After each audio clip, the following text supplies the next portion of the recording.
Chapter 2751, Number 1 City in the Future. The teleportation hall was a 5-story building with the footprint of 3 sports stadiums. The massive edifice looked as if it were the heart of this area. Previously, the teleportation hall's teleportation array had been suppressed by a magic barrier.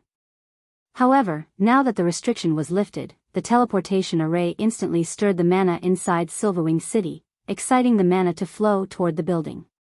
This sudden change stunned the players on the main street. Why does Silverwing City have a teleportation hall? Crap. I never thought Zero Wing would actually play such a card. Amazing. Simply amazing.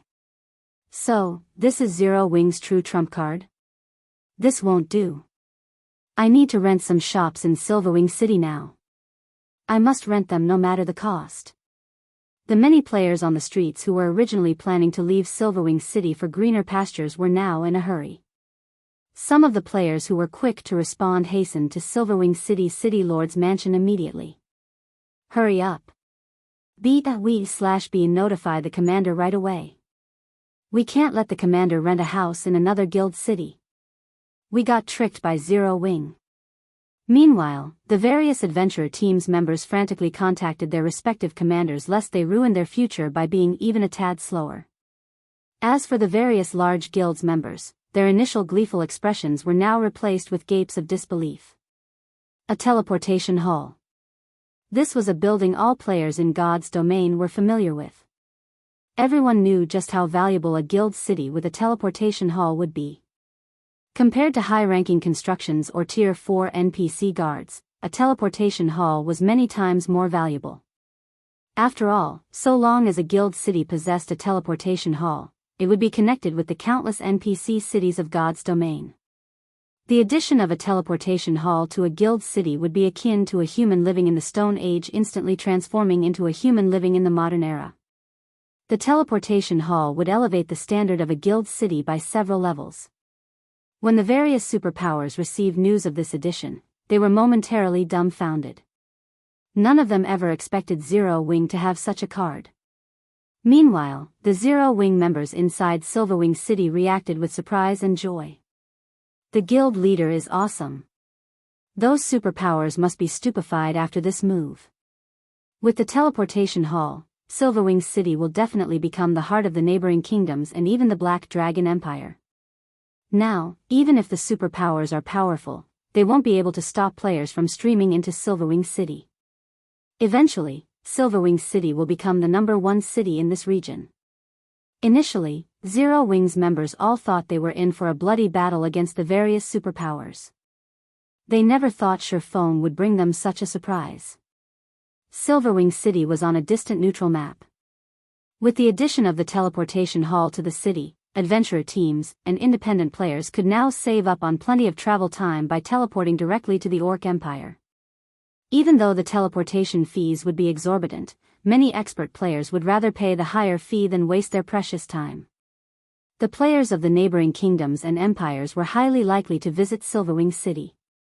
At that time, Silverwing City's player population might exceed 10 million, or even 20 million. The various superpowers' attempt to suppress Zero Wing economically had become an utter joke. The only problem remaining would be the superpowers covertly targeting Zero Wing's members. However, that problem could be easily resolved.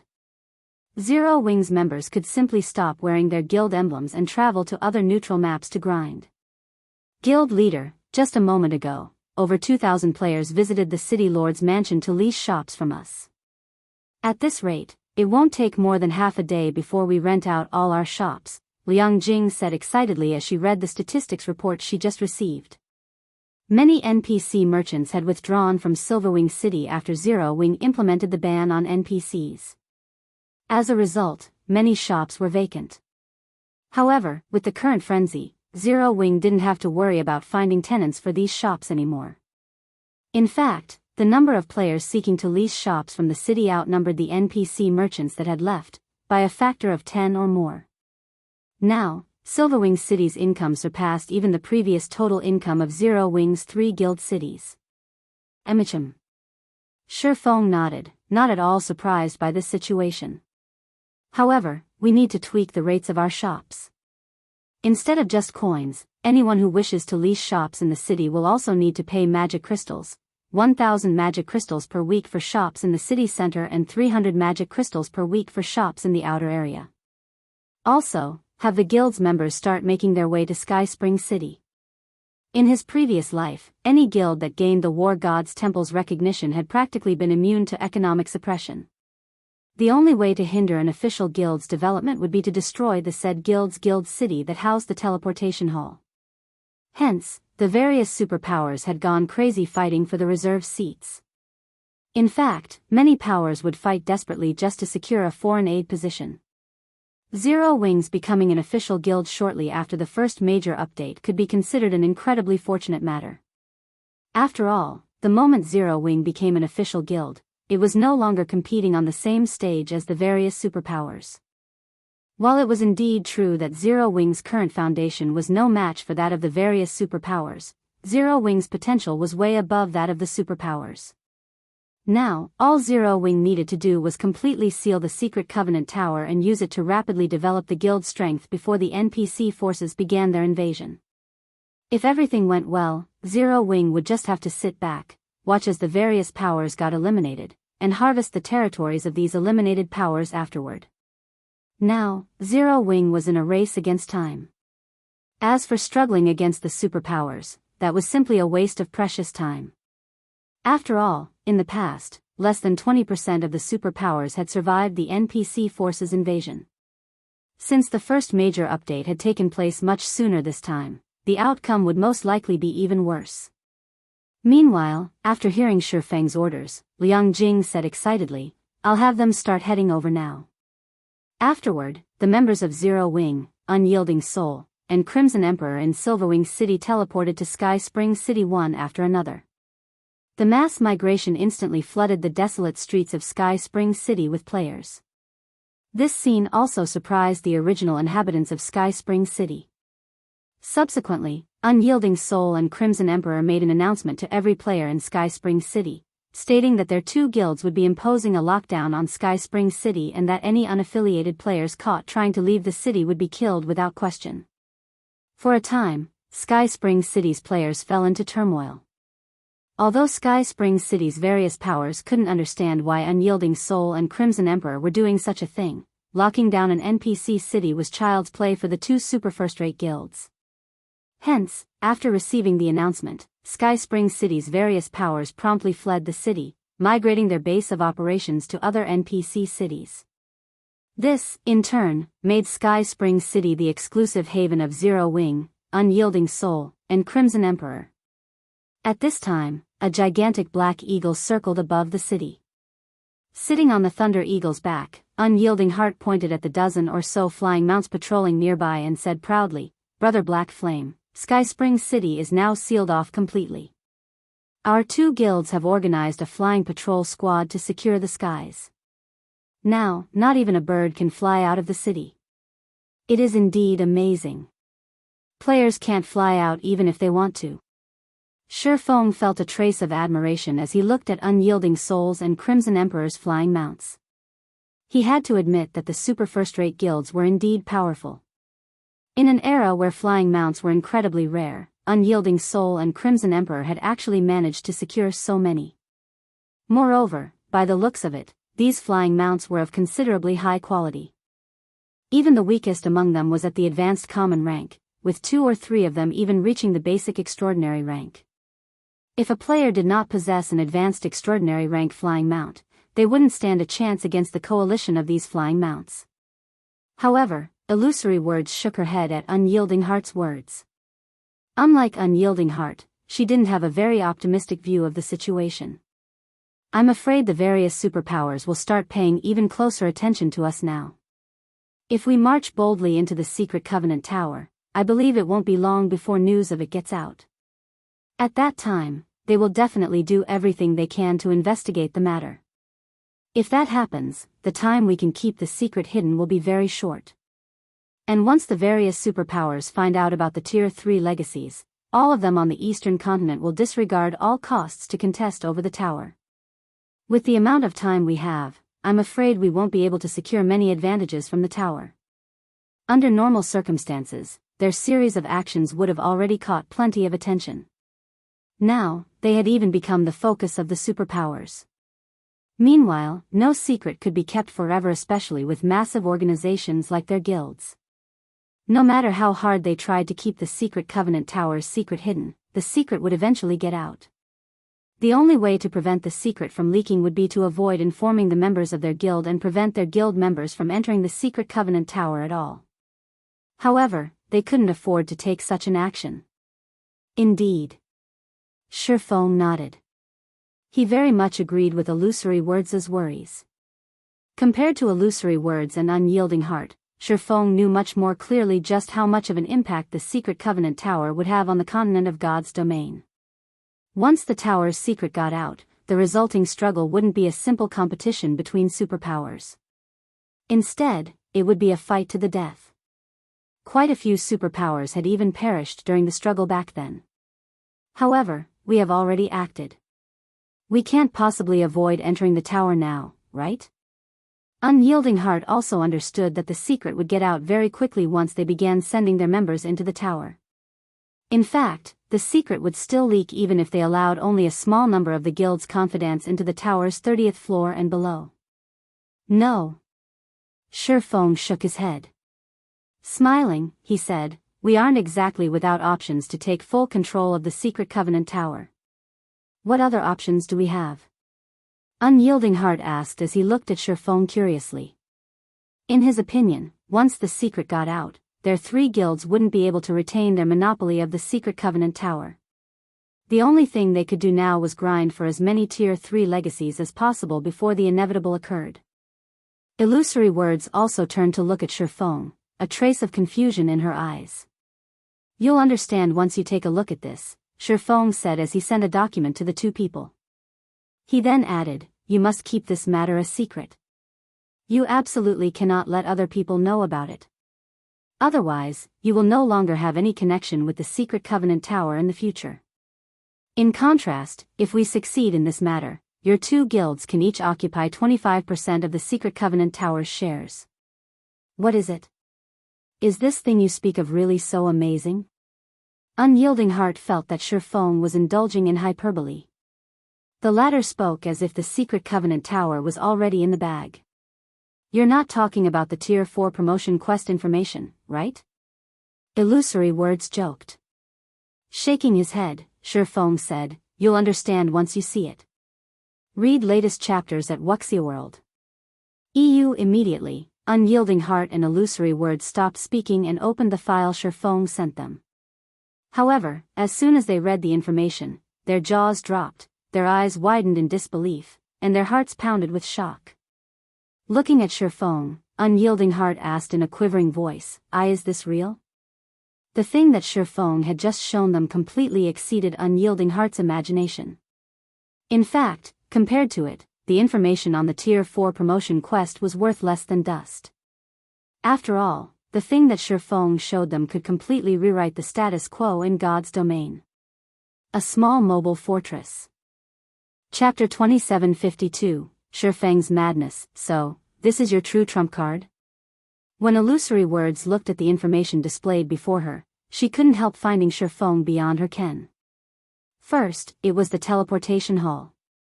Then, it was the secret Covenant Tower. Now, there was even a small mobile fortress. Not only did Feng reveal one secret after another, but every secret was also more amazing than the other. At this point, she even wondered whether Feng still had more astonishing secrets and trump cards hidden. She got the impression he was simply waiting for his enemies to come at him so that he could use them as zero-wing stepping stones. Simultaneously, she felt fortunate that Crimson Emperor did not oppose Zero Wing. Otherwise, the consequences would be unimaginable. "Sort of," Feng said, chuckling.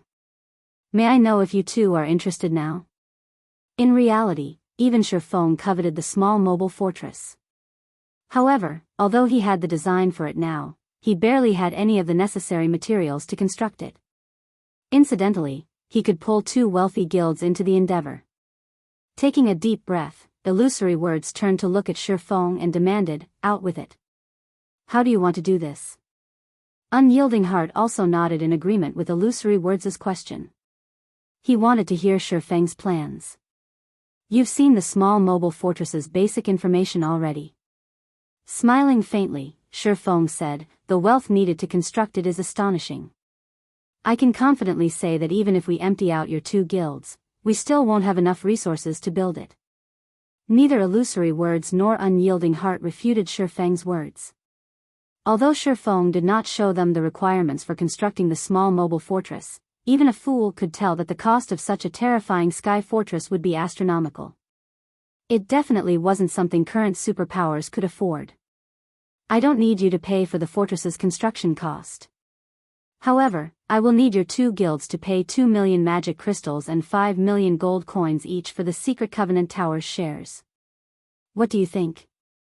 Elaborating on his point, Feng said, once we fully occupy the Secret Covenant Tower, we can collect entrance fees from other players.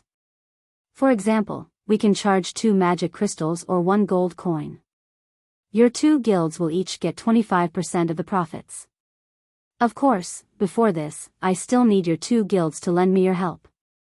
Otherwise, it would be very difficult to accomplish this task. At Feng's words, Illusory Words and Unyielding Heart began pondering in silence.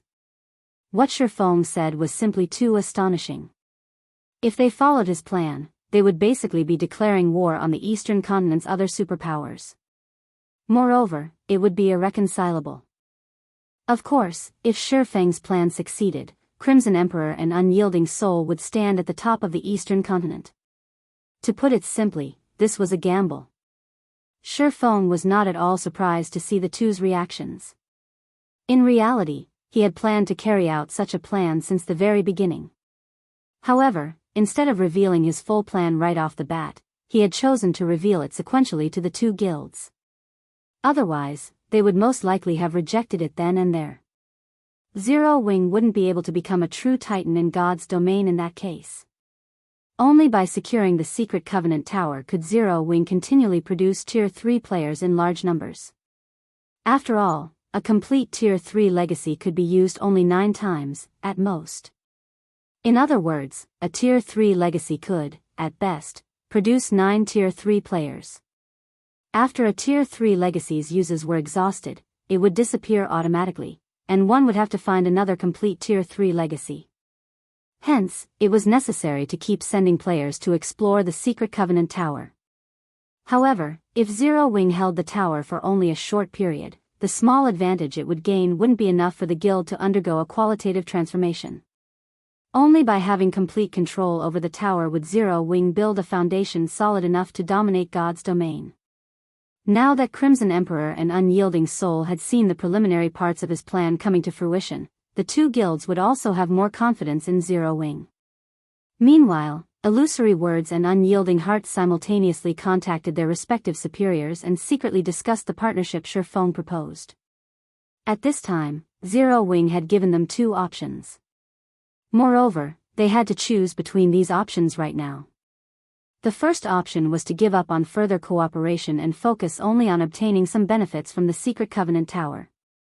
Afterward, the tower would no longer have any connection with their 2 guilds, becoming the competition ground of the other superpowers, instead. The second option was to further their cooperation with Zero Wing, taking full control of the Secret Covenant Tower and making an enemy of every other superpower on the Eastern Continent. If their plan succeeded, their guilds would gain an endless stream of resources and Tier 3 players. If they failed, it wouldn't be surprising if their guilds disbanded. This was a gamble that put everything on the line. After discussing for more than 10 minutes, Illusory Words and Unyielding Heart simultaneously disconnected their calls and looked at Feng. Guild leader Black Flame, Crimson Emperor has decided to take your gamble this time. However, we have a condition for doing so, Illusory Words said slowly. If you cannot agree to this condition, we cannot further our partnership. Brother Black Flame, it is the same from my side, as well, Unyielding Heart said with a bitter smile. You are playing with too big a fire this time. Our hesitation is natural. Go ahead.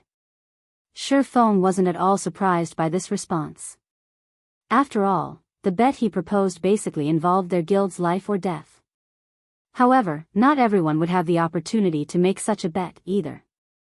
The two guilds should know this as well, which was why they did not refuse his offer outright. Instead, they had chosen to accept his offer while increasing their chances of survival as much as possible by adding conditions. In fact, it would be strange if they didn't do so. I'm guessing the requirement of our two guilds should be the same. With a helpless smile, Illusory Words said, if Zero Wing's plan this time fails, Crimson Emperor wants half of Silverwing City's profits.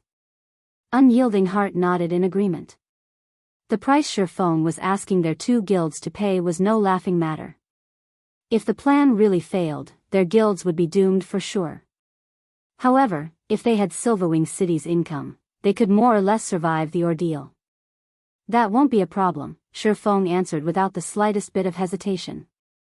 Since he had invited the two guilds into an alliance, he naturally had to provide them with a safe path of retreat. Otherwise, who would be willing to take such a risk? After all, even if Crimson Emperor and Unyielding Soul secured only a small advantage through the Secret Covenant Tower, they could still become titans in God's domain, unlike Zero Wing. And even if the two guilds managed to gain full control over the tower, their situation would improve only slightly. They would be a step ahead of the various superpowers but still be no match for the 5 great super guilds. Beat Feng's decisiveness stunned Illusory Words and Unyielding Heart. In their opinion, Silverwing City was Zero Wing's last path of retreat. It was also one of Zero Wing's main sources of income right now and would most likely remain so in the future. One could say that so long as Silverwing City remained standing, Zero Wing would continue to survive in God's domain. However, Feng had agreed to give its income away without hesitation. What the two of them did not know was that Feng had never once deemed Silverwing City or Stone Forest City that important. The small mobile fortress was the way to go. Even if his plan failed this time and he managed to gather only a small portion of the small mobile fortress's construction materials, he would have profited massively. In his previous life, guilds had been willing to exchange 3 main guild cities for one small mobile fortress, let alone a measly basic city. Even then, no guild had accepted the trade. Following this, Illusory Words and Unyielding Heart signed a guild contract with Feng on behalf of their respective guilds. As stipulated in the contract, Crimson Emperor and Unyielding Soul would do everything they could to support Zero Wing during this time. Both guilds would also pay 2 million magic crystals and 5 million gold coins to Zero Wing. In exchange, Zero Wing would have to give up all of Silverwing City's income to the two guilds should the plan fail. When the guild contract took effect, both Illusory Words and Unyielding Heart breathed out a deep sigh of relief. This was undoubtedly the scariest and craziest wager they had participated in their entire lives. Brother Black Flame, what do you need us to do next? Unyielding Heart asked Feng. With the contract signed, their two guilds would move according to Feng's arrangement. Moreover, Unyielding Heart was also curious about what Feng needed their two guilds' strength for. Although he didn't know what it cost to construct a small mobile fortress, the price definitely wasn't something even 5 superpowers working together could afford.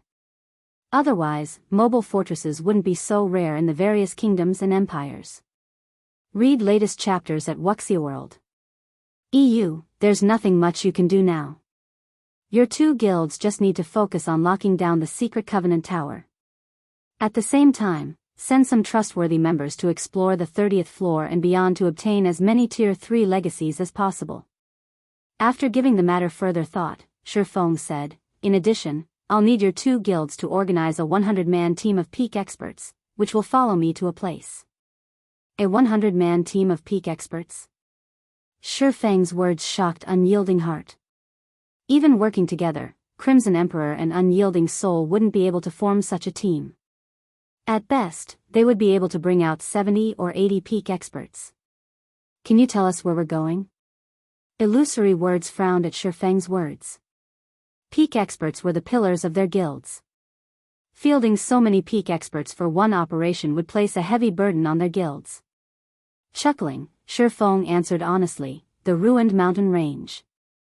Chapter 2753, God Slayer's Treasure, the Ruined Mountain Range? Illusory Words and Unyielding Heart were stunned by Feng's answer, their complexions turning indescribably grim. The two of them were not unfamiliar with the name Ruined Mountain Range. On the contrary, this was a name that resounded among the various superpowers. The superpowers usually sent scouts to check out level 100+ neutral maps, which had many danger zones. Some superpowers would even investigate level 130 to level 150 neutral maps. Of the explorations conducted by the superpowers, none of the exploration teams they sent into the Ruined Mountain Range had returned alive. Yes. Despite the Ruined Mountain Range being only a level 120+ neutral map, none of the expert players that entered it had returned alive. In fact, they didn't even know how they died. After suffering such bizarre losses, the superpowers stopped attempting to explore the Ruined Mountain Range. After all, the players capable of entering level 120+ neutral maps were incredibly strong experts, with even the weakest among them being at the Flowing Water Realm. Even the superpowers couldn't afford to have too many of such experts dying. Due to this reason, the Ruined Mountain Range had become a forbidden land for the various superpowers. Even though the superpowers already had level 118+ expert players under their command now, none of them dared make another attempt. After a while, Unyielding Heart asked nervously, "Must we go in there?" Peak experts were the main pillars supporting their guilds. Even the death of one of these experts would distress them. It would be an absolute nightmare if several dozen of them died. Emicham. We must. Entering the Ruined Mountain Range is the prerequisite for our success, Feng said, nodding. If possible, he wouldn't want to enter the Ruined Mountain Range at this time either. However, the Ruined Mountain Range was his only option to secure a large amount of resources quickly.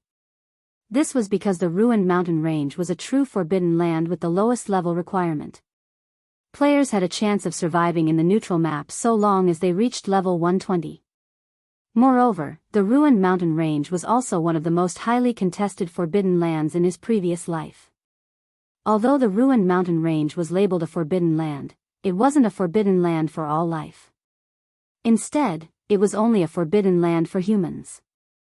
Humans would face great danger when entering the Ruined Mountain Range, however, non-humans wouldn't. Most importantly, the clue he had to the God Slayer led him to the Ruined Mountain Range. After analyzing the map clue and with his understanding of the Ruined Mountain Range, he felt it was highly likely that one of the God Slayer's treasures was hidden inside the Forbidden Land. The Earthfall's secret land. This was something he had only heard of during his previous life. Although he didn't know who activated the Earthfall's secret land, what he did know was that the 5 great super guilds had dispatched over 40 Tier 5 experts to contest for it. The struggle between these experts had very nearly flattened the Ruined Mountain Range's outer area. As to what the Earthfall's secret land contained, there had been all sorts of rumors about it in the outside world. However, nobody actually had a concrete answer. This was because shortly after the Earthfall's secret land appeared, 3 of the 5 great super guilds had joined forces to monopolize that place. The 3 guilds had prohibited not only outsiders from entering but even their own internal members. The minimum condition to enter the Earthfall's secret land had been being a Tier 4 core member. Nevertheless, one thing was certain, the Landfall's secret land was a different dimension the God Slayer had created. The secret land had boasted an abundance of riches and/or veins. Magic crystals could also be found all around. It wasn't a place the outside world could compare to. Hence, Feng intended to take a look at the Earthfall's secret land. However, the road leading to the Earthfall's secret land was a treacherous one. After all, countless Tier 4 players had died in the Ruined Mountain Range in his previous life. Even Tier 5 players had fallen in the map.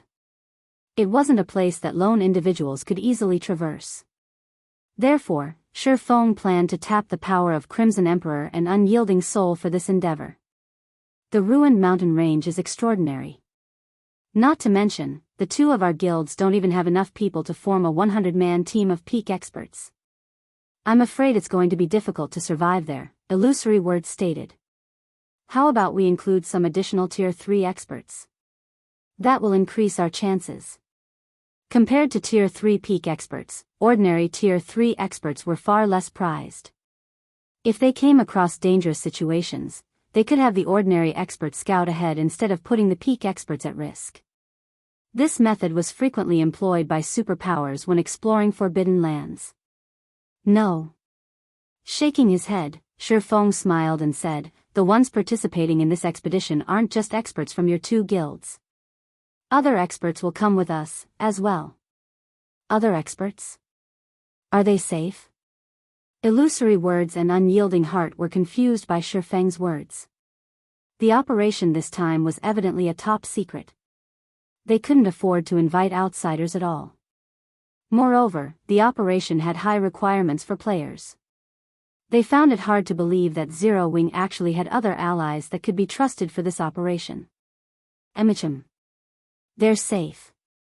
Their strength is also more than enough to participate in this operation, Feng said, chuckling.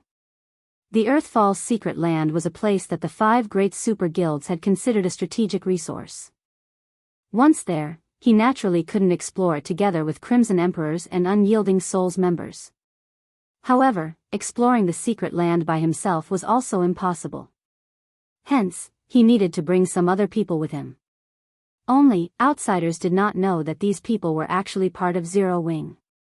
Afterward, Feng had Illusory Words and Unyielding Heart gather their guild's peak experts while he contacted the Azura Adventure team. As for the Secret Covenant Tower, he tasked Fire Dance and the rest of Zero Wing's main force to handle it. After all, the expedition to the ruined mountain range would take a lot of time.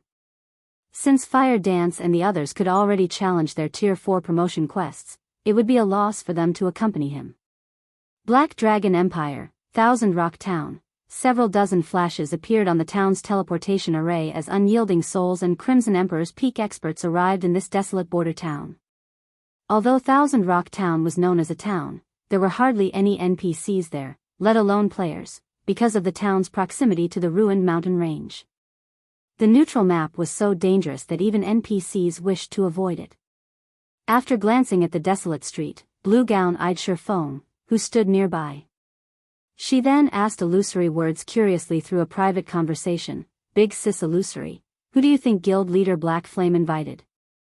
In her opinion, their team, which consisted entirely of peak experts or better, was incredibly rare even in the entire God's domain. She found it inconceivable that Zero Wing could invite another team capable of rivaling theirs. Aside from the many peak experts, their team had Illusory Words and Unyielding Heart.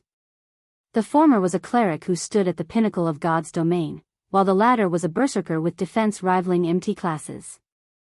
There was also Blue Gown herself, who was the third-ranked Guardian Knight in Crimson Emperor's main force.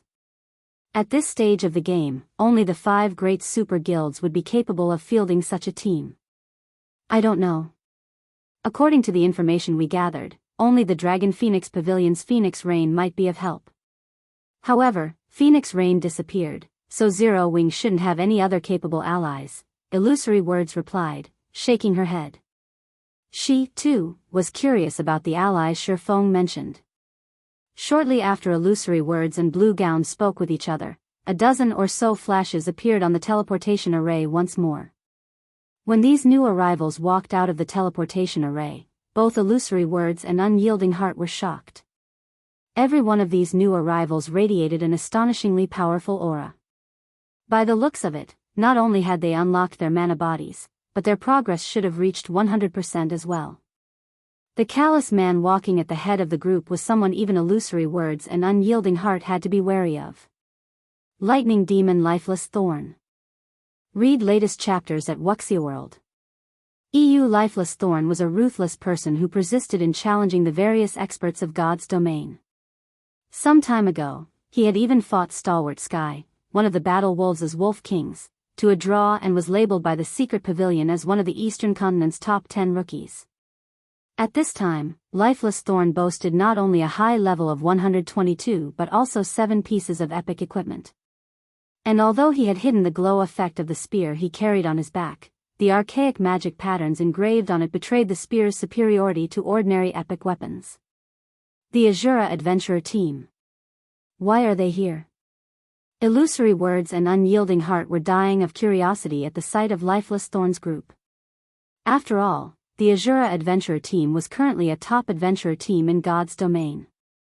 Moreover, it possessed an incredibly mysterious background. Not only did the adventurer team conquer many high-difficulty, large-scale team dungeons, but the adventurer team's members also possessed unfathomable strength. Many of the adventurer team's members had even reached the spiritualization realm, 1, which allowed them to exhibit extraordinary combat power. Various superpowers had frantically tried to recruit the adventurer team. However, the Azura adventurer team had rejected all the offers. Although many superpowers had sent teams led by peak experts in retaliation, none of these teams succeeded. Moreover, these teams usually returned with heavy losses. Everyone's here. Let's go. Chapter 2754, Forbidden Land for Humans, Everyone's Here? Illusory words and unyielding heart turned to Feng in astonishment. Could it be them? Not only did the Azura adventurer team possess a reputation on the eastern continent of God's domain, but according to rumor, the adventurer team also controlled more than half of the ice crystal world. All of the adventurer team's core members were incredibly mysterious. From time to time, unheard of powerful geniuses would also appear in the adventurer team. It was also bruited about that the Azura adventurer team had an incredibly powerful commander. This commander was elusive and mysterious. Rumor had it that even Lifeless Thorn couldn't survive one hit from this commander, and that Lifeless Thorn was challenging the various superpowers experts so crazily because he wanted to challenge Azura's commander once more.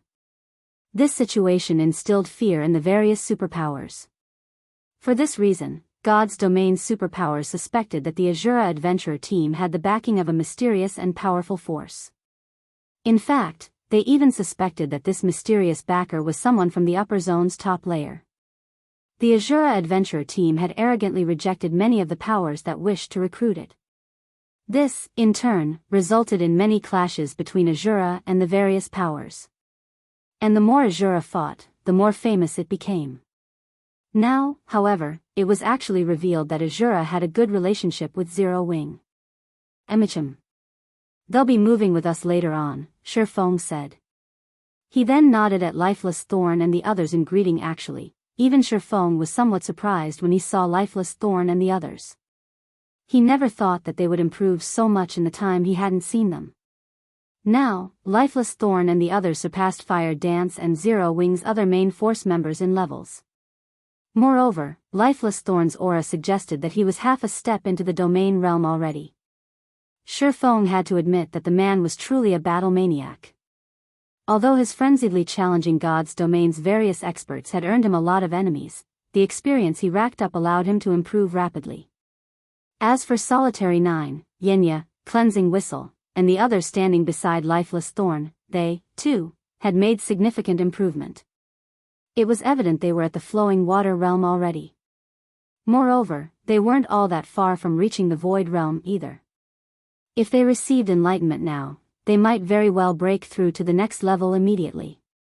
Meanwhile, Feng's introduction of them rendered Lifeless Thorn and the others momentarily speechless.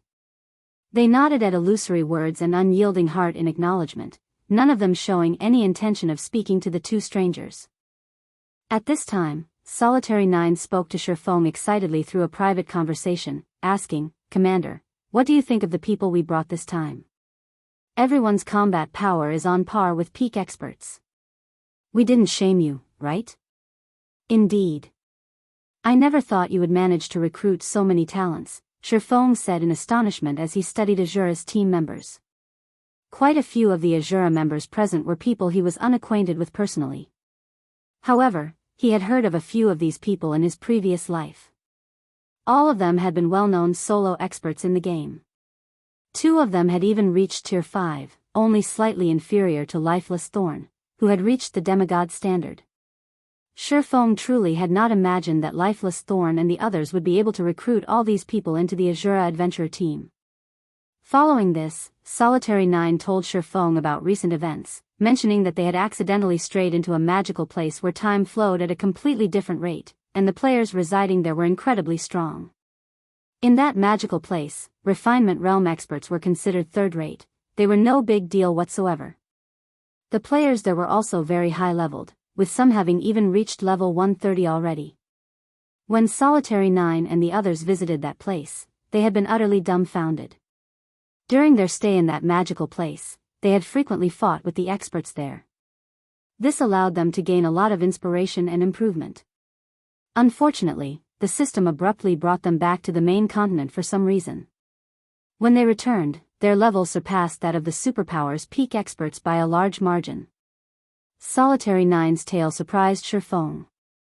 He never thought that God's domain would actually have such a magical area.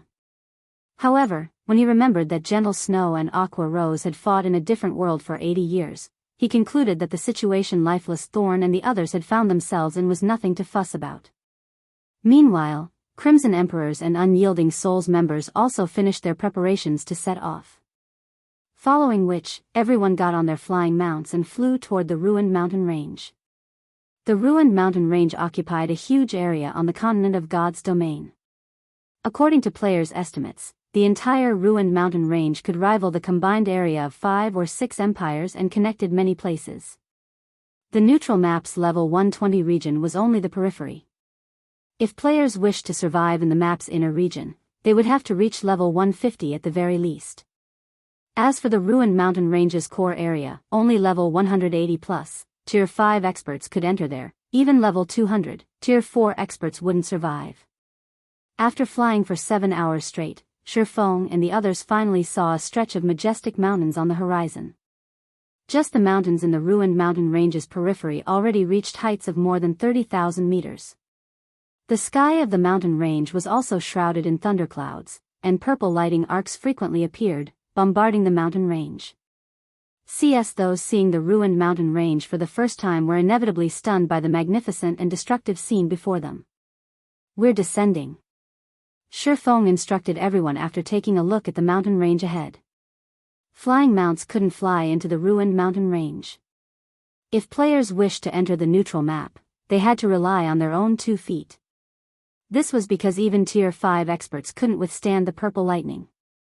Even a level 200, Tier 5 Guardian Knight would fall after suffering 3 to 5 lightning strikes. Anyone who wished to fly inside the Ruined Mountain Range would have to reach Tier 6 first. Only then could they endure the purple lightning. Shortly afterward, Feng and the others arrived in a forest near the Ruined Mountain Range. They then stored their flying mounts one after another. "Once we enter the Ruined Mountain Range, everyone must stick to the team as closely as possible.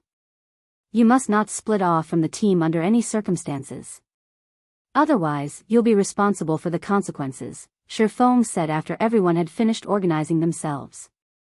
"Remember, even if someone beside you is asking for help, or I tell you to run for your lives, ignore everything.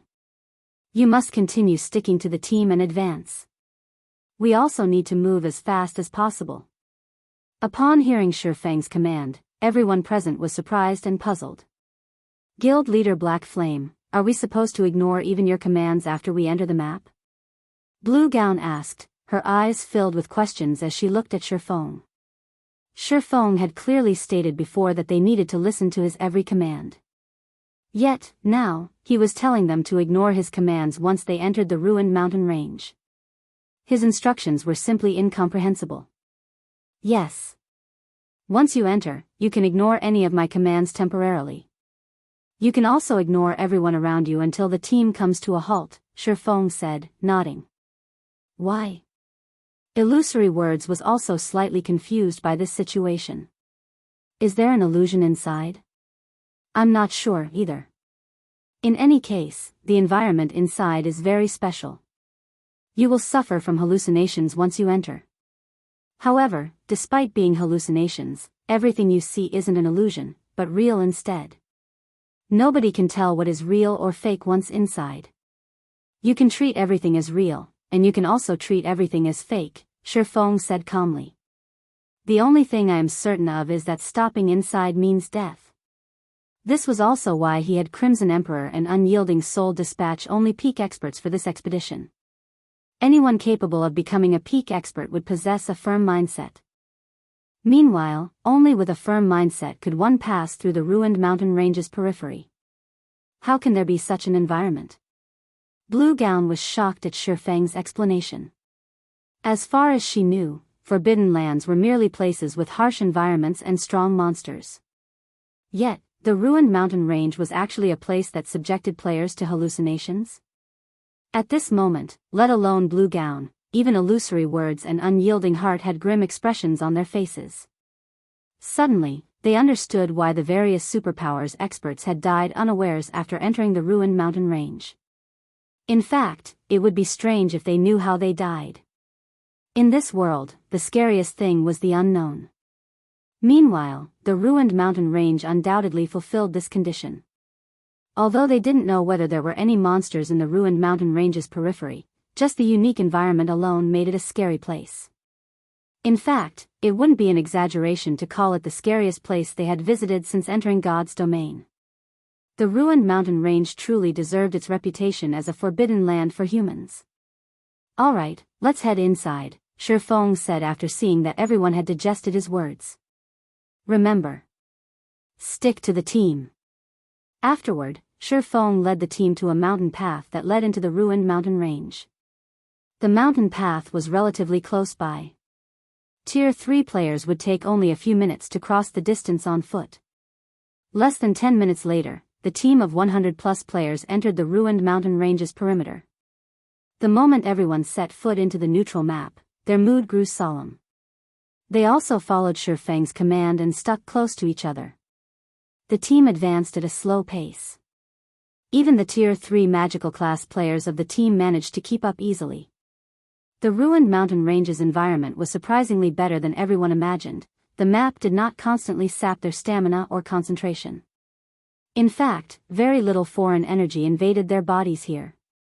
Around half an hour later, the team still had not come across a single monster. The whole mountain range was surprisingly safe and peaceful. Unlike what they imagined, the map wasn't infested with monsters that could easily trample over Tier 3 players. "It seems the ruined mountain range isn't a big deal, after all," Blue Gown said as she observed her surroundings. Under the circumstances, her initial expectation had disappeared completely. At Blue Gown's words, everyone in the team also started to feel that Feng had blown things out of proportion. He had only made them needlessly anxious. "Blue, I'll have to rely on you once monsters start appearing later on," a level 119 female summoner said to Blue Gown. "Sure, no problem. I'll make sure no monster gets near you," Blue Gown said confidently. The female summoner felt relieved at Blue Gown's assurance. "CI." The next moment, the sound of something splashing suddenly entered everyone's ears. The smell of blood also quickly spread into the surroundings. Meanwhile, everyone in the team stared at the female summoner and Blue Gown in shock. "You? Why?" The female summoner stared at Blue Gown in consternation. Before anyone realized it, Blue Gown had stabbed the female summoner with her longsword, causing the latter to lose HP continuously. Blue Gown stared at the female summoner in confusion. A bright smile appearing on her face, she asked in a dissatisfied tone, "Why?"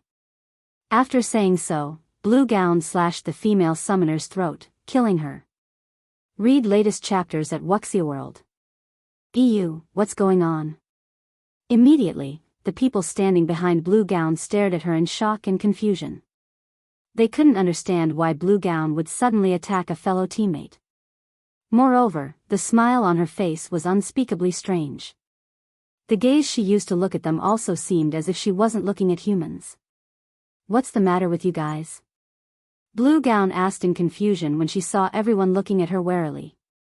"Why are you looking at me like that?" However, despite her words, Blue Gown had an indescribably calm expression on her face.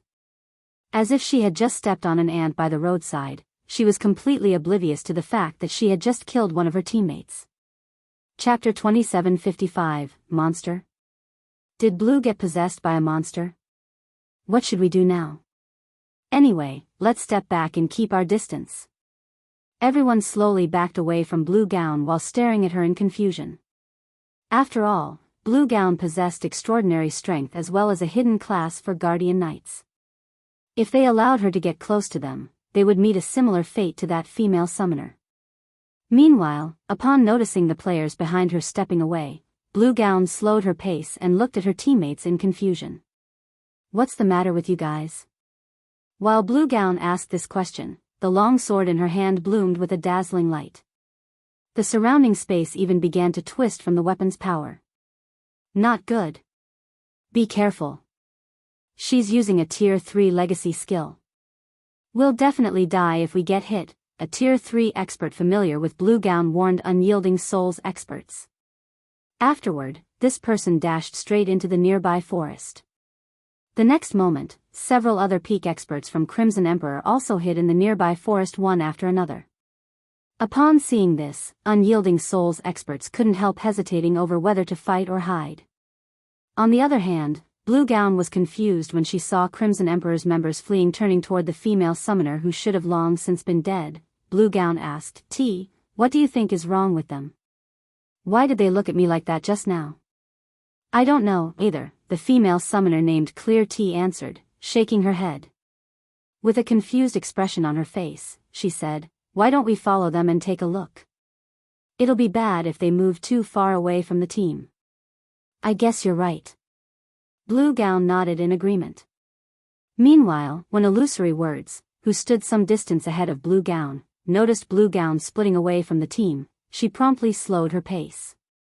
"Blue, what are you doing?" Illusory Words shouted at Blue Gown in dissatisfaction. "Also, who have you been talking to all this time?" "Me?"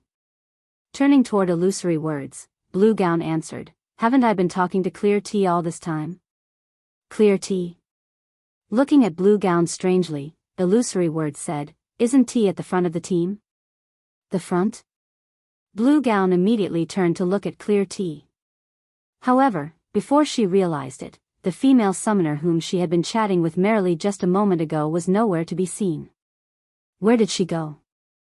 Wait, why have so many of our members gone missing? Illusory Words asked in confusion. "I don't know what got into them, but they suddenly retreated into the forest over there," Blue Gown said, shaking her head. She, too, was confused at this situation. "No. We were fooled." Illusory Words' complexion darkened when she saw that the entire rear section of the team had disappeared. Black Flame never planned to bring us into the ruined mountain range. He must have been planning to use the ruined mountain range's power to annihilate our peak experts.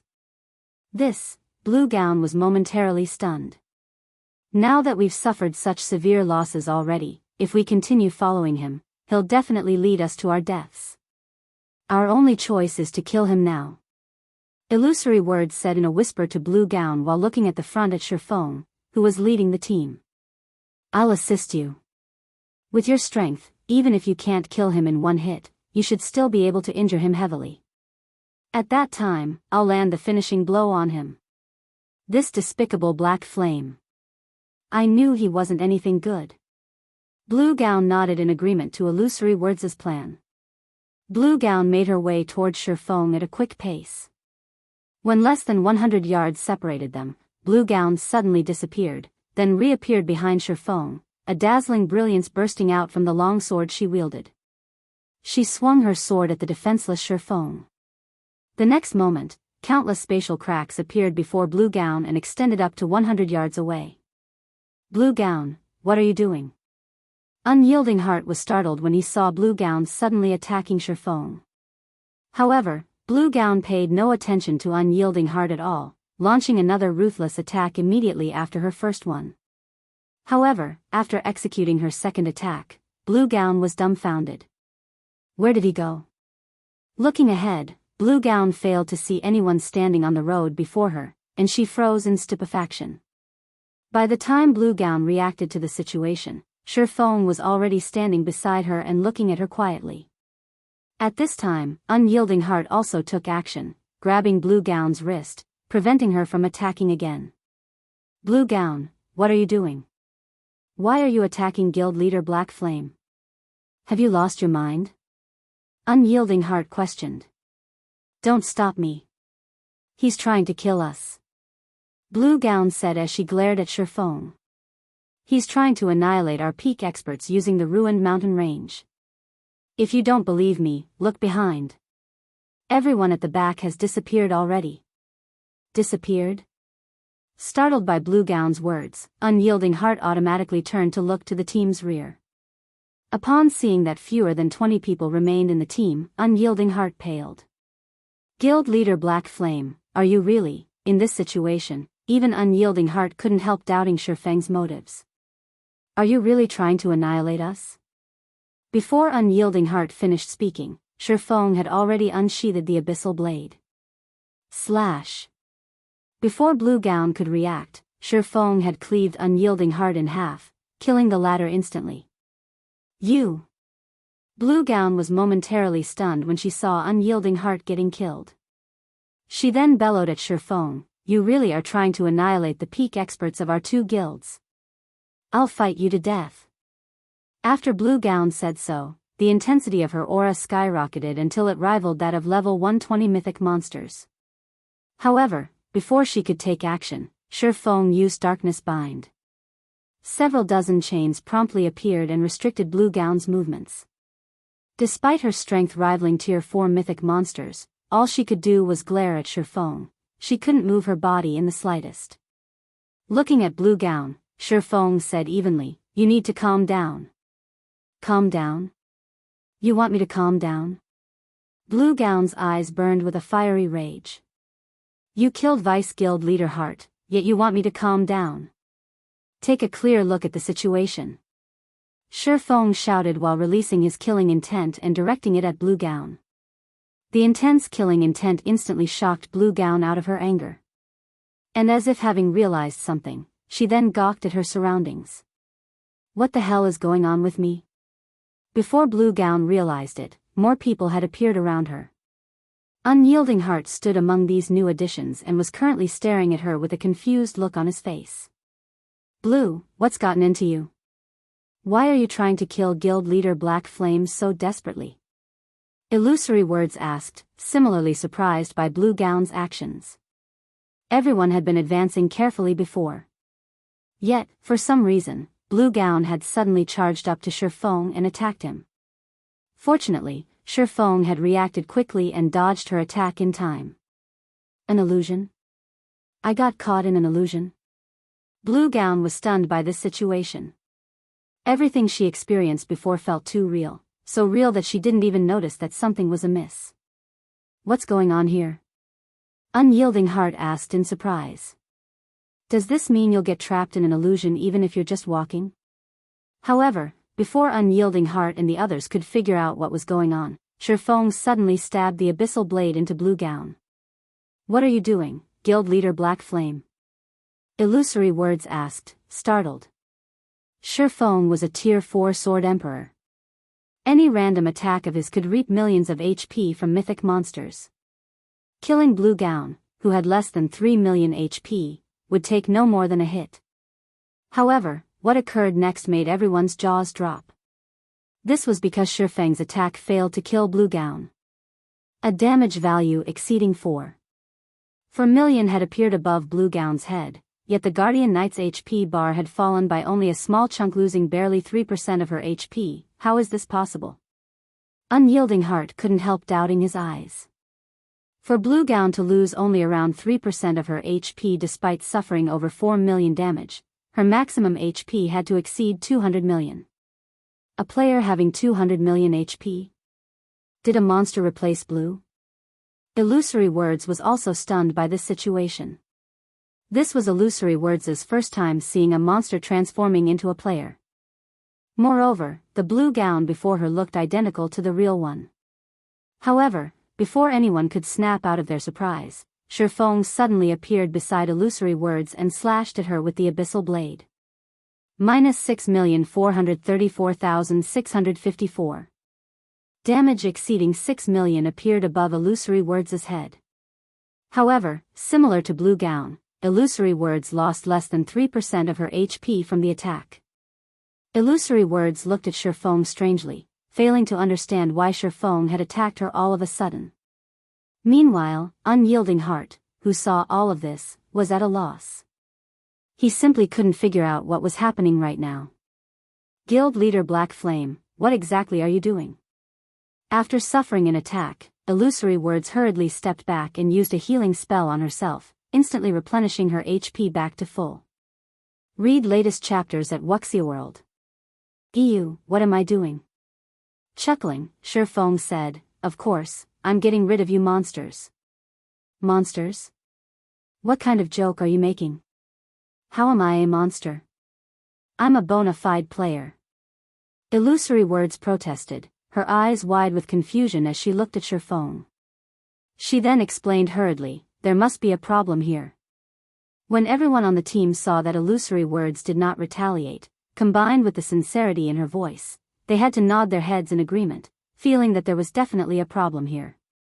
If Illusory Words really were a monster, she should have retaliated after Feng attacked her.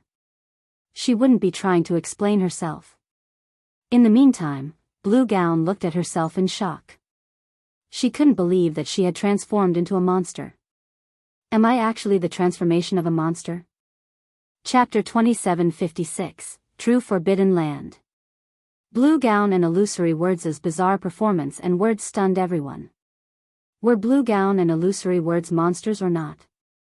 Previously, when they came across monsters, all they needed to do was attack the said monsters. If they couldn't defeat the monsters, they could just run. Now, however, they couldn't even tell whether the monsters they faced were actual monsters. What were they supposed to do in this situation? Immediately, a deathly silence fell over the entire team as everyone turned to look at their teammates, afraid that the one standing beside them was actually a monster in disguise. Illusory Words and Blue Gown also warily eyed each other. This weird scene was definitely a first for everyone. However, after this strange atmosphere lasted for several seconds, the sunny sky suddenly darkened. Lightning and thunder filled the surroundings. Before Blue Gown realized it, the people around her had disappeared. Simultaneously, a 6-meter-tall monster with a huge mouth and ethereal body had appeared beside her, and it had devoured half of her soul already. Despite having noticed this monster, she could only stare at it quietly like an immobile puppet. She couldn't move her body even if she wanted to. However, the next moment, a magic blade pierced the heart of this monster. The monster let loose an ear-piercing scream that made Blue Gown feel as if her head would burst. What's going on? Blue Gown, whose body currently resembled an ethereal soul, was all at sea. Right now, she truly could not distinguish what was real from what was fake. It was as if she had woken up from a dream, only to end up in another dream. Before she could react to the situation, the injured monster pounced on her once more, intending to devour the delicacy before it. Meanwhile, Blue Gown, who had returned to her physical body, was utterly powerless against the monster. Just being close to it petrified her and gave her a pounding headache. She couldn't put up any resistance whatsoever. Soul Devourer, Soul Monster, Great Lord, level 124 HP 440 million. However, before the Soul Devourer could reach Blue Gown, several magic swords shot through it in rapid succession. Minus 71,514,654. Minus 35,164,412. Several dozen terrifying damage values flashed above the Soul Devourer one after another, the Great Lord's HP zeroing out straight away. The monster then dispersed into particles of light, leaving behind a dozen or so crystal fragments in its place. Black Flame? Blue Gown looked at Feng in confusion, having fallen into a mentally weakened state, her voice tremulous with uncertainty. You sustained some mental attacks. Nearly half of your concentration was consumed, as well. It's best if you don't move around recklessly, Feng said as he looked at Blue Gown. Fortunately, you managed to walk out of that area. I wouldn't have been able to save you otherwise. Mental attacks? Blue Gown was taken aback. How is this possible? This was her first time hearing this term. Moreover, everything she had experienced before felt real. Such a situation was simply unheard of. She had experienced earth-shattering battles in God's domain before, but never such a terrifying illusion. She found it hard to imagine that a monster was actually capable of executing such an attack. Nothing is impossible in God's domain, especially in this forbidden land for humans, Feng said as he met Blue Gown's incredulous gaze. Shaking his head, he said, monsters in God's domain aren't limited to physical and magical attacks. They have many unknown ways to attack and lay traps. Even if a player possesses combat power far surpassing a monster's, the player will still get killed if they aren't careful. Take these monsters that are capable of employing mental attacks, for example. Even if you have superior basic attributes, so long as you get caught in their mental attack, if you don't have incredibly strong willpower and the concentration to break through their mental bindings, you will still get killed. This was also why it was important for players to improve not only their basic attributes but also their concentration. During the early stages of God's domain, players would rarely encounter mental attacks. Those that did wouldn't notice it due to their ignorance of mental attacks. However, past level 120 and after the first major update took place, mental attacks would appear much more frequently. Meanwhile, if players did not possess sufficiently strong willpower, they would still be helpless against mental attacks even if they had incredibly powerful basic attributes. Take Blue Gown, for example. She had been trapped inside the Soul Devourer's mental space and couldn't escape at all. Fortunately, she did not die inside the mental space. Otherwise, even if he managed to save her from the Soul Devourer, all he would have saved would be an empty husk. In God's domain, dying inside a mental space was no different from dying in the outside world. To put it simply, one would suffer a soul death. This was also why most players in his previous life dared not offend Tier 5 NPCs, as some of them wielded mental attacks. Meanwhile, suffering a soul death was much worse than a physical death. Worst case scenario, one would lose one's account and have to start all over again. After Feng finished speaking, he resumed controlling his magic swords to rescue the others. This is a true forbidden land? As Blue Gown looked at the death and destruction in her surroundings, she finally realized that the ruined mountain range was much scarier than she thought. Compared to the battles she had experienced before, the one just now was on an entirely different level. Moreover, she had never thought that there would be such forms of combat in a virtual reality game. Despite the Soul Devourer's basic attributes being inferior to hers, she had been utterly helpless against it. When that Soul Devourer approached her earlier, she had suffered an intense headache. Her head had hurt so much that she couldn't control her body, let alone fight. Blue Gown wasn't the only victim of a Soul Devourer's attack. Several dozen other people had been caught as well. Of those present, only 19 people managed to avoid the Soul Devourer's attacks. Of the 19 people, the Azura Adventurer team had an overwhelming advantage in numbers. 8 of the Adventurer team's members were unscathed, compared to the 5 members each of Crimson Emperor and Unyielding Soul. At this time, everyone was desperately trying to save those who had been caught. However, some of the victims were beyond rescue already. The devouring speed of the Soul Devourers varied. Some were slow to finish their prey, while others were quick. Evidently, some players had stronger resistance to mental attacks, while other players had weaker resistance. Those with weak resistance didn't have much of their souls left at this point. When Blue Gown noticed Azura's cleansing whistle, who was roughly the same age as herself, fighting a Soul Devourer, she was stunned. Am I that much weaker than her? Blue Gown couldn't help her surprise and confusion as she watched Cleansing Whistle. She considered herself one of the best among her peers. Her guild even recognized her as one of the top 3 talents of the younger generation. Yet, she was actually inferior to Cleansing Whistle, someone whose combat standard hadn't even reached the Void Realm yet. However, before Blue Gown could recover from her shock, she felt a chill envelop her body as if something was staring directly at her soul. What? This is a lie, right? How can we fight such a thing? Read latest chapters at Wuxia EU. Blue Gown wasn't the only person who felt this sensation, everyone experienced it. When Illusory Words and Unyielding Heart looked in the direction of this feeling source, they trembled in fear. A 30-meter-tall, 3-headed monster loomed over the team, and every step it took made everyone's soul shudder in fear. Tedelia the Soul Singer, Realm Lord, Superior Mythic, Level 128 HP 20,500,000,000. Chapter 2757, 15 seconds. Everyone gasped at Tedelia's appearance. A Realm Lord was in existence close to rivaling world bosses. Not to mention, Tedelia was a Realm Lord of the ruined mountain range. Its strength was most likely on par with that of world bosses in the outside world. This is the terror of a forbidden land for humans? Mu Lingsha smiled wryly at the sight of the Soul Singer. She finally understood why none of the various superpowers expert teams managed to make it out of the ruined mountain range alive. It would be strange if they did. At this time, not only was half of their team dead, but they also had to fight a large number of soul devourers. Although the soul devourers weren't particularly strong, most of the surviving members of their team couldn't fully exhibit their combat power either.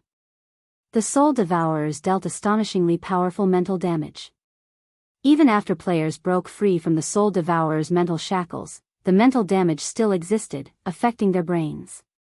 The consequent headaches prevented the players from executing delicate actions, which, in turn, lowered their combat standards by 2 ranks on average.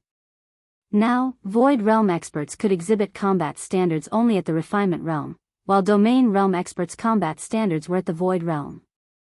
On the other hand, the Soul Devourers all had combat standards at the Trial Tower's 6th floor. They could undoubtedly be considered first-rate experts, not much inferior to ordinary Tier 3 experts in combat standards. With the addition of a Realm Lord, there was no way their team could get out of this situation alive.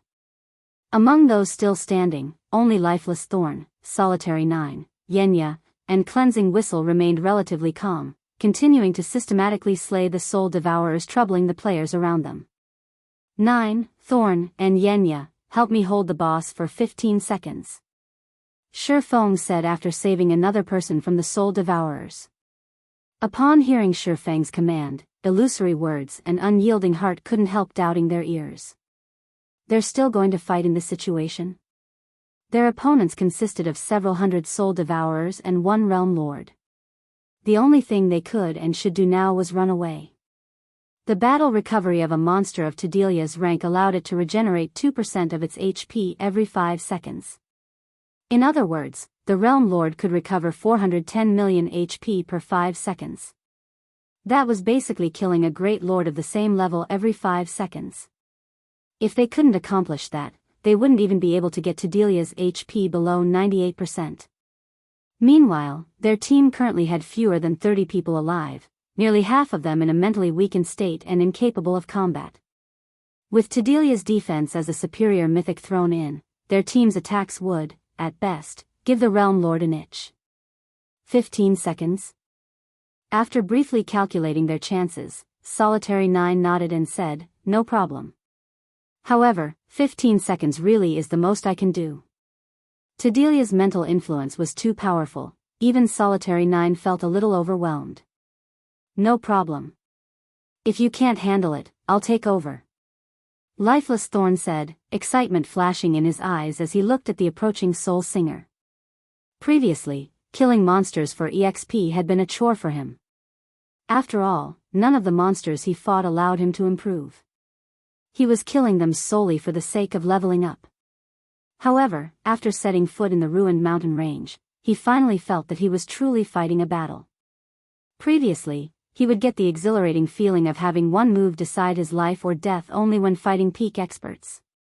Now, however, the soul devourers were giving him the same feeling. It was simply wonderful. As for Tedelia, the Realm Lord was an existence that could even terrify him. This was the kind of opponent he had been hankering for. Alright, let's hurry up and head over. If we wait until the boss arrives, the others might get dragged into the fight. Yenya said, her head aching slightly when she saw Lifeless Thorn's excited expression. Solitary 9 and Lifeless Thorn activated the power of darkness, boosting their basic attributes by a large margin. Now, both of them were comparable with Tier 4 existences. The next moment, the 2 melee players turned into streaks of light as they charged at Tedelia. Meanwhile, Yenya, a druid, chanted an incantation and flew toward the Realm Lord. Simultaneously, she cast a layer of life protection on both Solitary 9 and Lifeless Thorn, the spell capable of absorbing some of the damage they took and converting it into HP. Roar.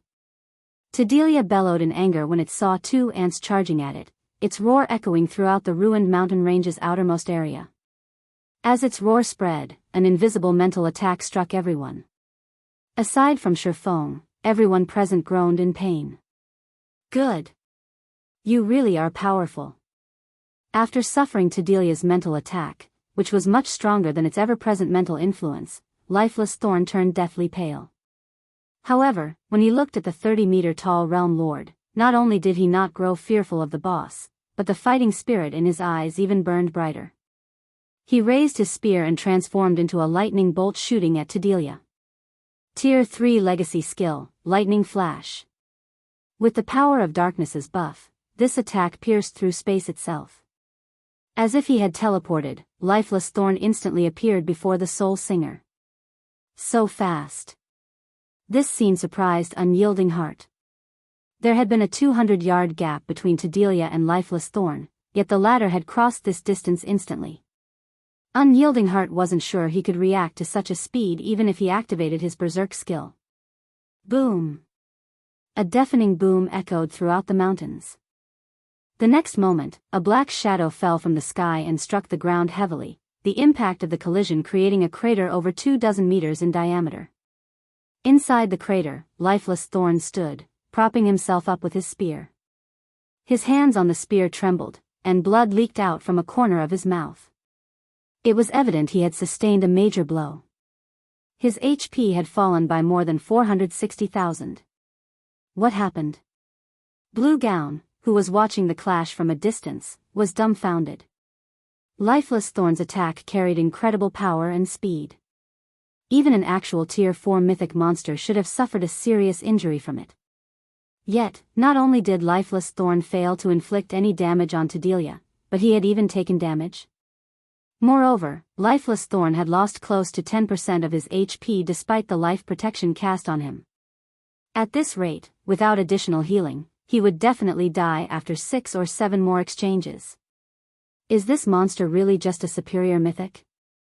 Everyone couldn't help doubting their eyes as they stared at the intact Soul Singer. They had seen superior mythic monsters before.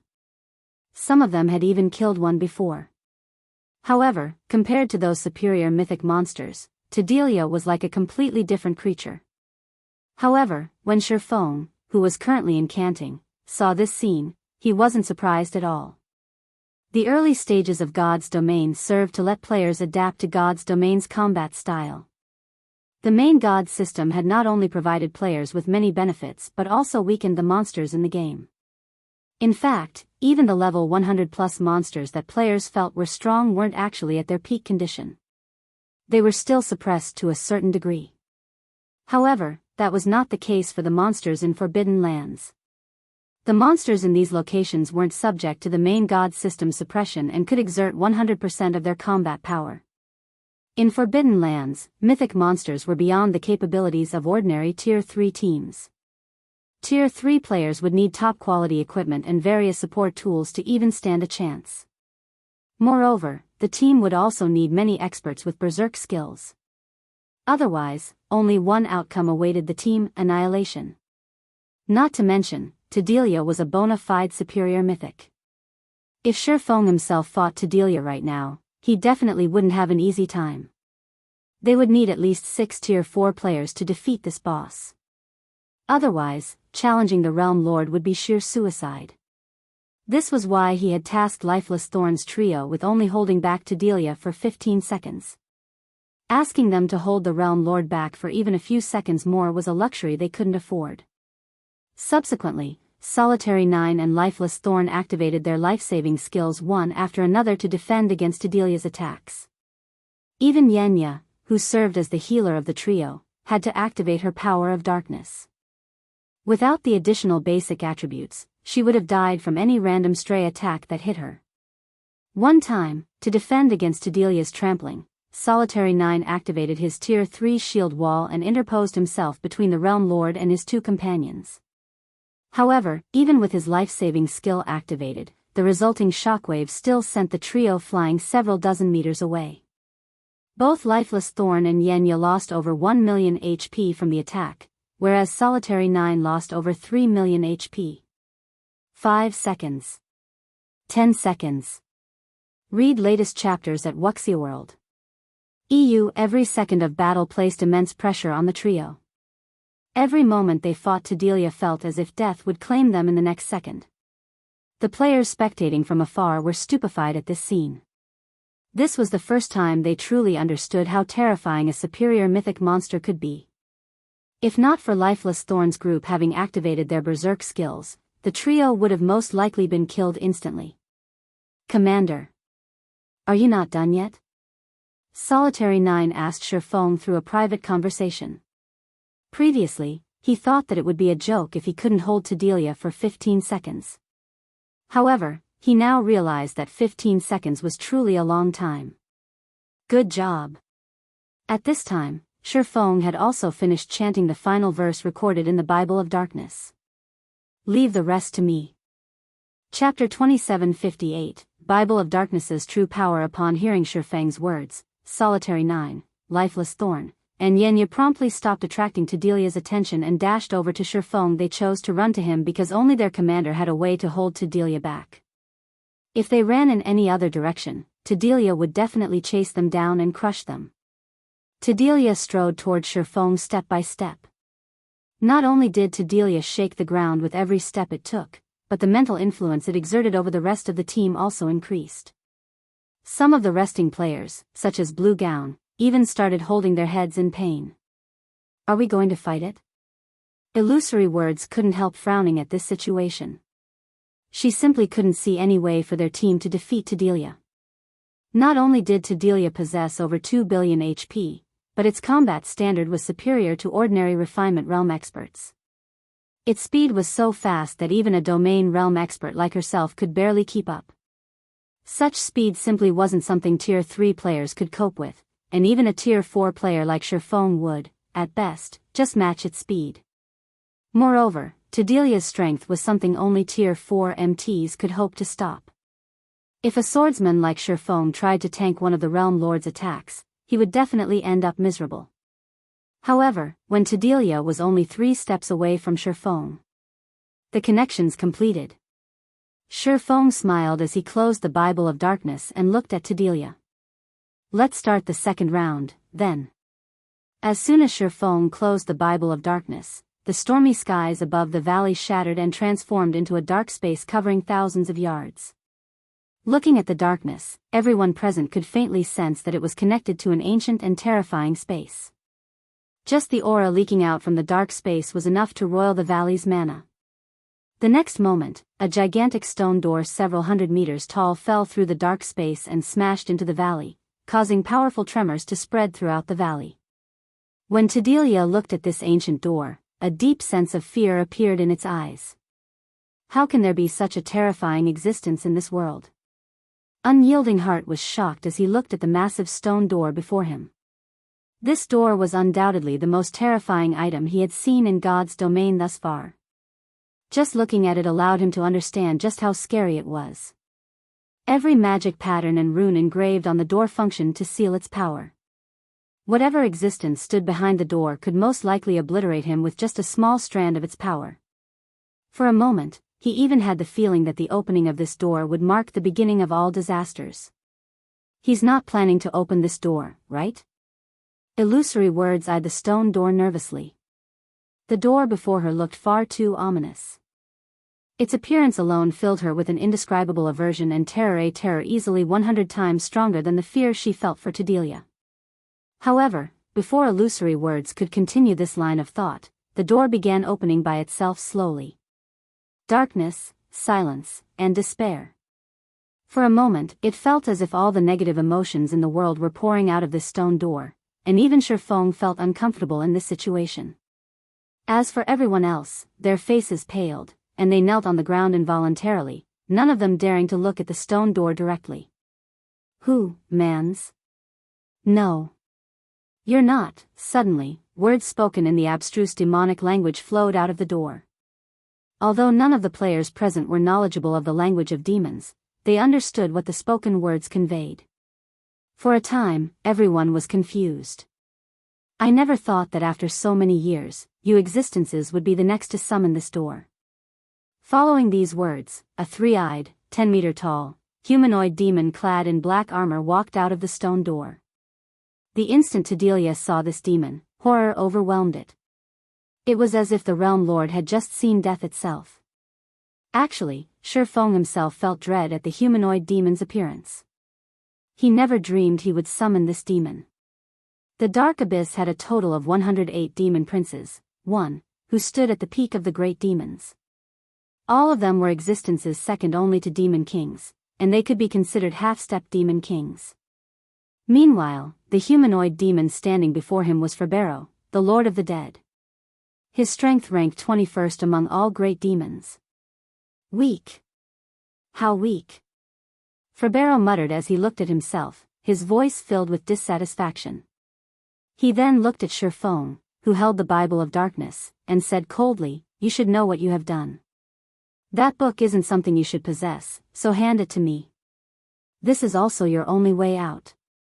Otherwise, what awaits you is eternal death." As soon as Ferbero finished speaking, a powerful sense of oppression descended on Feng, one so uncomfortable that his expression turned ugly. As expected of one of the 108 demon princes. Its mental oppression is on par with Tier 5 existences, Feng sighed ruefully.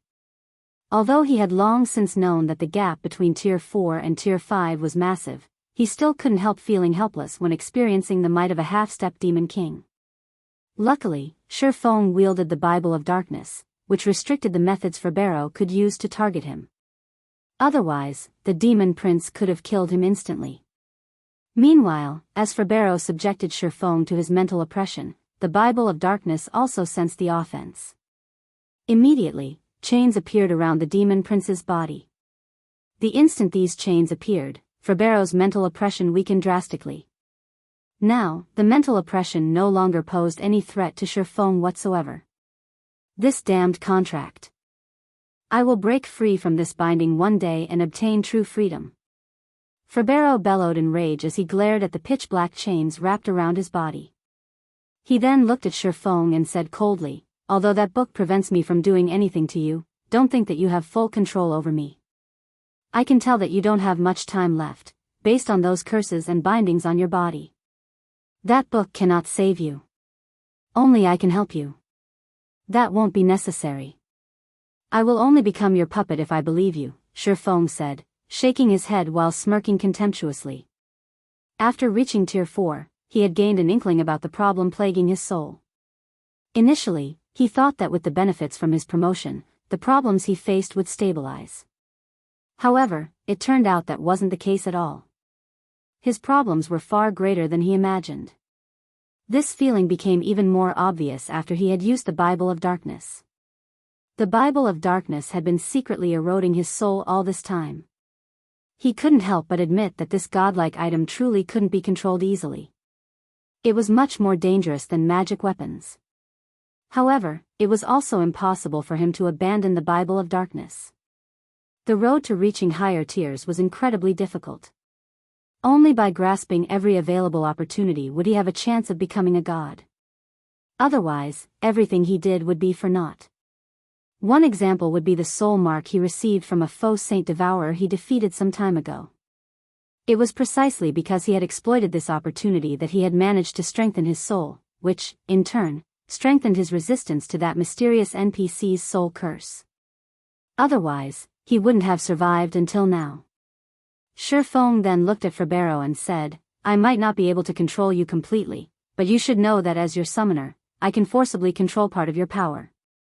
The Bible of Darkness was his greatest assurance in venturing to the ruined mountain range this time. Venturing deep into the neutral map with just his personal strength was impossible.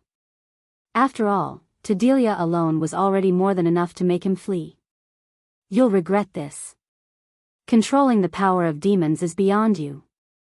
The more you use it, the deeper you will sink, until eventually your soul is consumed completely. Thank you for the warning, but don't think you demons will have an easy time devouring me." After saying so, Feng used the Bible of Darkness to erase Ferbero's consciousness and gain control over a portion of the demon prince's strength. A level 135 demon prince. Even with just 70% of Ferbero's strength, he could roam about the ruined mountain range's outer area without any worries. The conversation between Feng and Ferbero lasted for only a short moment. Hence, Delia, who had been petrified by the stone door and the Lord of the Dead, was still idle. However, after Feng took control of Ferbero's body, Delia immediately noticed something amiss. The demon prince's aura and mental oppression had weakened significantly. Moreover, Febero could display hostility toward it now. After realizing what had just happened, Tedelia pounced on Feng without hesitation, sending one of its mountain-sized claws smashing ruthlessly at the tiny human. Feng immediately felt as if the space around him had compressed 100-fold. Not only did his body feel a lot heavier, but even time had started slow. Tier 4 innate skill, Sundering Earth. This was the first time Tedelia had resorted to a skill. Previously, when fighting ants like Lifeless Thorn, it couldn't even be bothered to use skills. However, the only thing on its mind right now was to kill Feng as quickly as possible. Under intense pressure from the space around him, Feng looked up at Tedelia and smiled. "You're too late." Even before Feng finished speaking, Febero, who stood in front of Feng, waved his hand abruptly, and a pitch-black spear of flames condensed in his hand. He then swung the spear at Tedelia's approaching claw. Although Febero's spear was made of flames, it did not feel scorching at all. On the contrary, it gave off an extreme chill that froze the surrounding space. Time itself seemed to freeze momentarily. Boom! Space shattered and turned into nothingness. The impact of the collision between the two attacks caused the ground to sink. With the exception of Feng, the resulting shockwave also sent everyone flying over 500 yards away and inflicted damage on them ranging between tens of thousands to hundreds of thousands. Read latest chapters at Wuxia EU. As for Tedelia, its massive body shot backward over 100 yards, leveling the terrain in its path. The next moment, Illusory Words, Unyielding Heart, and the others, who got blown away, gaped in shock as they looked at Tedelia. Chapter 2759, Half-Step Demon King. Is this the real trump card Black Flame has been hiding all this time? Illusory Words and Unyielding Heart were shocked as they stared at the three-eyed demon hovering proudly in the sky. At the same time, they revealed bitter smiles on their faces. Febero, Lord of the Dead, Demon Prince, level 135 HP 13 billion. They had long known that people like Feng would always keep a trump card hidden. Otherwise, he wouldn't have come to the dangerous ruined mountain range even though he had reached tier 4. However, they never imagined that Feng's trump card would be this terrifying. The man had actually summoned a demon prince from the dark abyss and controlled it like a puppet to fight for him. A demon prince was an existence capable of rivaling tier 5 existences. In terms of life rating, a demon prince was above even superior mythic monsters. Not to mention, Febero was even a demon prince with a title. Calling him a half-step demon king wouldn't be an exaggeration. If the various superpowers were to find out about this power, they would most likely have very ugly expressions on their faces. Any demon prince that possessed a title had earned their title by slaughtering countless people in God's domain. In fact, these titled demon princes were responsible for the destruction of some kingdoms in God's domain.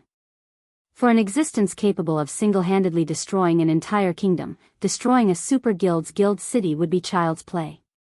In reality, Feng himself had also entertained the same fantasies as Illusory Words and Unyielding Heart. However, these thoughts remained merely thoughts. After his promotion to tier 4, both his concentration and mana perception had gained a qualitative improvement. Thanks to these improvements, he discovered a small trace of dark energy lingering around his soul. The Bible of Darkness possessed incredible power. In fact, some legendary items would even seem weak compared to it. This situation was inconsistent with God's domain's rules. In God's domain, one had to pay a price corresponding to the power gained. This was the balance of God's domain. However, the Bible of Darkness didn't seem balanced to him. The power it offered its wielder was far greater than the cost of using it. Now, the Bible of Darkness's detriments were thoroughly revealed. His soul had become tainted with dark energy. Although the dark energy lingering around his soul was incredibly weak, its purity was exceptionally high, equal to the energy found in 7 luminaries crystals. Ordinary power couldn't expel it. And the more he used the Bible of Darkness's power, the stronger and purer this dark energy became. Particularly, when he summoned Febero, the rate at which this dark energy grew had skyrocketed. Hence, unless absolutely necessary, he didn't dare casually use the Bible of Darkness's power for now. Meanwhile, as everyone was stunned by Febero's power, Tedelia, who had been knocked backward, let loose a deafening roar like an enraged beast. Tedelia's originally translucent body turned blood red and enlarged significantly. Now, the Realm Lord easily reached a height of 50 meters. Simultaneously, a ripple of power spread from its body, reaching 500 yards away and causing the ground to sink. What a strong gravity domain. Feng frowned when Tedelia's gravity domain reached him. Despite his mana domain and tier 4 physique, moving inside Tedelia's gravity domain was actually difficult. Now, he couldn't even exhibit half of his normal speed, let alone his strength. If tier 3 players stood within this gravity domain right now, they would most likely be crushed to death. Fortunately, Feng, whom Feng controlled, wasn't particularly affected by this gravity domain. His speed and strength had been reduced by only 20% or so. He still held an advantage over Tedelia. So, this is the Demon Prince's power? Feng was astonished by this situation. Despite both him and Feng being tier 4 existences, there was a tremendous gap between them. He only had basic control over Feng's body, utilizing Feng's mana and frightening concentration was beyond him. While these two aspects might not seem very important, they were crucial for tier 4 existences to maximize the use of their basic attributes. At this time, Feng couldn't exhibit even 10% of Feng's true combat power. Despite that, Feng could still overwhelm Tedelia. All Feng needed to do now was control Feng and have the Demon Prince pin down the Soul Singer. If everyone else helped out in attacking Tedelia, slaying the superior Mythic wouldn't be impossible. However, Tedelia had no intention of letting Feng realize his plans. Chanting an incantation, the Realm Lord repeatedly shattered the ground around itself and gathered the scattered rubble. In just 3 seconds, a meteorite with a 400-yard radius had formed in midair. A tier 4 curse? Feng's complexion darkened when he saw the meteorite. A tier 4 curse cast by a superior Mythic would possess power at the tier 5 standard. A single strike from such an attack was more than enough to demolish a city's defensive magic array. As a tier 4 player, if he got struck by this attack, he would die without question. At this time, let alone Feng, even Illusory Words, Unyielding Heart, and the other players standing over 500 yards away were stunned by Tedelia's attack. Helpless smiles appeared on their faces. Once this tier 4 curse landed, none of them would survive. They couldn't even interrupt the spell. Damn it. Why can't I use his mana? Feng felt a huge headache in this situation. If Feng were to rely on only his physical body, the Demon Prince definitely wouldn't be able to shrug off a tier 4 curse. Moreover, even if Feng could endure the attack, both Feng and the rest of his team couldn't. Escaping was also impossible at this point. After all, the activation of a tier 4 curse would place a seal on the space of the affected region. Aside from shattering the tier 4 curse directly, the only other way to survive a tier 4 curse would be to endure it. However, neither of these two options were viable for Feng. If he couldn't control Feng's mana, he wouldn't be able to use any of the Demon Prince's skills or spells, he could only have the Demon Prince fight hand to hand. While Feng was thinking about how to resolve this tier 4 curse, Tedelia completed the incantation for the tier 4 curse meteorite collapse. Boom! The next moment, the enormous meteorite that had taken shape fell from the sky like a real meteor. Damn it! Seeing the descending meteorite, Feng gritted his teeth and began calling the dark energy hidden in the depths of his soul. It's all or nothing now. As a tool capable of controlling all demons, the Bible of Darkness shouldn't be limited to turning demons into simple meat puppets. Feng believed it could exert further control over them. Meanwhile, a demon's power wasn't limited to just mana. They also had access to the terrifying power of darkness. In other words, the power of darkness was the source of strength for demons. Yet, when Feng used the Bible of Darkness, he could perform only simple manipulation of demons. This obviously didn't seem right. The instant Feng manipulated the strand of dark energy within his soul, it actually formed a connection with Feng's source of power. This is... Feng was stupefied. At this moment, he felt that he was Feng. He now could see what Ferbero saw and feel what Ferbero felt. Read latest chapters at Wuxia EU. Is this what it feels like to be in existence approaching Tier 5 Demon Kings? Not only did Feng not feel the slightest bit anxious or fearful of the descending meteorite, but it even looked like a toy to him. Be it the surrounding mana, terrain, or sky, he could now perceive everything with extreme clarity. Even the operating principles of the profound magic elements looked far less complex in his opinion. Meanwhile, just when everyone else on the team shook their heads and gave up, Ferbero suddenly raised a hand under Feng's control and directed it at the massive meteorite. The next moment, a gigantic hand made of mana appeared out of thin air and grabbed the meteorite, then lightly squeezed. Boom! A deafening explosion occurred in midair, and the meteorite, which was over 400 meters in radius, instantly shattered into dust. Space around the hand also transformed into a black void. Chapter 2760, Illusory Sword Slays Realm Lord. The sky shattered, and the resulting void storm dyed the sky black as it threatened to devour everything on this land. The void storm was so powerful that even Tier 4 players would suffer severe damage or death if they got too close. So strong. He crushed a Tier 4 curse with his hand. Is he really just a Tier 4 demon? Everyone present gasped at the power of the demon prince Feng controlled. Ferbero's might had thoroughly shattered their perception of Tier 4 demons in God's domain. In fact, even Feng himself felt shocked by this outcome. Amazing. A demon prince can actually control mana to such a terrifying level. No wonder they're known as half-step demon kings. Their actual combat power is definitely at the Tier 5 standard. Previously, Feng had merely thought to use Ferbero's mana to resist Tidelia's Tier 4 curse.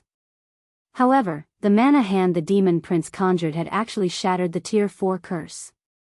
The demon prince's power was beyond his imagination.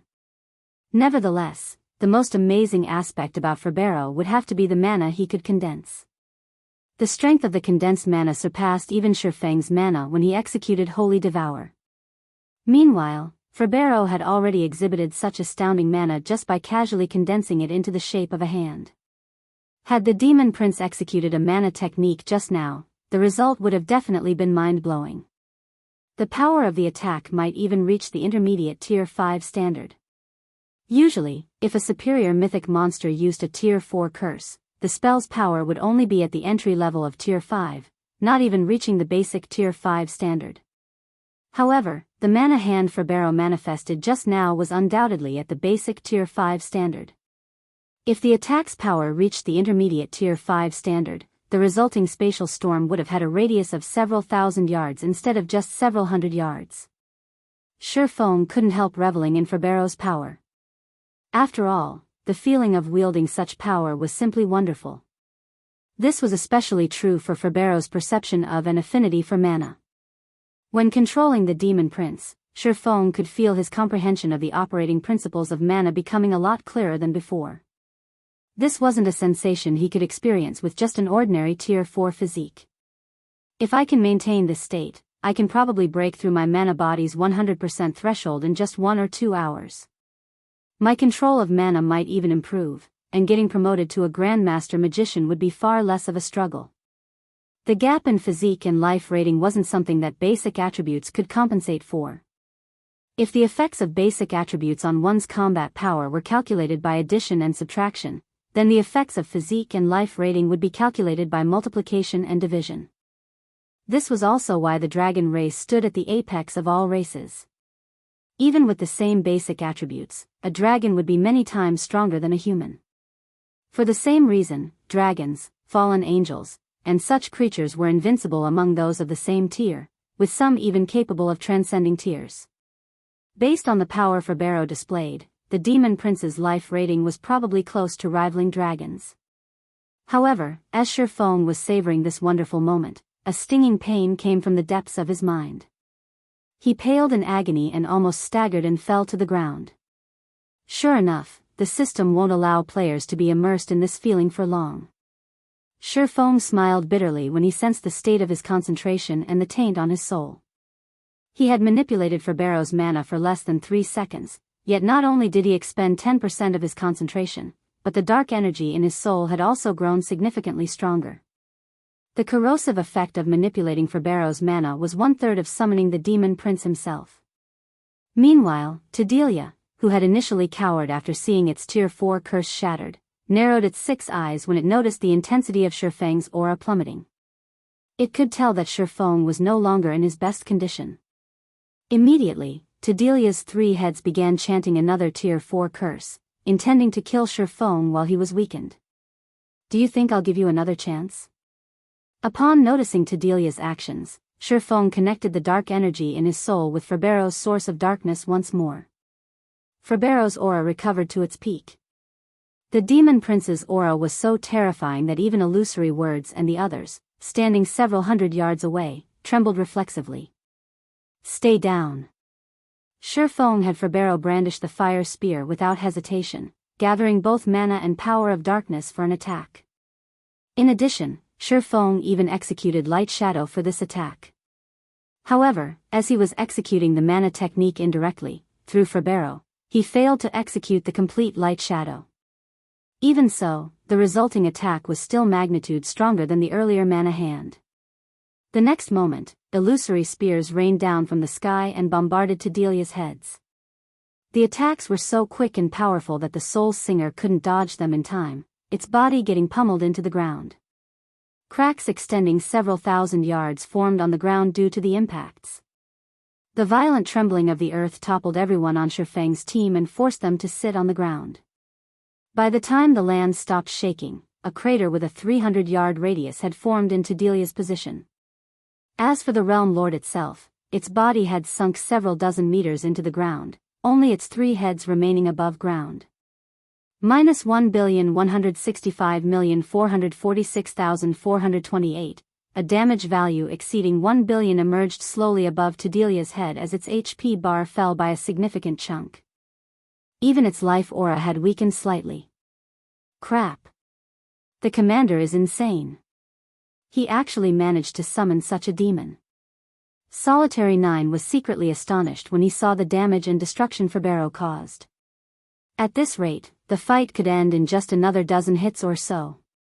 The boss monster that previously filled their minds with only thoughts of escape had been beaten down like a dog. The heavy injuries Delia suffered had also caused it to lose 30% of its basic attributes. There was simply no comparison between Delia and Ferbero. Alright, stop daydreaming. All of you activate your berserk skills and fight the boss together with the demon prince. We must get rid of the boss now. Otherwise, none of us will get out alive. Feng ordered weakly through the team chat as he sat down on the ground. He had used his full power to launch that previous blow. He had even executed a partial light shadow. As a result, he had expended 30% of his concentration and further enhanced the dark energy in his soul. Now, he was in an incomparably weakened state, and just controlling Ferbero required all his focus. If they allowed Delia to recover and use another Tier 4 curse, they would team wipe. Hence, they needed to finish Delia while the Realm Lord was still weakened. They definitely could not afford to give it a chance to catch a breather. Upon hearing Feng's weak voice, Unyielding Heart immediately understood their situation. Hurriedly, he shouted through the team chat, "Everyone from Unyielding Soul, follow me. Everyone from Crimson Emperor, attack together. Activate your berserk skills." Illusory words also commanded her subordinates to take action. She, too, understood that now was not the time to hold back. Immediately, 20+ peak experts from Azura, Unyielding Soul, and Crimson Emperor activated their berserk skills and rushed toward Delia simultaneously. However, the Soul Singer also realized the precarious situation it was in right now. After dragging its heavily injured body out of the crater, it fled without hesitation. Don't even think of getting away. Feng did not give Delia any opportunities to escape. Controlling Ferbero, he had the Demon Prince launch another attack at the Realm Lord. However, as Feng could execute only simple attacks with Ferbero right now, Delia managed to defend against the Demon Prince's attack despite being heavily injured. -94,376,414. A damage value nearing 100 million appeared above Tedelia's head when its claw collided with Ferbero's fire spear.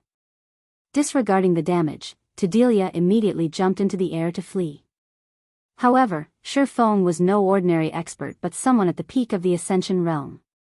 Even though he was in a mentally weakened state and couldn't get Ferbero to exert his actual combat power, he could still use the Demon Prince to pin down Tedelia. Every one of the attacks he executed with Ferbero targeted Tedelia's vitals, forcing the Realm Lord to defend itself. Meanwhile, Unyielding Heart and the others arrived within attack range and immediately joined the battle. All of them possessed power rivaling Tier 4 mythic monsters. Although they still couldn't afford to face Tedelia in a frontal confrontation, the damage they inflicted was significant. The next moment, normal attacks dealing over 2 million damage each, coupled with the occasional Tier 3 skill reaping over 10 million damage, landed on the Realm Lord one after another. As Tedelia was already struggling to deal with Ferbero, it was utterly powerless against the 20-plus players' assault. It could only let the players bombard it with attacks as they pleased. 83%. 72%. 54%.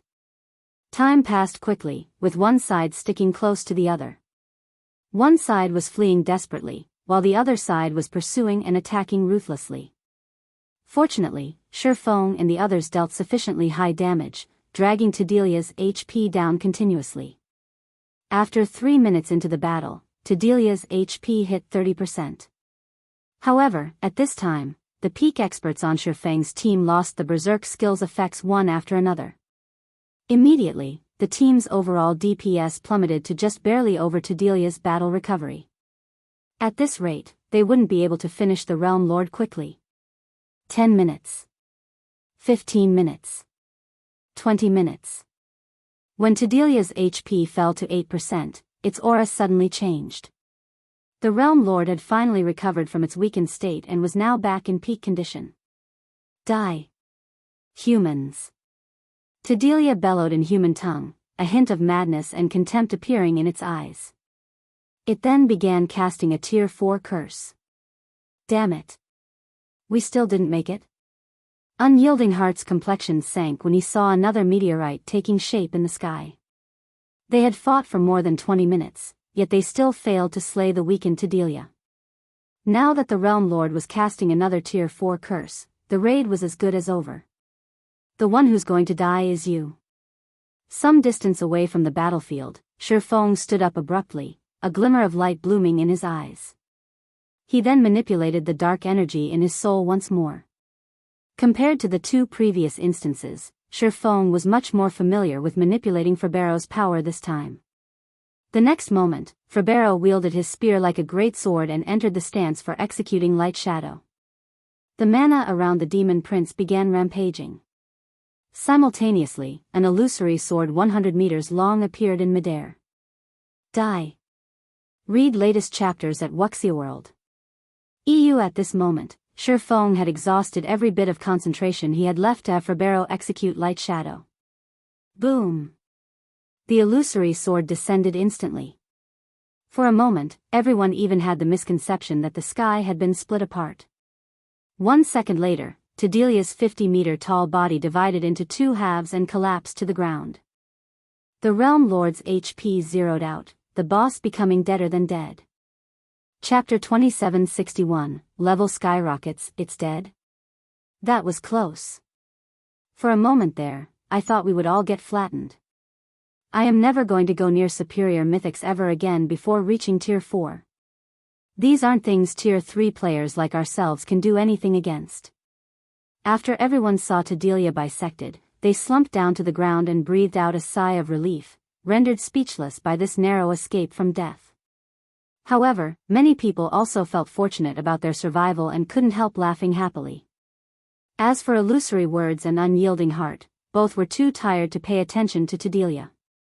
They only wanted to sit down, rest, and relax their minds. However, before anyone could catch their breath, divine sounds descended from the sky and echoed throughout the valley, so melodious that everyone felt intoxicated.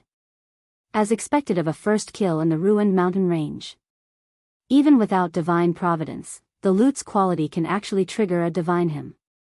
Feng, who was lying on the ground, was a little surprised by this situation.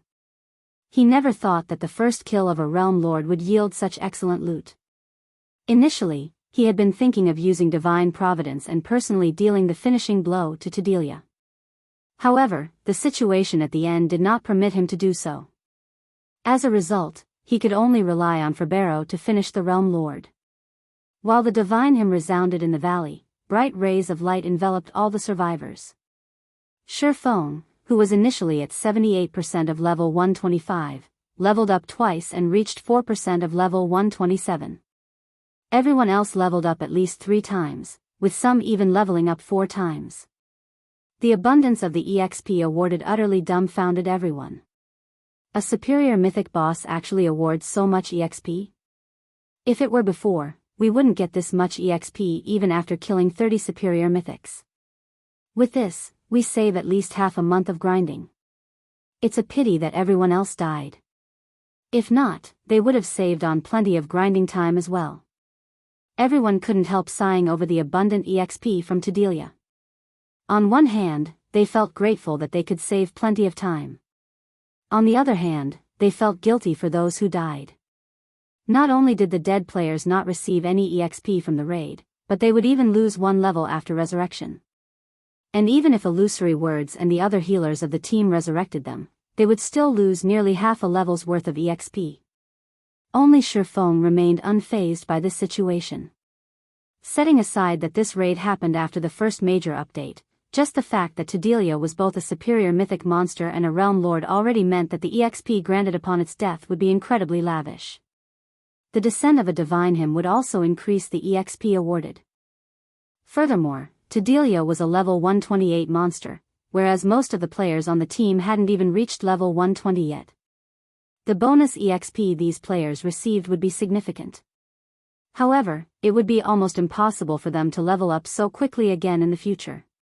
After all, each region of the ruined mountain range had only 1 realm lord, which took 5 natural days or more to respawn.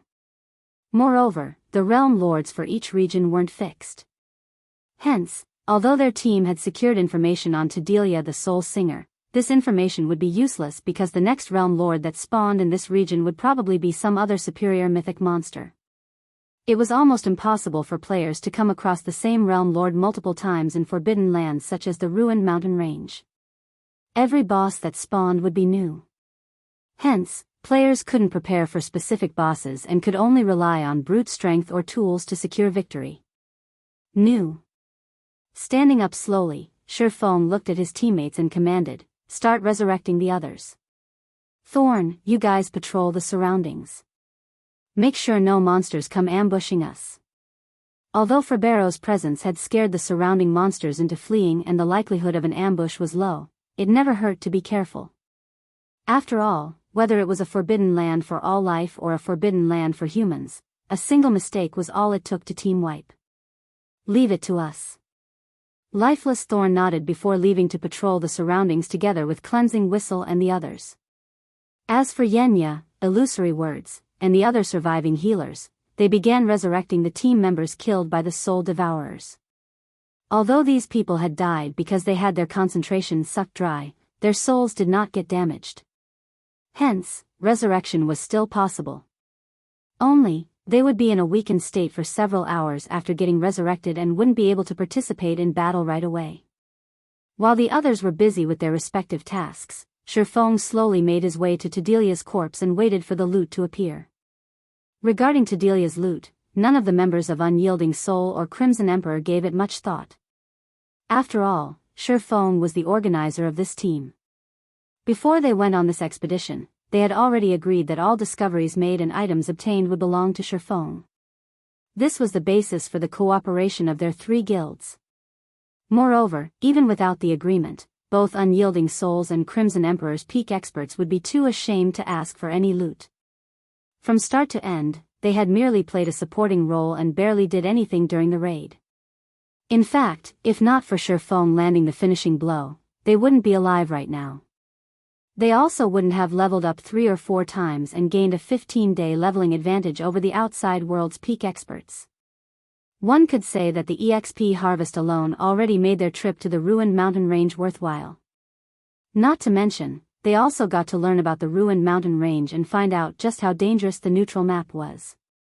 With this information, their two guilds would have a much easier time exploring the neutral map in the future. Let's hope the loot isn't too bad. I'd even settle for just 1 or 2 tier 4 skill books or a legacy guidance fragment, Feng prayed inwardly when he saw the dark clouds in the sky gradually scattering. Compared to the outside world, the ruined mountain range was impoverished. Unlike what most people of the outside world imagined, the ruined mountain range wasn't a place where one could just kill a few random mobs and get rich quick. On the contrary, be it forbidden lands for humans or forbidden lands for all life, both were scarce in material resources. Instead, the reason players and NPCs deemed forbidden lands to be rich in resources was the legacy resources found there. In the current God's domain, the kingdoms and empires controlled Tier 3 legacy resources. In the case of Tier 4 legacies, though, even the kingdoms and empires barely had any, some had none at all. However, the various forbidden lands still contained a considerable number of legacies for Tier 4 and above. Hence, forbidden lands were far richer in legacies than the maps in the outside world. Meanwhile, after players reached Tier 4, there were 3 ways they could improve themselves. The first and simplest method was upgrading their weapons and equipment. Such items were readily available in the various kingdoms and empires. The second method was significantly more difficult, obtaining Tier 4 skill and spell books. After reaching Tier 4, aside from spending legacy skill points to obtain Tier 4 legacy skills, the only other way players could obtain Tier 4 skills was through skill books. However, the monsters in the various kingdoms, empires, and standard neutral maps almost never dropped Tier 4 skill books. Only the monsters in forbidden lands would drop these items. Moreover, only monsters at the mythic rank or above dropped them, and the drop rate was incredibly low. Tier 4 skills and spells were crucial in deciding a Tier 4 player's strength. Oftentimes, the result of a duel between Tier 4 players could be predicted based on the number of Tier 4 skills and spells the two sides held. This was because Tier 4 skills were magnitude stronger than Tier 3 skills, with some capable of instant killing players of the same tier. Therefore, after reaching Tier 4, acquiring Tier 4 skill books was key to increasing a player's strength. The improvement players could gain from a Tier 4 skill could rival fragmented legendary items.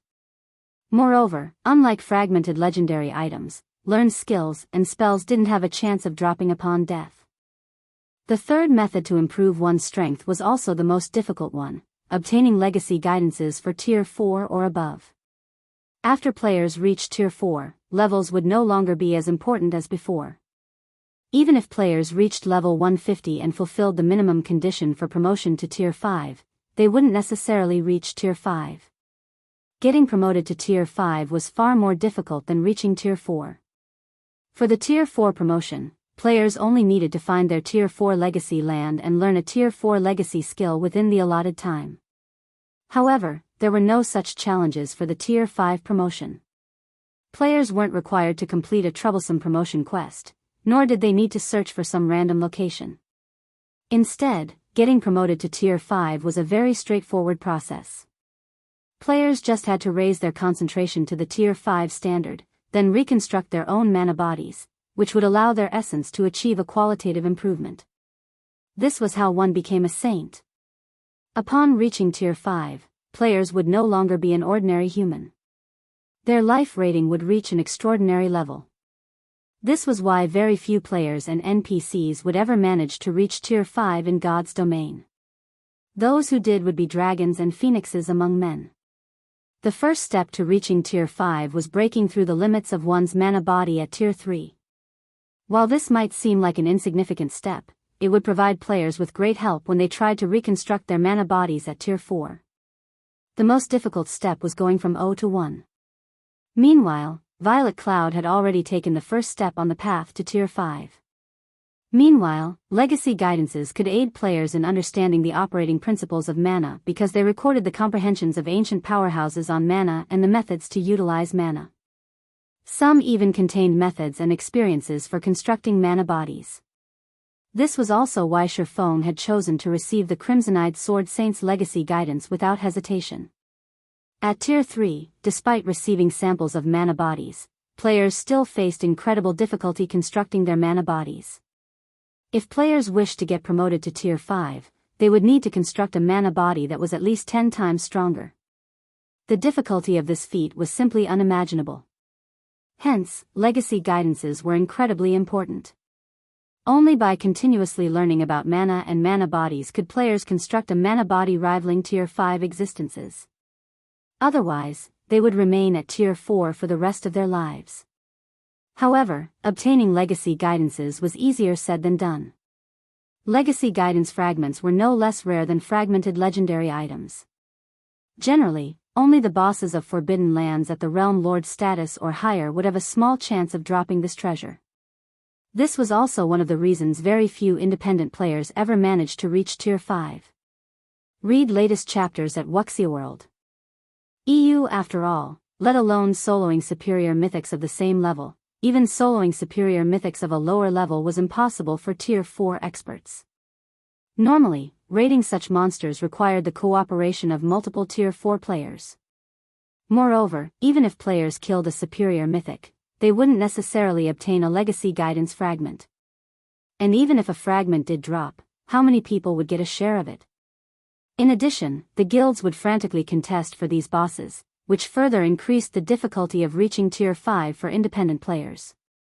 Unless one possessed a sufficiently strong backer or heaven-defying talent, Tier 5 would forever be beyond one's reach. Meanwhile, as Feng was praying and looking to the sky with an exhausted expression, dozens of dazzling items descended around him. The appearance of these items immediately attracted the ambient mana from several hundred yards around. When Feng spotted a strange stone sculpture of a monster among these items, his eyes instantly lit up. He even rubbed his eyes, thinking that he had seen wrong. An ancient beast sculpture? Did this monster swallow an ancient god's treasury? Chapter 2762, Ancient Treasure. While the strange beast statue held Feng's attention, the other players patrolling and resting in the distance noticed the several dozen items falling from the sky. Their eyes immediately widened in shock. Crap!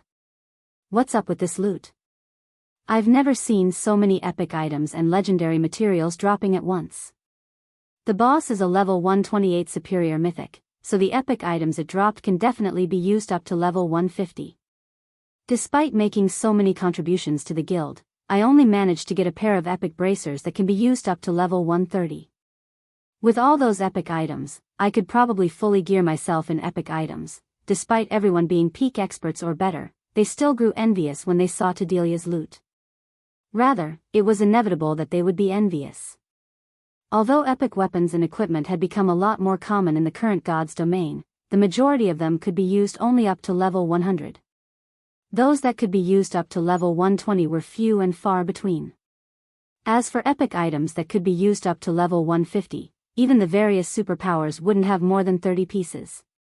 This wasn't because the various superpowers were slacking on killing level 100 plus mythic monsters, but because mythic monsters only had a tiny chance of dropping epic weapons and equipment that could be used up to level 150. Now, however, Tedelia had dropped over 10 epic items. Needless to say, every one of these epic items would be good up to level 150. After all, Tedelia was a level 128 superior mythic. According to their past experiences, the epic items dropped by level 120 plus superior mythic bosses would almost certainly have their level limit set at 150.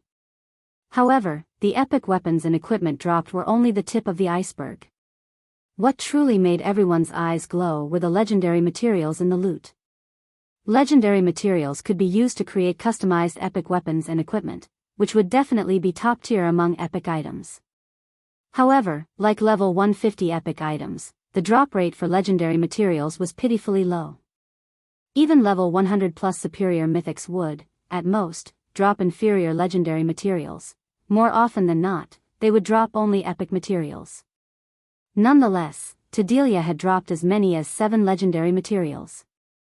In other words, one could produce 7 customized epic weapons and equipment with a level limit of level 150. Not to mention, the 20+ inferior legendary materials Delia dropped could also be used to produce top-tier epic weapons and equipment. In other words, Delia alone had essentially dropped over 30 level 150 epic weapons and equipment, more than enough to fully arm 2 players in level 150 epic items. This was something impossible even for the various superpowers at this stage of the game. As expected of a forbidden land. Just the loot of a superior mythic boss here equals the loot of 3 or 4 superior mythic bosses in the outside world. The loot's quality is also significantly better. Unyielding Heart also couldn't help his astonishment at this scene. At the same time, he resolved that once he reached tier 4, he would absolutely bring a team here to explore the ruined mountain range. However, unlike everyone else, Feng paid no attention to the weapons, equipment, and materials Delia dropped.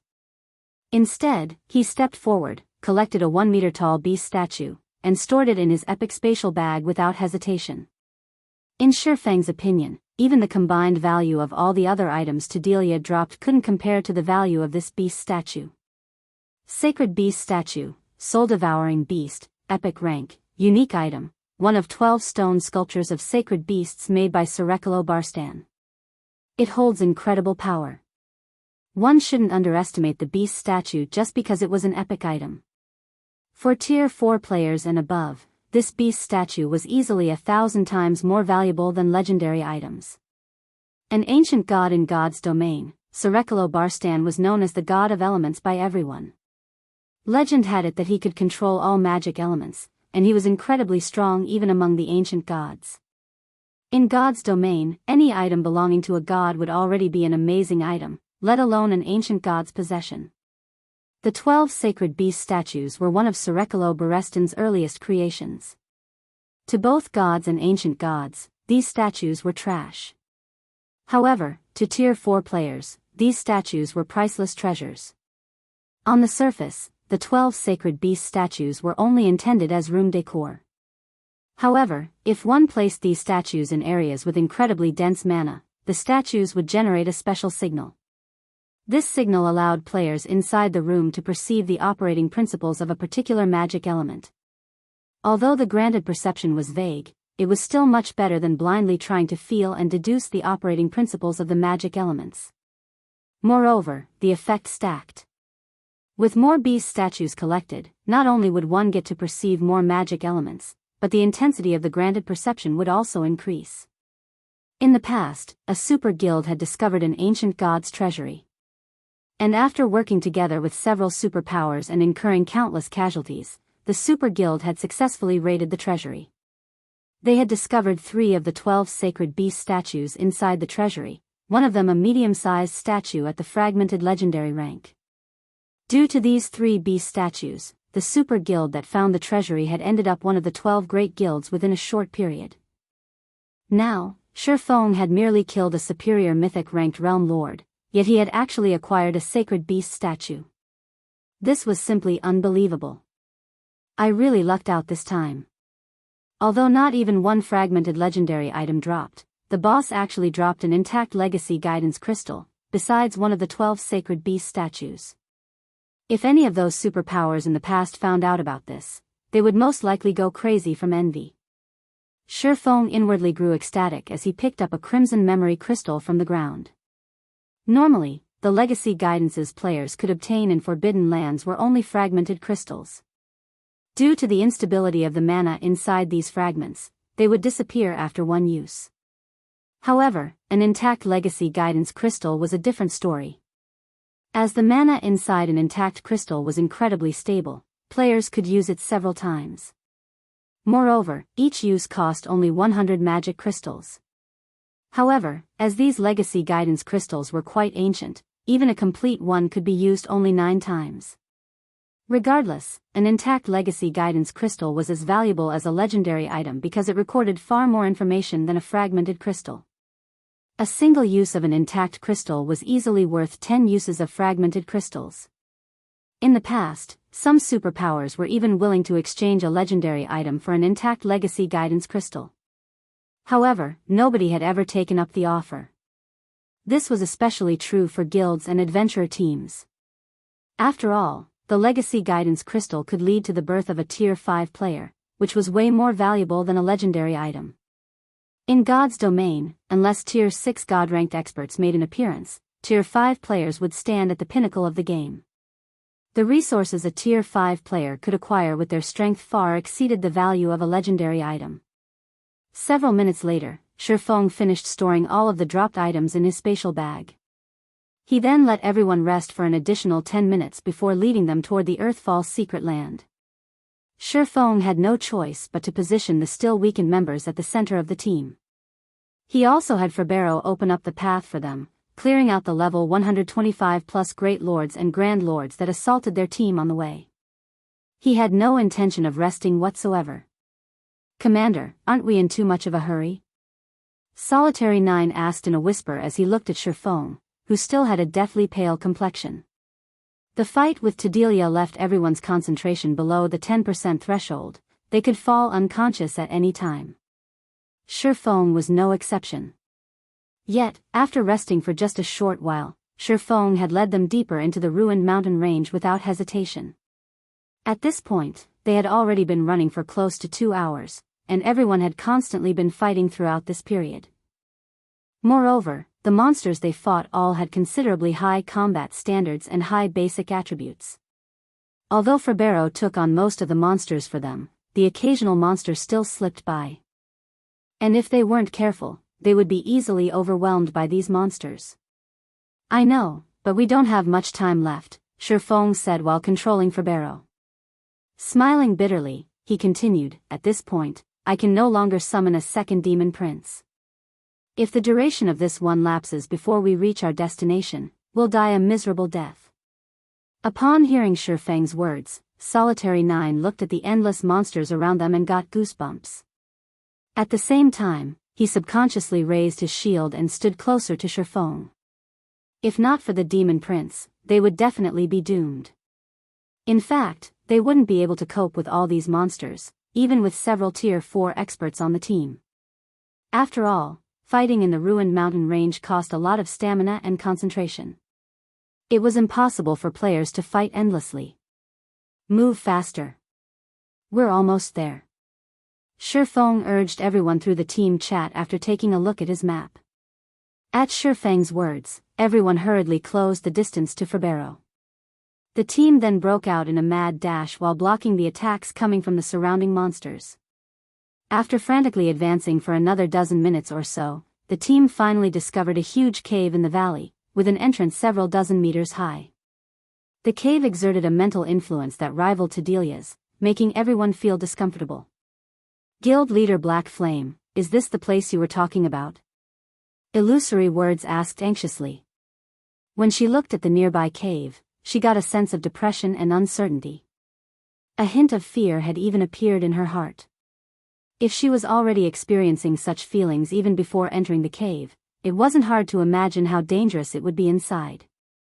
Looking at the God Slayer's map, Feng said with certainty, "It should be here."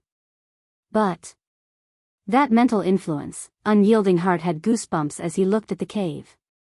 If another monster like Tedelia emerged from the cave, they really would be on their way to the underworld. The mental influence is indeed considerable, but we went to great lengths to get here. We can't possibly give up now, can we? Feng also understood Unyielding Heart's worries.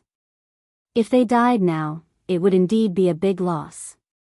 However, he had to obtain the God Slayer's treasure no matter what.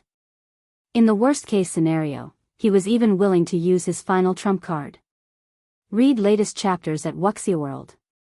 EU, okay, let's go in and take a look. Unyielding Heart nodded. He, too, thought that Feng's words were correct. They had already gotten this far. It would be a pity if they abandoned the expedition. Not to mention, they still had the Demon Prince to guard them. If further progress was truly impossible, they could still escape. Following which, Feng and the others made their way to the cave. However, when the team walked through the cave entrance, a startling scene suddenly occurred. The instant Ferbero stepped into the cave, a red beam shot out from the cave's depths. Before Feng could even have Ferbero execute evasive maneuvers, the red beam had already pierced through the demon prince's body. After getting struck, the Lord of the Dead, who had been invincible up to this point, burst into a bundle of flames and vanished without a trace. Chapter 2763, God? He died? Feng was dumbfounded at the sight of Ferbero one-shot. Not only was that red beam unbelievably fast, but it even packed enough power to kill a demon prince instantly. Although the Bible of Darkness summoned only a weak clone of Ferbero's true body, this clone still possessed the physique of a bona fide half-step demon king. Even true Tier 5 demon kings couldn't slay a half-step demon king in one hit. As for the red beam originating from a barrier trap or magic circle, the likelihood of that was low. Any barrier trap or magic array would require its user to be present to display its greatest power. Without the user, barrier traps and magic arrays could, at most, trap someone. They definitely did not have the ability to kill the clone of a half-step demon king instantly. Not to mention, the beam just now didn't look like it originated from a magic array or barrier but more like an offensive spell. Everyone else present was also stunned by this situation, and chills spread all over their body instantly. What happened? That's a half-step demon king we are talking about. The demon prince that they believed was invincible had actually gotten killed instantly. If they took a similar attack on their Tier 3 bodies, they, too, wouldn't last a second. However, this still wasn't the crucial point. The fact that the other party could one-shot a half-step demon king meant that the other party was among the most horrifying existences they had come across. Meanwhile, none of these horrifying existences were things players dared to offend because the possible consequences in doing so included the annihilation of their souls. If that happened, they would really have to start all over again. However, before anyone could snap out of their daze, a terrifying mental pressure assaulted them. As if time had stopped, everyone froze in place. In fact, even their thoughts had fallen into a torpor. They simply stood still, not knowing what to do. While everyone stagnated, Feng clearly sensed something, and his heart immediately grew cold at this discovery. It's over. In his previous life, he had seen this time-stopping phenomenon only once in a video of a group of Tier 6 God-ranked experts clashing against an ancient evil god. The fight back then had been earth-shattering. However, aside from the Tier 6 God-ranked experts and a few Tier 5 experts, the other players present had no idea what exactly had happened. By the time everyone recovered, the battle was already over. For most of the players present, the battle had basically started and ended in an instant. To them, it felt as if nothing had happened whatsoever. However, that had been far from being the case. By the time everyone recovered from their stupor, 1/10 of a kingdom had disappeared from God's domain, leaving behind an endless wasteland littered with shattered space. Now that this scene was replaying before Feng's eyes, this meant that the other party was no weaker than that ancient evil god in the past. Just when the flow of time was slowing and Feng's thoughts were about to stagnate, a crimson glow suddenly bloomed from his spatial bag. The appearance of the crimson glow immediately dispelled the power enveloping him. Afterward, a shabby yet dazzling broken blade flew out of the spatial bag and hovered quietly in front of him. This is the Ash Blade. Feng was shocked when he saw this broken blade. Various legends were circulating in God's domain regarding the Ash Blade, which was rumored to be the God Slayer's weapon. A weapon named the Ash Blade had also appeared in Feng's previous life. Back then, the owner of this weapon had been a mysterious expert nobody knew. However, what everyone did know was this mysterious person's heaven-defying feat with the Ash Blade in hand. This mysterious expert had single-handedly annihilated a super guild's main city. Moreover, the Ash Blade this person wielded was incredibly powerful. Even epic weapons would break after suffering 3 or 4 hits from the Ash Blade. Only fragmented legendary weapons could barely withstand its power. For this reason, everyone had suspected that the Ash Blade was a legendary weapon. Hence, Feng had kept the Ash Blade all this time instead of discarding it. After all, there might be a day when he could recast it. Of course, there was another legend regarding the Ash Blade, which stated that the Ash Blade was a clue to the God Slayer's legacy. However, according to historical materials in the libraries of the various kingdoms and empires, nobody had ever found the Ash Blade. Only after that mysterious expert had appeared and thoroughly shattered the status quo of God's domain did everyone start paying attention to the ash blade. How interesting. Out of the people that arrived this time, someone actually brought that item. It seems you are quite lucky. While Feng was surprised by the ash blade, a deep and indifferent voice came from the depths of the cave. It used not the human language but divine language instead. Similar to the demonic language, despite Feng having no knowledge of the divine language, his brain still understood the meaning conveyed by the words. Before Feng could react to the divine words, an elderly man clad in a gray robe appeared before him. This elderly man's body was in a translucent soul state. Moreover, it was incredibly unstable, as if it would disappear at any moment. However, Feng could still feel great power coming from the old man, which awoke in Feng the urge to submit. The old man's information was thoroughly hidden. It was impossible to glean any information about him at all. Esteemed elder, we came here purely by mistake. We did not come here with any purpose. I hope you can forgive us, Feng said apologetically to the old man. He dared not display any disrespect to the elder before him. Although Feng wasn't aware of the old man's true identity, the fact that the old man could stop time meant that he was undoubtedly at the Tier 6 standard. Even if the old man was only a remnant soul now, he still wasn't an existence Feng could afford to offend. You don't have to lie. I know why you came here, the old man said as he looked at Feng quietly, his deep gaze seemingly seeing through Feng's soul. Not only did you acquire that map, but you even hold the ash blade. In that case, you qualify to enter this place and know its secret. How much you can gain from this secret will depend entirely on yourself. I am only an observer and the protector of this place. I won't do anything to interfere with your progress. Feng felt deeply relieved when he heard the old man's words. As for whether the old man was lying to him or not, Feng didn't care. After all, even if the old man was lying to him, Feng couldn't do anything about it. Esteemed elder, may I know what will happen to my friends? Feng asked worriedly. Although he himself was no longer in any immediate danger, he couldn't say the same for his teammates. It was entirely possible for the old man to erase their existences permanently to keep this place a secret. Don't worry. I won't kill them, the old man said, chuckling as he glanced at Feng's teammates. After all, they are individuals blessed by heaven. They won't die even if they are killed, right? Feng couldn't help growing slightly nervous at the old man's question.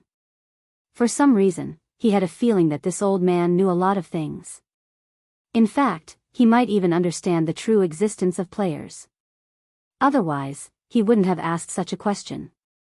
This was the first time Feng had met such an NPC. Alright, I'll stop messing with you. Since Feng didn't dare respond to his question, the old man dropped the topic. He then said, you hold the ash blade, which means you are the chosen one. Hence, you may enter the cave. As for the others, they will be teleported out of this place. Of course, as you have been lucky enough to get selected, you can also bring 9 people with you. However, you'd best think about who to bring with you. The secret of this place isn't something heaven-blessed individuals like yourselves can imagine. A single mistake might even result in a true death for you. When the old man said the words, true death, he even placed emphasis on them. It sounded as if he was warning Feng, yet it also sounded as if he was teasing him. His behavior made it impossible for Feng to guess his thoughts. Nonetheless, Feng did not pay too much heed to the old man's warning. His goal in visiting the ruined mountain range was the Earthfall's secret land. Although he did not know what kind of secret the secret land contained, from what he heard, the 3 super guilds that monopolized the secret land had acquired a lot of benefits. This meant that the secret land shouldn't be a very dangerous place. I've decided to bring the 4 of them. May I know if that is okay? Feng asked as he pointed at Lifeless Thorn, Solitary 9, Yenya, and Cleansing Whistle. Only 4?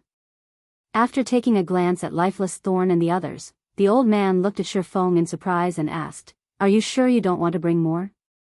You should know that the cost of entering that place is extraordinary. The amount of time you can stay there is also very limited. I'm sure. Feng nodded. Initially, he had considered bringing more people with him. However, with the possibility of this secret being much greater than he imagined, every additional person he brought along would be an additional risk. Hence, he decided to bring only Lifeless Thorn's group of 4. After all, the 4 of them had long since known many of his secrets. They could truly be considered his people already. However, the Azura adventure team's other members were not as reliable. Alright, this is your decision. The old man no longer pursued the matter and waved his hand at the 4 selected people. Apart from Lifeless Thorn, Solitary 9, Yenya, and Cleansing Whistle, all the others immediately transformed into streaks of light and flew out of the cave. The streaks of light then left the ruined mountain range, dodging the purple lightning decorating the neutral map sky. Meanwhile, Lifeless Thorn and the others suddenly jumped up in surprise. What's going on? When Lifeless Thorn and the others saw their current situation, they fell into a daze. Just a moment ago, there had been nobody standing before them. In fact, even Feng had been behind them. However, in the blink of an eye, not only did Feng appear in front of them, but the rest of their team also disappeared without a trace. It was obvious that there was a blank in their memories. Read latest chapters at Wuxia World. EUE was now, a scary old man stood before them. And they couldn't read any information about this old man. Alright, stop looking around randomly. Your gazes are very annoying. Do you really think I can't sense them? The old man suddenly shouted at Lifeless Thorn and the others, the brief pressure he exuded nearly making their knees buckle. I'll let you off this time, but if you behave like this to anyone else, they won't be as easy on you as I am. Upon hearing the old man's words, Lifeless Thorn and the others hurriedly nodded and promptly stopped using their identification skills on the old man and their surroundings. That's more like it. Now, follow me. The old man nodded when he saw Lifeless Thorn and the others turn obedient. He then began walking into the depths of the cave. Chapter 2764, Land of Fallen Gods. Outside of the ruined mountain range, devouring swamp, dozens of streaks of lights descended onto a swampy woodland as Unyielding Heart and the others were transported out of the ruined mountain range. Were we resurrected? Unyielding Heart looked at his surroundings with some confusion. Why did we get resurrected here? Where's Brother Black Flame? The devouring swamp was a neutral map adjacent to the ruined mountain range. However, the map was very high level, with monsters at level 130 or above. It wasn't suitable for them to travel across. Hence, they had previously traveled through a level 120 neutral map to enter the ruined mountain range. I don't think we got resurrected, Illusory Word said, shaking her head. We were most likely teleported here, probably the doing of that horrifying existence we came across just now. Although she didn't know what had happened, the most likely possibility was that they were banished from the cave since none of them had lost any levels. Big Sis Illusory, aside from Black Flame, Azura's side seems to be missing 4 people too, Blue Gown said strangely after carefully inspecting the team. At Blue Gown's words, everyone else noticed that Lifeless Thorn and 3 others of the Azura adventure team were indeed missing. At this discovery, Azura's members couldn't help becoming anxious. Did they get left behind? Unyielding Heart subconsciously muttered a guess. At Unyielding Heart's words, everyone present felt chills crawling down their backs. Before they lost consciousness, they had clearly felt a frightening mental influence from the depths of the cave. If not for them losing consciousness a moment later, they might have dropped to their knees the next second. Without a doubt, the source of the mental influence was the most terrifying existence they had come across since entering God's domain. They found it truly hard to imagine the consequences of being targeted by such an existence. If that's true, this is bad. Illusory Words also frowned at this possibility. Against that kind of frightening existence, even a Tier 4 player like Feng would be no different from an ant. In fact, the said existence might even be able to obliterate their souls. After all, a few of the many frightening existences she knew of possessed this kind of horrifying ability. Not to mention, the existence they just met was many times stronger than any of those frightening existences. Let's reorganize the team and go back to take a look. Simply standing around and doing nothing isn't a solution, Unyielding Heart suggested. No, We cannot go back in, Illusory words countered, shaking her head. Since that existence chose to keep them there should be a reason for this. Otherwise, why could we safely leave that place, whereas they couldn't?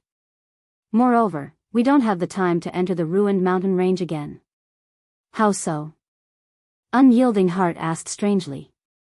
Although Illusory words' deduction might be correct, they couldn't just abandon Feng and the others without doing anything. After all, they didn't even know whether they had accomplished their task. If the task wasn't completed, their 3 guilds would be in big trouble afterward. I just received news that not only did the number of NPCs increase again, but the various powers members are also facing greater difficulties in leveling up. Shortly after we started sending our members into the Secret Covenant Tower, the superpowers began having designs over it. They think that the tower is an excellent leveling spot, and they've already clashed with us outside Sky Spring City several times, Illusory words explained. We need to head back as soon as possible to preside over the situation. Otherwise, it'll be impossible to seal off Sky Spring City with just a bunch of Tier 3 experts. They're taking action already? Unyielding Heart was surprised by this revelation. Initially, he thought that the various superpowers wouldn't pay as much attention to the Secret Covenant Tower just for the sake of leveling. Hence, he hadn't anticipated such a development. However, the massive increase in the NPC population had undoubtedly increased the various powers' urgency and difficulty in leveling up. This made excellent leveling spots even more valuable than before. Now, just for the sake of leveling up quickly, many superpowers had already started targeting the Secret Covenant Tower. If these superpowers entered the tower and discovered the Tier 3 legacies inside, the situation would definitely become even more troublesome. So, we need to return quickly to ensure nobody sneaks into Sky Springs City and the Secret Covenant Tower. Otherwise, the various superpowers would have already occupied the tower before Black Flame completes his task. If that happens, we'll end up even more passive, Illusory words said. She then took out a transfer scroll and immediately teleported to Crimson Emperor's residence in Silverwing City. After Illusory words teleported away, the other Crimson Emperor members took out transfer scrolls and teleported to Silverwing City one after another. What should we do? Mu Lingsha asked Unyielding Heart as Crimson Emperor's members left. Do we return too? That's the only thing we can do. Let's just hope Brother Black Flame's side is safe.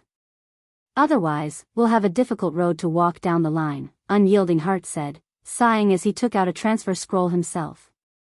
Unyielding Soul's other members immediately followed suit one after another. As for Azura's members, they planned to remain in the Devouring Swamp and level up while waiting for their vice-commanders to contact them before taking further action. During the time Illusory words and Unyielding Heart had returned to Silverwing City to control the overall situation, Feng and the others in the distant ruined mountain range had arrived at the deepest part of the cave. Is this the secret of this cave? Shock and surprise filled Lifeless Thorn as he stared at the icy cavern before him. The icy cavern was over a dozen kilometers wide. Its interior was a snowy white world, with ice sculptures in the shape of humans, elves, half-orcs, giants, dwarves, and other races erected all over. Every one of these ice sculptures radiated an aura that was stronger than the demon Prince Ferberos. Meanwhile, these statues numbered in the tens of thousands. Moreover, the dozen or so ice sculptures at the cavern's center radiated an aura that was much stronger than that of the other ice sculptures. Despite standing so far away, Lifeless Thorn still felt awe and fear in his heart when he looked at these statues. He dared not approach any of them. At this moment, let alone Lifeless Thorn, even Feng was astounded by this scene. Feng had a much clearer idea than Lifeless Thorn did of what kind of existence those central ice sculptures were. Indeed. Read latest chapters at WuXiaWorld. Those dozen or so ice sculptures were bona fide Tier 6 gods. He had even read about a few of them in libraries. From the scene in the cavern, he could tell that these gods and people of various races had been going up against something. Only, the end result was that every one of them got frozen into eternal ice sculptures. What the hell happened here? Feng was greatly puzzled as he looked at this horrific scene. Tier 6 gods were existences that stood at the apex of God's domain. A force of over a dozen gods could devastate the continent. It wouldn't be an exaggeration to say that such a force could even sweep through the dark abyss. In fact, even if all of the Tier 6 god-ranked experts that existed in his previous life joined hands, they could just barely manage to contend with a force of a dozen or so Tier 6 gods. Yet, these Tier 6 gods had actually been killed, annihilated in a single move, by the looks of. Chapter 2765, God Slayer's Legacy. After a brief silence inside the cave, a deep, emotional voice entered Feng's ears. You had best not ask or think about what happened in the past and what caused the deaths of so many of the world's powerful people and even gods. You also must not look into these matters. The consequences of doing so are not something even heaven-blessed individuals like yourselves can bear. You might even lose your minds as a result, the old man warned when he saw the curiosity on the faces of Feng and the others. Although the old man's voice did not carry any mental influence or coercion, the certainty in his tone made Feng shudder involuntarily. As for Lifeless Thorn, Solitary 9, Yenya, and Cleansing Whistle, although they reacted fearfully to the old man's warning, the curiosity on their faces was clear for all to see. It was evident that they did not take the old man's words seriously. After all, this was a matter related to gods. Players who were new to God's domain treated the word God as merely a noun. At best, gods were a type of powerful monster to them. However, those who truly ventured around God's domain and studied the historical materials in the libraries of the various kingdoms and empires would realize that gods weren't just powerful existences. Simultaneously, they represented a kind of extreme, a road leading to the top of God's domain. Hence, anything related to gods represented a massive opportunity for players. This was especially true for Tier 3 players like themselves. They were quite aware that they could no longer advance on their own. If they wished to get to the next level, they would have to follow in the footsteps of their predecessors. Meanwhile, the footsteps of gods were undoubtedly the best to follow. None of you should look deeper into this matter, at least not now, Feng suddenly said to Lifeless Thorn and the others. He knew very well how attractive gods were to Tier 3 experts. They wouldn't hesitate to look into matters related to gods, even if the risks were big. After all, the road to promotion was simply too difficult. Normally, players could already improve significantly with the ruins left behind by Tier 5 existences, let alone those of Tier 6 gods. However, the disappearance of some peak experts and apex experts from both the game world and the real world most likely had something to do with Tier 6 gods. Anyone who tried to get involved with Tier 6 gods as Tier 3 and Tier 4 players would die before achieving anything. If they were lucky, they would have their accounts destroyed and need to start all over again. If they were unlucky, they might disappear like those experts in the past. Upon hearing Feng's words, Lifeless Thorn and the others eyed him curiously. They never thought that Feng would actively stop them from looking into this matter. It seems you know your limits, kid, the old man said, gazing at Feng with warm approval. That's right. Only people who know the limits of their strength and abilities can live long lives. Even you heaven-blessed individuals are no exception. At the old man's words, Lifeless Thorn and the others promptly awakened from their greed. Thanks, Commander. I never thought I would get seduced by the benefits in front of me, Lifeless Thorn said in gratitude, a hint of fear in his voice. God's domain had always emphasized balance. All gains came with losses. If one tried to secure an opportunity despite lacking the necessary strength, they would only wind up dead. Currently, they hadn't even reached Tier 4, yet they were actually thinking of looking into the secrets of Tier 6. That was simply suicide. That is normal. After all, not many people in God's domain can remain calm when faced with matters related to gods, Feng said, shaking his head. If not for him having a wealth of experience adventuring in God's domain, he wouldn't have fared any better than Lifeless Thorn. In fact, he might have reacted even more crazily. In the current era where the gods had withdrawn from the world, even the various superpowers would go nuts over a clue related to Tier 6 gods. In fact, even Tier 5 NPCs would fight desperately to secure this clue. Alright, that's enough talking. After seeing that Feng and the others had calmed down, the old man beckoned to them and said, "Come here. Next up is the moment you have all been waiting for. It is also the final wealth and treasure that person left behind for you heaven-blessed individuals." A treasure left behind by the God Slayer? Feng grew a little excited at the old man's words. The God Slayer was a mythical figure in God's domain. Although it wasn't certain whether the God Slayer had become a god or not, it was certain that he was born a human. Meanwhile, the God Slayer was an existence that even gods feared. In fact, the number of gods the God Slayer had slain exceeded 10. However, for reasons unknown, the God Slayer had suddenly vanished into God's domain's history, leaving behind only a few clues pertaining to his existence. Normally, these clues were acquired from ancient ruins. It was almost impossible to find any records of the God Slayer in the various kingdoms and empires' libraries, as if the God Slayer's existence had been wiped out by history. Future generations couldn't look into the God Slayer's existence, even if they wanted to. However, there were a lot of negative comments about the God Slayer. Some people said that the God Slayer was a great sinner of God's domain, and others said that the God Slayer was the culprit behind the twilight of the gods. Shortly afterward, the old man led Feng's group of 5 to the cavern center, where the dozen or so frozen gods stood. Upon arriving there, Feng and the others noticed a space-time crack there, as small as a fingernail, undetectable from a distance. Only after moving within 30 yards of the crack did they barely notice it. Directly underneath this space-time crack was an incomparably complicated magic array. It was so complicated that even Feng, who was an advanced magician, felt dizzy after just one glance at it. Needless to say, he couldn't even begin to decipher it. This is the treasure? Solitary 9 was stunned when he saw this tiny space-time crack. For a moment, he even felt that the old man had duped them. What possible use could they have for a fingernail-sized space-time crack? Even if this space-time crack led to somewhere, with how small it was, players couldn't enter it. That's right. This is the treasure, the old man said, chuckling. You might think that such a small space-time crack is no big deal, but what if I say that it connects to the past? Connects to the past? Solitary 9 was again stunned. Crossing timelines was simply impossible. It should still be impossible even in a virtual reality game like God's Domain. Esteemed Elder, are you perhaps saying that this space-time crack can allow us to travel to another world?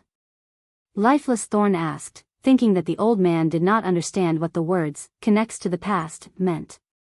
In fact, even Feng suspected that what the old man truly meant was that the space-time crack allowed people to travel to a different space. After all, there were plenty of foreign spaces and other worlds in God's domain. No, it is really linked to the past. It isn't linked to an otherworld or a different space, the old man insisted, shaking his head. He could tell what Feng and the others were thinking, and he said in a determined tone, I know you don't believe me. There is no way you can believe me either. After all, time travel is something even ancient gods are incapable of accomplishing. However, it is true. Moreover, this space-time crack is connected to the ancient era of God's domain. Read latest chapters at Wuxia World. The old man's words dumbfounded everyone present. Connected to the ancient era of God's domain? Feng felt his worldview crumbling, shocked beyond words. Could this be the Earthfall's secret land's true secret? The ancient era of God's domain was an era of wonders. Various super-civilizations were intertwined during this era when gods still roamed the world. And because the twilight of the gods had yet to occur, the world of God's domain was incredibly rich in resources. The present era of God's domain couldn't hold a candle to the ancient era in this regard. I won't say anything more. Since this is your first time, you can enter it without any cost. However, you can only spend a limited amount of time inside. Moreover, the stronger you become and the greater your impact during the ancient era, the easier it will be for the world to notice your presence. If that happens, the world will reject your existence and expel you. What you can obtain during the ancient era will all depend on your own abilities, the old man said slowly. However, I have to warn you that the ancient era is not the paradise you imagine it to be. You will die a permanent death if you aren't careful. Before Feng and his companions could ask any questions, the old man waved his hand. Immediately, Feng and the other four transformed into streaks of light that plunged into the space-time crack, disappearing from the cavern. Chapter 2766, Ancient Era. In a valley amid some lofty mountains, a team of nearly 5,000 people frantically fought a group of demons. The battlefield was crazed and spectacular and looked just like a battlefield in ancient times. Both sides suffered severe casualties, their blood staining the valley red. The smell of blood carried for tens of thousands of yards. Even those inured to battle would find this situation uncomfortable and unbearable. However, neither side showed any intention of stopping, both prepared to fight to the bitter end. Of the two armies battering each other, the demon army was led by a level 135, tier 4 great demon, while a woman led the human army. The woman in question possessed golden hair and crimson eyes. She wielded a silver sacred sword and was clad in a knight's blue sacred armor. As the woman contended against several dozen level 130+, tier 3 demons, her HP continuously decreased. However, despite being at a complete disadvantage, the more she fought, the brighter the glow her sacred sword radiated. The power she exhibited also kept increasing. Damn it. You're actually using the aria of holy blood? Don't even think I will let you finish it. The tier 4 great demon's expression turned solemn when he saw the glowing sacred sword. Immediately, he spread out his 4 wings and flew toward the crimson-eyed woman. Everyone, protect the commander. Do not let that great demon approach the commander, a tall man shouted before rushing at the great demon with his golden shield raised. Subsequently, several dozen other melee classes nearby also charged at the great demon, all of them ignoring the fact that they were merely at tier 2. Scram! Seeing the crowd charging at him, the demon commander pulled out his crimson greatsword and slashed the space in front. Over 100 crimson beams shot forth, tearing apart space as they advanced. The power they carried simply wasn't something even tier 3 existences could dream of withstanding. Boom! The next moment, the several dozen tier 2 melee classes were instantly vaporized, while the shield-bearing man was sent smashing into the mountain. Damn it! I'll kill you! When a man standing nearby saw this scene, his eyes turned bloodshot, and he promptly charged at the great demon with his sword raised. However, before this man could even get near the great demon, the long-range spells of several tier 3 demons had already killed him. In the meantime, blood had already dyed the body of the crimson-eyed woman fighting several dozen tier 3 demons. Her complexion was also deathly pale. However, despite the state of her body, her gaze remained indescribably firm. Be punished, demons, the crimson-eyed female knight bellowed as she raised her sacred sword. The sacred sword released a beam of light that shot to the skies. Countless streaks of light then rained down on the valley like shooting stars, and the demons struck by these shooting stars immediately fell into a heavily injured state. The situation on the battlefield reversed in the blink of an eye. Kill! We cannot let these demons take even a step into human territory, the crimson-eyed knight shouted, her pale complexion showing no signs of fatigue. She then raised her sacred sword and charged at the demons who were still fighting. The female knight's words stimulated the surviving humans. They began madly fighting against the demons. However, after a few exchanges, the humans present were dumbfounded, staring at a distant pile of demon corpses in disbelief. The next moment, the great demon commander, who was over a dozen meters tall, emerged from this pile of corpses, a hint of mockery and contempt on his face. The aria of holy blood is indeed powerful. And for you to still be alive after using this desperate move, your mental willpower is truly astonishing. I'm certain you can rank among the top tier 4 powerhouses, the great demon said as he looked at the crimson-eyed knight. He then asked mockingly, but can you use it a second time? At this great demon's words, the complexions of the surviving humans instantly turned ashen. This was the aria of holy blood they were talking about. This was the sacred sword Blood Moon's unique spell. Most people would be able to use it only once before departing for the netherworld. This was because the consequent pain of the body and mind was not something ordinary people could bear. However, in return for the steep price, once the aria of holy blood was cast, it exerted astonishing power. Even a great demon would sustain heavy injuries and lose half of their HP after getting struck by this move. Moreover, without restoration items such as the Water of Life, it would be impossible to recover from the attack. Yet, now, needless to say, it would be impossible for the female knight to use Aria of the Holy Blood again. However, with the humans' current combat power, they were no match for the great demon. After all, the great demon before them was a bona fide demon marquis. The purity of his bloodline was far superior to that of ordinary great demons. Since you no longer have any other moves to make, it's my turn now. When the great demon saw the silent humans before him, an indescribably excited and joyful expression appeared on his face. Don't even think about it. The female knight suddenly appeared above the great demon's head and brandished her sacred sword. 3 phantom swords appeared in the sky, the sight stunning everyone present. This is the sword Saint Lord Lox's personal technique, Sky Cleaver. The commander actually mastered it? When the surviving humans saw the 3 phantom swords in the sky, a look of awe and admiration appeared on their faces. You're already on your last breath, yet you're still putting up such boring resistance? When the great demon saw the 3 phantom swords, he did not reveal any awe or fear whatsoever. On the contrary, he nonchalantly brandished his great sword. Boom! The great sword and 3 phantom swords collided, the resulting shockwave sent both humans and demons stumbling backward. Large cracks formed on the ground the great demon stood on, and the great sword the great demon wielded let out a low hum. The great demon's arms were also trembling.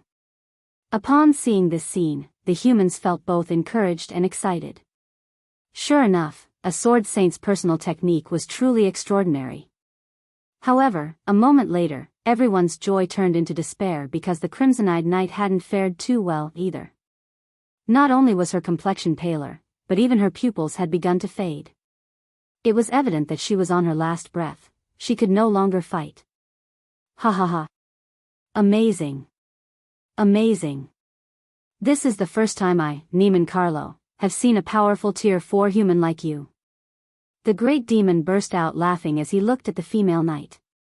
However, it all ends here. Before you die, I will drag you all down to hell first. Read latest chapters at Wuxia EU. After saying so, Neiman Carlo began chanting the incantation for the Tier 4 spell Hell's Gate.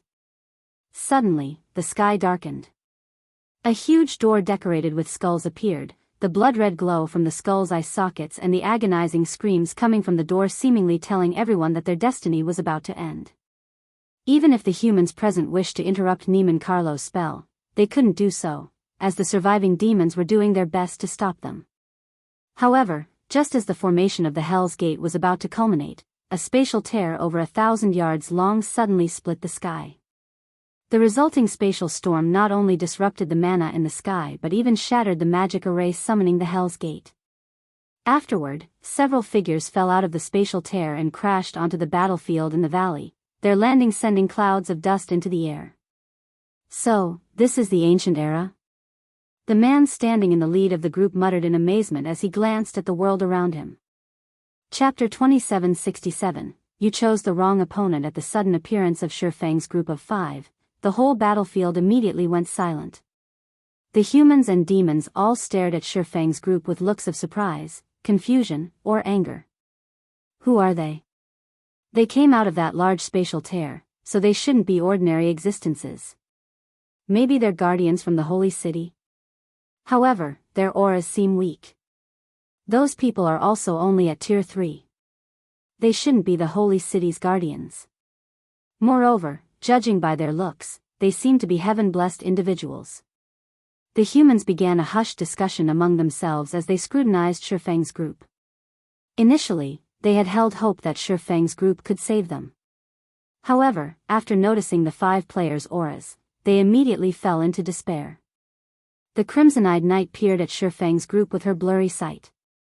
It was evident that she, too, felt surprised and puzzled by the sudden appearance of Feng's group. Humanity's heaven-blessed individuals? When the great demon Neiman Carlo saw Feng's group, he, too, was shocked. How is this possible? Neiman Carlo wasn't particularly surprised to see more heaven-blessed individuals of the human race appearing in this place. What shocked him was the spatial crack that these humans had arrived through. That massive spatial crack had carried an extraordinary amount of power, even he would lose his life if he accidentally came into contact with it. Yet, Feng's group had actually come out of it directly. Compared to the humans and demons originally fighting on this battlefield, however, the ones most surprised by the present situation were Feng's 5. How is this possible? Feng's heart surged with shock as he looked at a group of people standing among the human army. Why are there other players here? Aside from the many NPCs, the human army also had quite a number of players.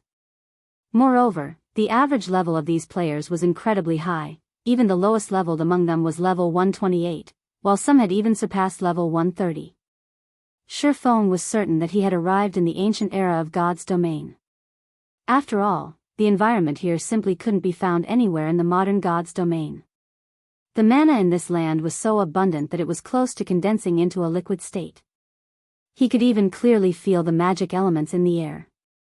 Like sprites, some of the magic elements were cheerful and lively, some were cold and lonely, some were hot and angry, etc. He could sense all of this with exceptional clarity.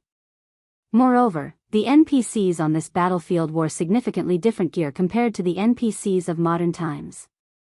Their weapons and equipment were of much higher quality. In the modern God's domain, NPCs were mainly geared with epic weapons and equipment, very few possessed fragmented legendary items. After all, fragmented legendary items were incredibly rare and precious even to NPCs.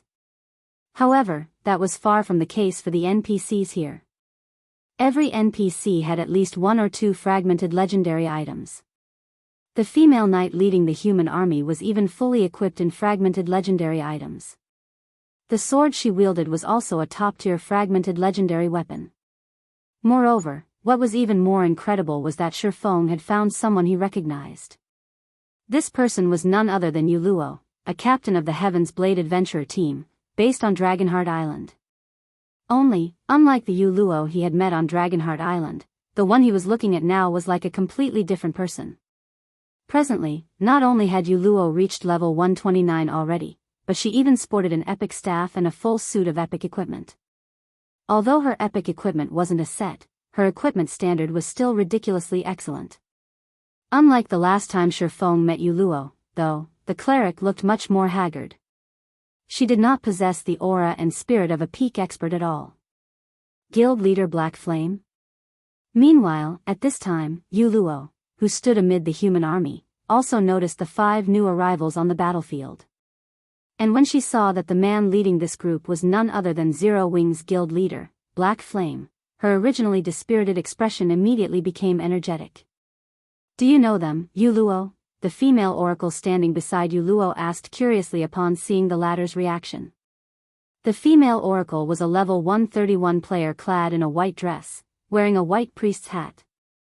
Yes. Moreover, he's my fellow countryman, Yuluo said, nodding excitedly. Fellow countryman? The female oracle scrutinized Feng's group. She soon noticed that the average level of Feng's group was quite low, and their appearances indeed resembled Yuluo's a lot. Particularly, the feeling of incompatibility Feng's group had with the other players in God's domain was exactly the same as Yuluo. The female oracle then shook her head and said, "What a pity. His luck is truly poor.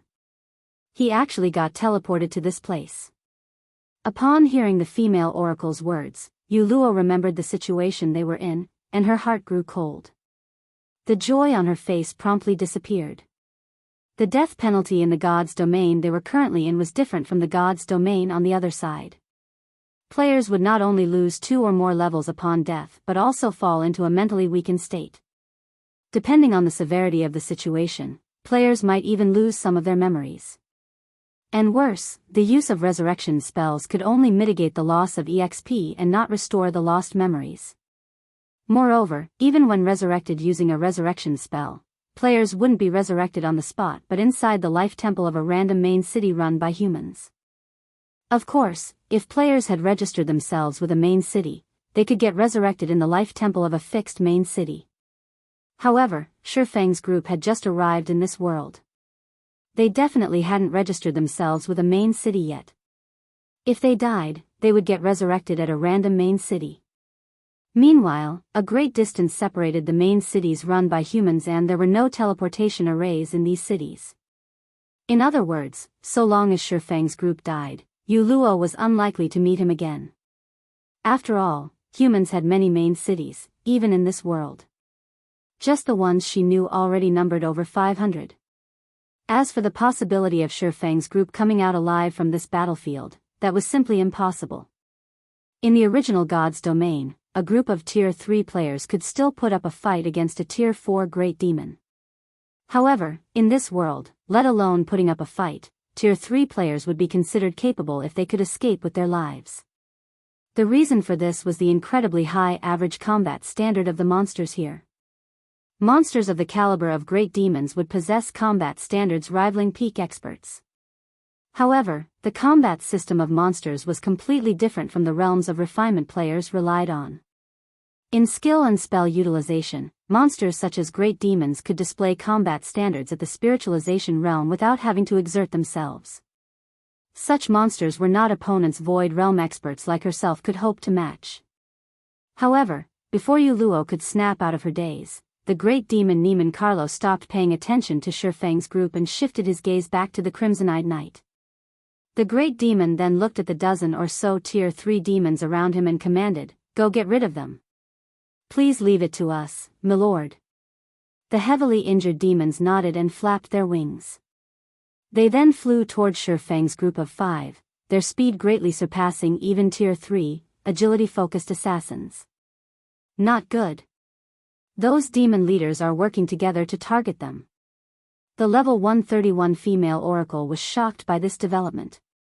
She never thought that Neiman Carlo would have his trusted subordinates deal with Feng's group. Although these demon leaders had been heavily injured by the aria of holy blood, individually, they were still stronger than Tier 3 experts. In addition, if over a dozen of them worked together, they could form a demonic array that greatly increased their combat power. "Big Sis Cloud, let's go save them quickly," Yu Luo urged anxiously when she saw the demon leaders targeting Feng's group. She knew that Feng was incredibly strong. After all, he was someone the various superpowers on Dragonheart Island had labeled a peerless expert. His strength surpassed even that of domain realm monsters. However, not only did the demons of this world possess high combat standards, but their demonic arrays also operated like the humans' battle arrays. Even a peerless expert would fall in the face of such a group of demons. Die, humans. Runes suddenly lit up all over the demon leaders' bodies. The auras they radiated also intensified significantly until they were just short of rivaling ordinary great demons in terms of strength. Simultaneously, the weapons in their hands turned into brilliant rays of light. Tier 3 combination skill, Skyflower's Shadow. Read latest chapters at WuXiaWorld. EU immediately, countless red petals fell from the sky, heading toward Feng's group. Every flower petal tore space as they fluttered down, making it seem as if night was falling. "You used a good skill, I'll give you that. Unfortunately, you chose the wrong opponent." Feng snorted when he saw the red flower petals descending toward him. He then unsheathed the abyssal blade and unleashed his aura. Simultaneously, a mana domain spread out from his body, instantly covering a 1,000-yard radius and enveloping the entire battlefield. The next moment, Yu Luo saw Feng execute an upward slash with the abyssal blade. Bronze Combat Technique, Swords Transmigration. Chapter 2768, Repelling Demons, Sacred Sword Blood Moon. As Feng swung his long sword, innumerable dazzling stars suddenly formed around him. Now that he had reached Tier 4 and had the assistance of a mana domain, this sword's transmigration was more than twice as strong as when he executed it at Tier 3. Boom! The next moment, the dazzling stars shattered the descending flower petals and attacked the demon leaders. Before the demon leaders could react, they were already flying back over 100 yards away, their HPs decreasing in large chunks. They even had difficulty standing up. He's strong. He sent so many demon leaders flying with just one move. Could he really have been sent here from the Holy City? Tier 4. Crap. This aura definitely belongs to a Tier 4 class. He's a Tier 4 Sword Emperor. With that power, he's a powerhouse even among other Tier 4 classes. Everyone was momentarily stunned by this development. None of them thought that the seemingly ordinary Feng would send over a dozen demon leaders flying in one move. Moreover, he was even a bona fide Tier 4 Sword Emperor, an existence capable of rivaling Tier 4 great demons. Yu Luo, your fellow countryman is so strong. No wonder you were so excited to see him. I never thought he would be a Tier 4 Sword Emperor. With that kind of strength, he can definitely rank within the top 5, or maybe even top 3 in our city, the female oracle named Cooling Cloud exclaimed as she looked at Feng. She, too, had not expected Yu Luo's acquaintance to be so powerful. A Tier 4 player. This was a goal players like herself struggled toward desperately. Unfortunately, the Tier 4 promotion quest was simply too challenging. Her one attempt had failed. In the main city she resided in, there were only 3 known Tier 4 players. Every one of them was a big shot in the city. They were existences far beyond Tier 3 players like herself. However, at this moment, let alone Cooling Cloud, even Yu Luo, who was familiar with Feng, was wide-eyed in shock and incredulity. Tier 4. She had improved a lot after arriving in this world. However, Tier 4 remained a huge threshold to cross. Unless she could take one step further in her combat standard, she would be doomed to hover forever in the ranks of Tier 3. However, despite being at level 127, Feng had already become a Tier 4 Sword Emperor. Moreover, he had accomplished this feat even before entering this unbelievable world. Meanwhile, as the humans were goggling at Feng in shock, the great demon Niemann Carlo gazed at Feng with a solemn expression, as if he was looking at a monster. Who are you? Niemann Carlo asked, a hint of fear appearing in his eyes. A heaven-blessed individual can't possibly wield such power. After Feng unleashed his aura, let alone the demon leaders present, even a demon marquis like himself felt suppressed. In fact, even the mana flowing inside his body was significantly slower. Now, he could exhibit only 60% of his normal combat power, at most. Generally, suppressing a Tier 4 existence's strength by even 10% was already a difficult feat, what more 40%? Yet, Feng had done it. That's none of your business. Feng paid no heed to the great demon's question. Instead, he smiled and said, I will give you 2 options now. The first is for us to continue fighting and determine the victor through life and death. The second option is for you to get out of my sight, together with your people. As soon as Feng finished speaking, a deathly silence fell over the battlefield. Yu Luo and the other players, in particular, gaped, their wide-open mouths forming an O. Is he crazy? Even if he's a Sword Emperor, Niemann Carlo won't spare him after being threatened in such a way. It's over. That Niemann Carlo will definitely go all out against us. Demons had always been arrogant in God's domain. They did not place other creatures in their eyes at all, even when dealing with the dragon race. Needless to say, the arrogance of a demon marquis was even greater. Even their commander, Angelica Teresa, would not dare utter such words to Niemann Carlo. After all, Niemann Carlo was truly powerful. His strength was outstanding even among Tier 4 demons. He had the potential to become a demon prince. Otherwise, he wouldn't have become the commander of a demon army. Sure enough, after the demon marquis heard Feng's words, Niemann Carlo's complexion turned indescribably ugly. Simultaneously, everyone felt the ambient mana grow violent.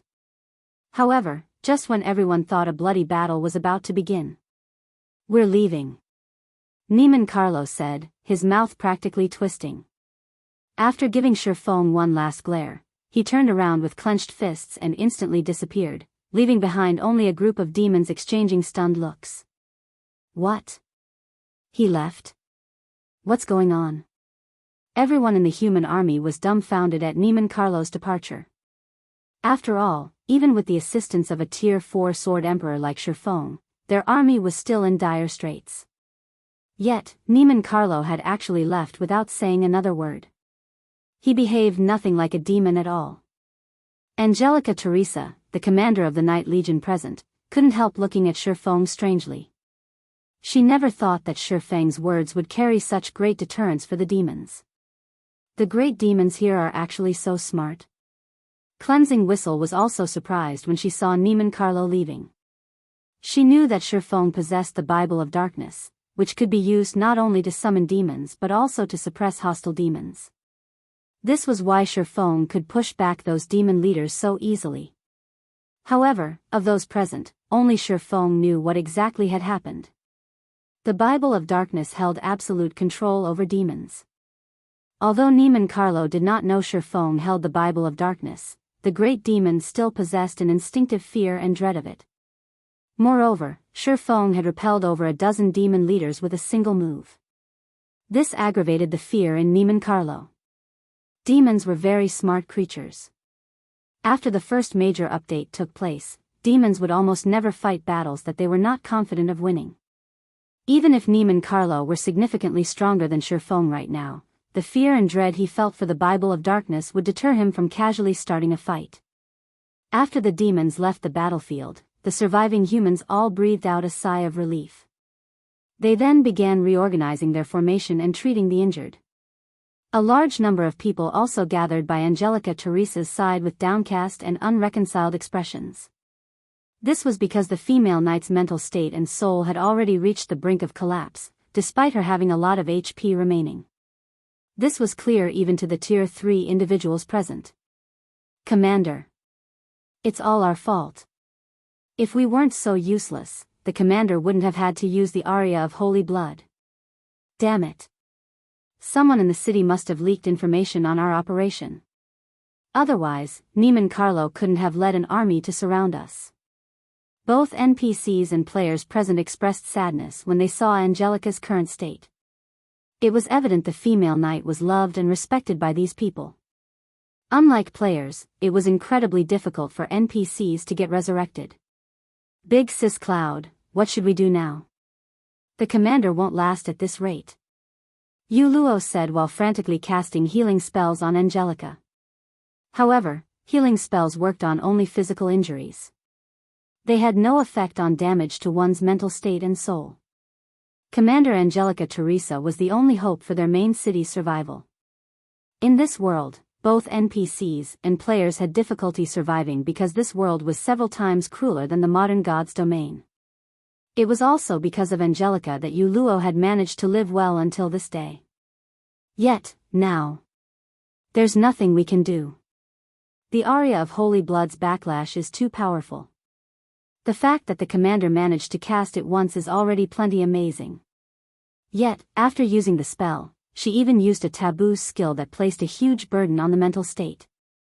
Now, even a Tier 4 Great Divine official can't save her, Cooling Cloud said as she shook her head, a gloomy expression appearing on her face. While the two Tier 3 healers, Yuluo and Cooling Cloud, were doing everything they could to save Angelica Teresa, Feng, who watched all of this from a distance, was filled with an indescribable sense of shock and surprise. She's actually Angelica Teresa? Feng couldn't help doubting his eyes for a moment as he gazed at the frail female knight. What's the matter, Commander? Solitary 9 asked curiously when he noticed Feng's surprise. In Solitary 9's opinion, there shouldn't be anything in God's domain capable of surprising Feng. Yet, now, the man actually evinced surprise because of an NPC. This was a truly strange situation. Have you never visited a library to read about God's domain's history during your free time?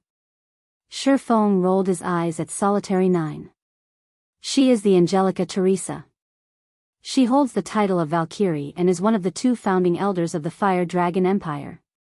She's a founding member of one of the 4 ancient countries. Solitary 9 did a double take at Angelica Teresa when he heard Feng's words. Read latest chapters at Wuxia World. The 4 ancient countries of the modern god's domain were the only 4 human empires that had existed since the ancient era. According to legend, the founding emperors of these empires possessed incredible power. In the case of the Fire Dragon Empire, though, a large part of the reason it survived the ancient era was the contributions of its two founding elders, and even gods feared these two founding elders. However, by the looks of it, she seems to be dying, Lifeless Thorn said in a quiet tone. Maybe she just has the same name? No, she is definitely that person, Feng affirmed. The sacred sword Blood Moon is ranked 6th among God's domain's famed swords. It is said that this sword once belonged to Angelica Teresa, one of the Fire Dragon Empire's founding elders. While a person can have the same name, the chances are low that she would wield the same weapon. God's domain's 36 famed swords were unique existences, and their owners were all historical figures in God's domain. In other words, it was precisely because of the people wielding these swords that the swords became unique existences known throughout God's domain. What should we do now, then? If she dies, will it alter God's domain's history? Solitary 9 asked anxiously. At this point, he still couldn't tell whether they had arrived in the real ancient era of God's domain or just a replica. If it was a fake, then good. If it was real, then the results would be very bad. No sooner had Solitary 9 finished speaking than the system's cold, mechanical voice entered Feng's ears. Chapter 2769, Inferior Mythic Quest System, Warning. Warning. System, you have triggered an optional Inferior Mythic World Quest. Quest content, assist Angelica Teresa to become Meteorite City's Lord. Rewards 1 unknown item and God's Domain World Authority +2. Penalties unknown. System, you have 30 seconds to consider. Quest will be accepted by default if no response is made. An inferior mythic quest? Feng couldn't help doubting his ears when he heard the system. As far as he knew, legendary main storyline quests were already the most challenging quests players could pick up. However, there were quests of a higher grade than legendary main storyline quests, mythic quests, which had always been a mystery of God's domain. Despite the rumors of mythic quests, nobody had ever personally verified their existence. Yet, he had now triggered an inferior mythic quest. Do I accept it? Feng hesitated. This was most likely the only opportunity he would ever get to challenge such a quest. After all, he had never even heard of anybody receiving a quest of this rank. He had most likely triggered such a quest only because he happened to visit God's domain's ancient era and came across a key historical figure. Moreover, by the looks of it, the other players around him had not received this quest. This meant he had satisfied some unknown conditions to trigger this quest. Only, the penalty for failing a legendary quest was already more than enough to end a player's career in God's domain. The penalty for failing an inferior mythic quest would most likely be several times greater if he failed to complete the quest after accepting it. However, when he saw the reward of God's domain's World Authority +2, greed momentarily overwhelmed him. In the present God's domain, everyone else was probably unaware of God's domain's World Authority, as it was simply far too difficult to obtain. Normally, players had to have achievements that affected the entirety of God's domain to acquire this World Authority. Players who successfully obtained World Authority, even if only 1 point of it, would receive unimaginable assistance in their progression in God's domain. Just like the name suggested, gaining World Authority meant one would become an existence with special rights in God's domain. The various superpowers were willing to go all out and risk incurring massive losses just to obtain the special rights the War God's Temple offered. After all, obtaining these rights meant one's guild could surpass other guilds by a large margin and solidify its position in God's domain. Individual players could also obtain special rights in God's domain. This was World Authority. Obtaining even 1 point of World Authority was equivalent to attaining God's domain's recognition. Players with World Authority would then gain an unimaginable affinity with the world. On the surface, gaining an increased affinity with the world might not seem very useful. However, it would provide players with a clearer perception of the various magic elements and their operating principles. This was crucial for players aiming to reach Tier 6. In the past, for the sake of producing Tier 6 God-ranked players, the various super guilds were willing to do everything they could just to help a select few of their members gain World Authority. However, even the 5 great super guilds had managed to gather only a handful of World Authority points after struggling for 4 or 5 years. Nevertheless, it was also a fact that every player that obtained World Authority points had reached Tier 6. Now that Feng had the opportunity to obtain 2 World Authority points just by completing one quest, how could he not feel greedy? If he succeeded, let alone Tier 5, even getting promoted to Tier 6 would become a lot easier. "Commander, are you alright?" Yenya asked worriedly when she noticed Feng's strange expression. "Did you consume too much concentration after using that combat technique just now?" Previously, Feng had exhausted himself during the fight with Tedelia. Although they had taken a small break afterward, the amount of concentration he managed to recover was most likely limited. "I'm fine," Feng said, shaking his head. He then looked toward Angelica Teresa, who currently lay weakly on the ground, and gritted his teeth. "It seems I have no choice but to help her." Truthfully, he didn't wish to take part in this matter. After all, the old man from before had emphasized that if he overdid things here, the world would quickly discover his existence and forcibly return him to the modern world. If that happened, it would be a huge loss for him. After all, the environment here was truly wonderful. Moreover, God's Domain's ancient era was far superior to the modern era in many aspects. The available legacies aside, just the materials, weapons, and equipment available here were already leaps and bounds superior to the modern God's Domain. At this point, he had yet to find out how he could earn a large amount of resources from this ancient era, so he naturally couldn't recklessly take action. This was also why he had chosen to chase away Neiman Carlo instead of killing the Great Demon. Needless to say, he also wished to avoid saving the NPCs of this era if possible. This was especially true for a big shot like Angelica Teresa. Steady progression was the way to go in God's Domain. However, the quest rewards were far too generous. Even if it meant taking a huge risk, Feng still planned to give it a try. After all, in his current state, he really wasn't confident of getting promoted to Tier 5. If he merely relied on legacy guidances, constructing even a completely new mana body would be tough, let alone constructing a mana body that matched the physique of Tier 5 monsters. Ultimately, Feng walked up to Angelica Teresa, his actions causing the other people present to grow alert. Although Feng had repelled the demon army for them, he was still a foreign powerhouse. Their wariness of him was only natural. After all, there were many insidious people in God's Domain who were capable of stabbing others in the back with a smiling face. No one wouldn't be completely safe from such people, regardless of one's identity. The best example would be their commander. Their commander possessed a great reputation in their city. Most of the city's big shots respected and favored her, yet she still ended up getting stabbed in the back. Upon seeing Feng walk over, Yuluo gritted her teeth and asked in a quiet tone, "Guild leader Black Flame, do you have a way to save our commander?" "So long as you can save the commander, I will help you with whatever you want. Even if it means sacrificing myself." In reality, Yuluo did not think Feng would have a way to save Commander Angelica Teresa. After all, even Cooling Cloud, who was both a skillful healer and advanced master alchemist, was helpless. "I indeed have a way to save her. However, I don't need you to sacrifice yourself or anything of the sort." Feng smiled involuntarily when he saw the resolution on Yuluo's face. "I just need you to tell me about the situation here once afterward." Even if Yuluo didn't ask for his help, he would still save Angelica Teresa. After all, a dead person couldn't become the overlord of Meteorite City. "You have a way to save the commander, guild leader Black Flame?" Yuluo was momentarily stunned by Feng's reply.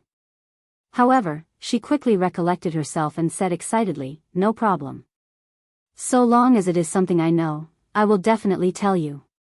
On the other hand, Cooling Cloud, who stood at his side, was confused when she heard Feng's confident reply. She was an advanced master alchemist, yet even she was helpless about Angelica's situation. She found it truly hard to believe a fellow countryman of Yuluo's had a way to save the commander. This wasn't because Cooling Cloud was belittling Feng and Yuluo, but because the knowledge Yuluo had shown regarding God's Domain was simply too inadequate. Even her usage of skills and spells was crude. In addition, while it wasn't necessary for all healers to become a specialized master alchemist, it was still common sense for healers to know how to craft some potions. Yet, Yu Luo did not. Hence, Cooling Cloud concluded that Yu Luo and Feng came from some backwoods. Otherwise, they shouldn't lack such common sense. However, Feng did not respond to Yu Luo's question. He merely took out a translucent crystal from his bag and passed it to her. Have her eat this. She'll gradually recover once she does, Feng said without further explanation. Yu Luo was confused when she received the translucent crystal from Feng, not understanding how such a crystal could save Commander Angelica. However, when Cooling Cloud saw the crystal in Yu Luo's hand, she was shocked. A crystal of souls? How is this possible? At Cooling Cloud's exclamation, the other healers present stared at Feng as if they were looking at a monster. Big Sis Cloud, is this crystal of souls something amazing? Yu Luo asked, bewildered. Realizing that she had lost her composure, Cooling Cloud quickly calmed herself, then explained, the crystal of souls isn't just valuable. It is incomparably rare even on the scale of the entire God's domain. The holy city's side can secure only a few of such crystals, as they are simply too rare. Normally, such crystals appear in places where souls gather, such as the netherworld. These crystals can not only heal one's mental state but also strengthen the soul to a certain degree. It is impossible to purchase a crystal of souls on the market, and it is many times more valuable than even the water of life. It's such a rare item? Yu Luo was startled. She never thought Feng would actually use such a precious item to save someone. With this, she would owe him a massive favor. Alright, you'd best save her first, Feng said. When he saw the astonished looks everyone was giving him, he only shook his head and smiled. The crystal of souls was indeed precious. Under normal circumstances, he wouldn't be willing to use it. After all, he had to rely on himself to harvest the necessary monster souls to create crystals of souls. However, the crystals weren't so precious that he couldn't afford to waste them on others. After all, the soul orb was one of the 7 treasures that could easily produce crystals of souls. He merely needed to kill Great Lord-ranked monsters 5 levels higher than himself to obtain the necessary monster souls. Read latest chapters at Wuxia World. EU at Feng's reminder, Yu Luo quickly snapped out of her daze and helped Angelica consume the crystal of souls. Shortly afterward, Angelica's complexion recovered significantly. Although she had fallen unconscious after consuming the crystal of souls, one could tell that her condition was no longer critical. Now, all they needed to do was wait. By the time Angelica woke up on her own, she would be thoroughly recovered. Meanwhile, after seeing that Angelica was saved, Cooling Cloud, as a captain in the Night Legion, took the initiative to invite Feng's party to rest in Meteorite City, the main city they resided in. Feng did not refuse the invitation, as he was curious to learn more about God's domain's ancient era. The human army walked for over a dozen hours before eventually arriving before a stalwart mountain range. A city that was more spectacular than even the royal capitals found in the modern God's domain appeared inside the valley of this mountain range. Chapter 2770, City of Riches. Meteorite City. Meteorite wasn't just a gathering place in the Meteorite mountain range for humans to live and conduct trade in. It was also the safest location for humans in the Meteorite mountain range. After the Night Legion registered the information of Feng's party with the city, Cooling Cloud led the 5 straight into the city. Meanwhile, as Feng and his party members were non-residents of Meteorite City, they each had to pay an entrance fee of 5 magic crystals. Let alone Lifeless Thorn and the others, even Feng was stunned by this fraudulent price. Meteorite City's entrance fee was more than 10 times greater than the various guild cities, not to mention that of modern NPC cities. At this point, the market value of magic crystals had already risen to 40 silver per crystal. 5 magic crystals was the equivalent of 2 gold. Unless the city's mana had condensed into a liquid state, only a fool would pay such an entrance fee. However, from the behavior of the NPCs and players here, it looked as if they had long since gotten used to this situation. Even Yu Luo paid the 5 magic crystals without hesitation. Guild leader Black Flame, this is the standard price here. Naturally, Yu Luo could tell what was going through the minds of Feng's party. Smiling, she whispered, but please believe me that this price is absolutely reasonable. Initially, she, too, had been shocked by this price. After all, she wasn't the guild leader of a guild, unlike Feng, but merely a team leader in an adventurer team. The magic crystals she had on hand had only numbered 200 or so. Paying 5 magic crystals just to enter a city had been an extravagant expenditure for her. However, after entering Meteorite City, she quickly realized that this price was definitely reasonable. Compared to the NPC main cities in the modern god's domain, Meteorite City could practically be considered a holy city. Of course, Feng wouldn't dwell on this matter. After all, 5 magic crystals was basically nothing to him. He was merely surprised by the absurd entrance fee. Afterward, Feng paid the entrance fee for his party of 5, then followed Cooling Cloud and Yuluo through the magic array that enveloped Meteorite City. This is a main city of the ancient era? When Feng set foot in Meteorite City, a comfortable feeling immediately enveloped his body. This comfortable feeling was different from the kind of comfort he felt when entering a place with high mana density. Instead, entering this city allowed him to have a clearer perception of the world. Particularly, his perception of the various magic elements had sharpened over twofold. When he had first arrived in the ancient era, he had already sensed a significant improvement in his affinity with magic elements. If he could train in the environment here, he was confident that not only could he break through his mana body's 100% threshold, but his efficiency in learning magic arrays, skills, and spells would also double or triple. This was a wondrous place for development. Nonetheless, the environment inside Meteorite City was actually significantly better than the environment outside. In fact, Feng even had a hunch that if he used a legacy guidance here, he could exceed his mana body's 100% limit in just a few days. The magic array protecting the city is personally crafted by a human saint. Not only does it have strong defensive properties, but it even improves the mana perception of the city's inhabitants. However, operating this magic array requires a lot of magic crystals, hence the entrance fee, Yu Luo explained. Actually, Meteorite City's big trade market and huge population flow have already helped reduce the entrance fee. Some cities even charge 7 or 8 magic crystals. No wonder you managed to improve your control over mana so much, Feng said in realization as he looked at Yu Luo. Yu Luo had already unlocked her mana body's potential to 100%, and her control over mana had even reached the Master Magician standard. If her concentration standard reached Tier 4, she would be able to form her own mana domain and become top tier among Tier 3 peak experts. Most domain realm experts hadn't even reached the Master Magician standard at this stage of the game. And although Yu Luo was very talented, she was still far from comparable to Aqua Rose and Gentle Snow. Yet, even with his help, those two were still half a step away from becoming Master Magicians, so how could Yu Luo possibly overtake them? The only explanation was the environment here. Emichim.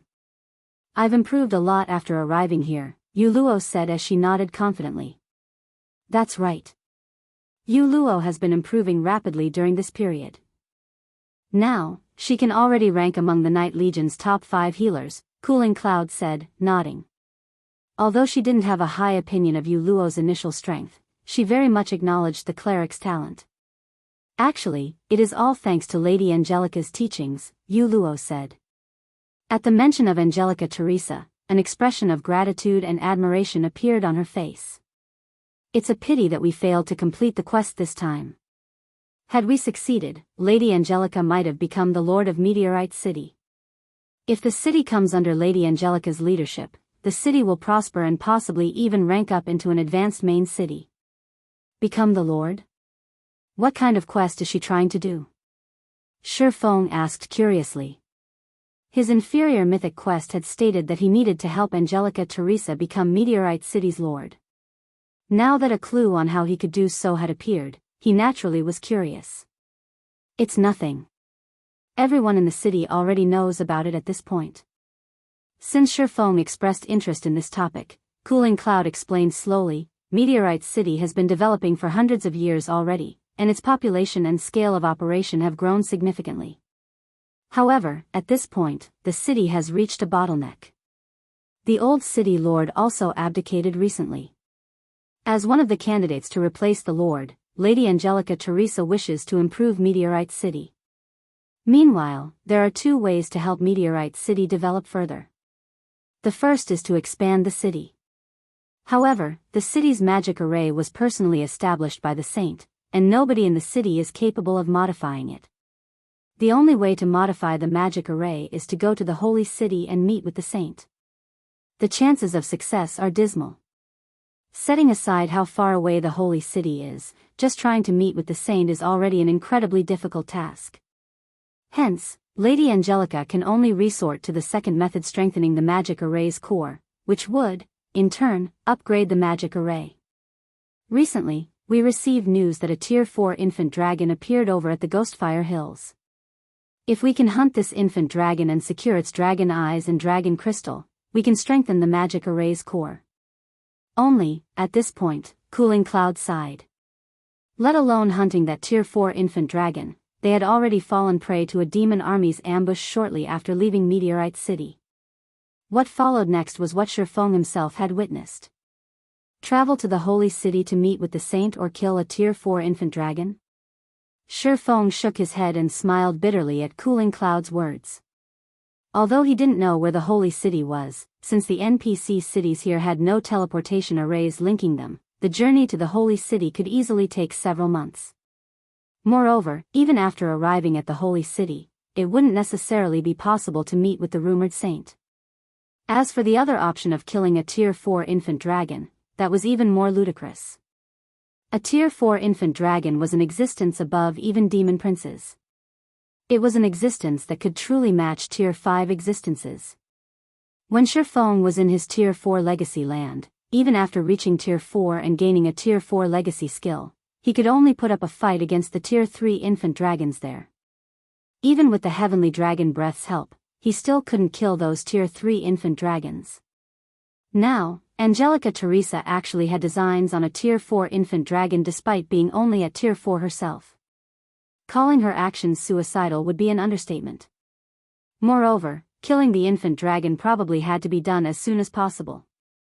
After all, dragons did not have the habit of living in a fixed location long term.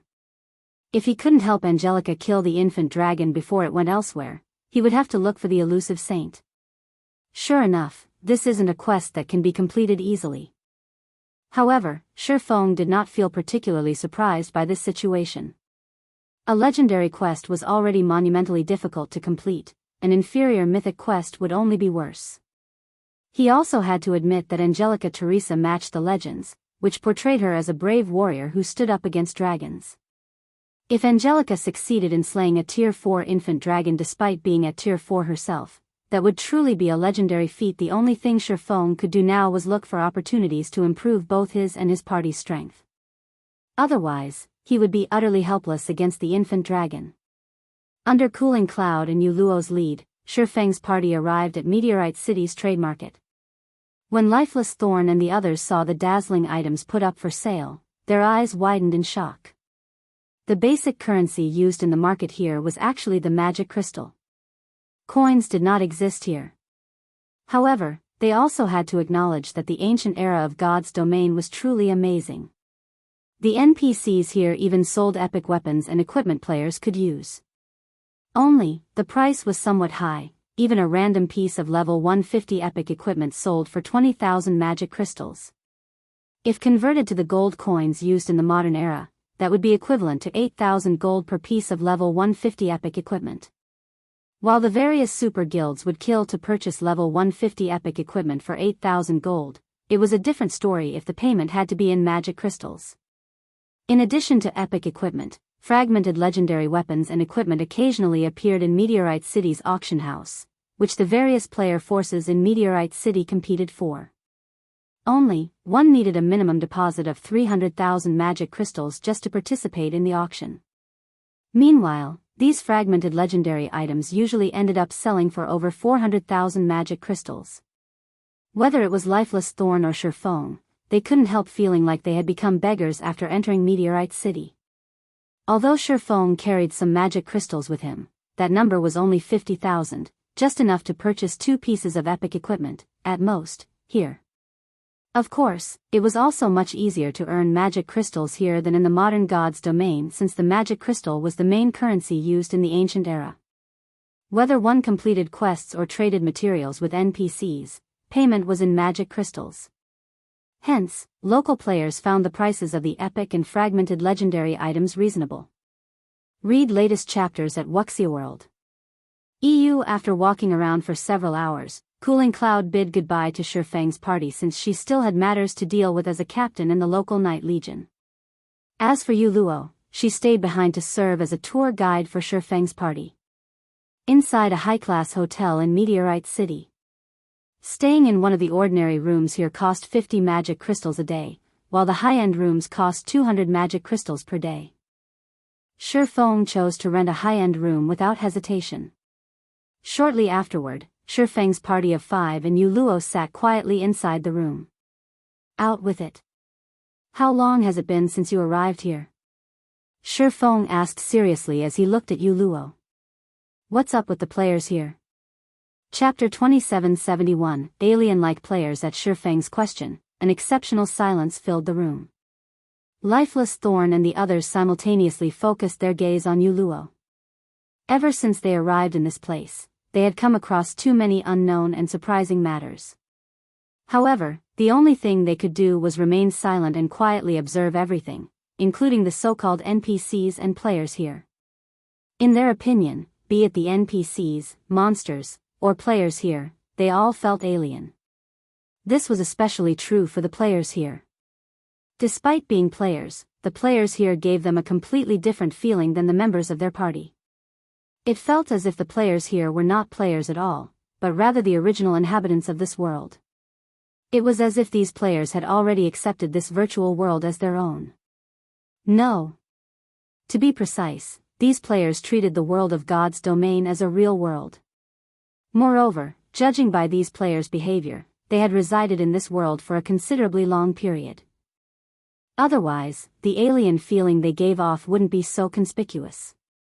This alien feeling was especially familiar to Feng. Looking at the players in this ancient era felt like looking at Phoenix Rain back when he met her in Flame Dragon City. It was just that Phoenix Rain seemed more alien back then than these people. She felt as if she was a player yet not a player at the same time. In short, she gave off a very strange feeling. Now, the players here gave him a similar feeling. Hence, the shock he felt when he met these players initially was much greater compared to that of Lifeless Thorn and the others. However, he couldn't openly state his feelings. After all, the matter concerning Phoenix Rain was of great importance. Moreover, at the same time as their party was finding the players here alien, these players had similarly noticed the strangeness of their party. It was evident that these players were foreign to players like their party as well. In addition, through the previous conversation he had with Cooling Cloud, Feng got the impression that they lived in completely different worlds. The old man in the cave had already stated that this world was the ancient era of God's domain. Logically, there shouldn't be any other players in this world. Yet, not only were there players living in this world, but there were even a large number of them. Based on his initial estimates, there should be well over 5 million players residing in Meteorite City. This was already on the level of royal capitals in the modern era. Meanwhile, according to Cooling Cloud, there were at least 500 such main cities on the continent. If Meteorite City was representative of these main cities, there should be well over 2.5 billion players in the ancient era. Yet, none of the various powers in the real world had an inkling that there were players playing in the ancient era of God's domain. That's right. Everything is as you guys have guessed. When Luo saw the look everyone was giving her, her originally light and happy expression instantly vanished, replaced by a solemn expression. Whether it is this God's domain or the players here, both come from a different world from ours. A different world? Solitary Nine's breathing grew heavy at Luo's words. How is this possible? Although he had already had suspicions, he still found it unbelievable after hearing Luo's confirmation. While it was indeed true that God's domain was a virtual reality game like no other, it was still far-fetched to say that people of a different world were playing the game with them. No, it would be somewhat incorrect to say that they're from a different world. Shaking her head, Yuluo smiled and added, to be precise, they are people living in a different world. What do you mean? Feng asked curiously. You should know of the migration plan that took place 100 years ago, right? Of course, we know.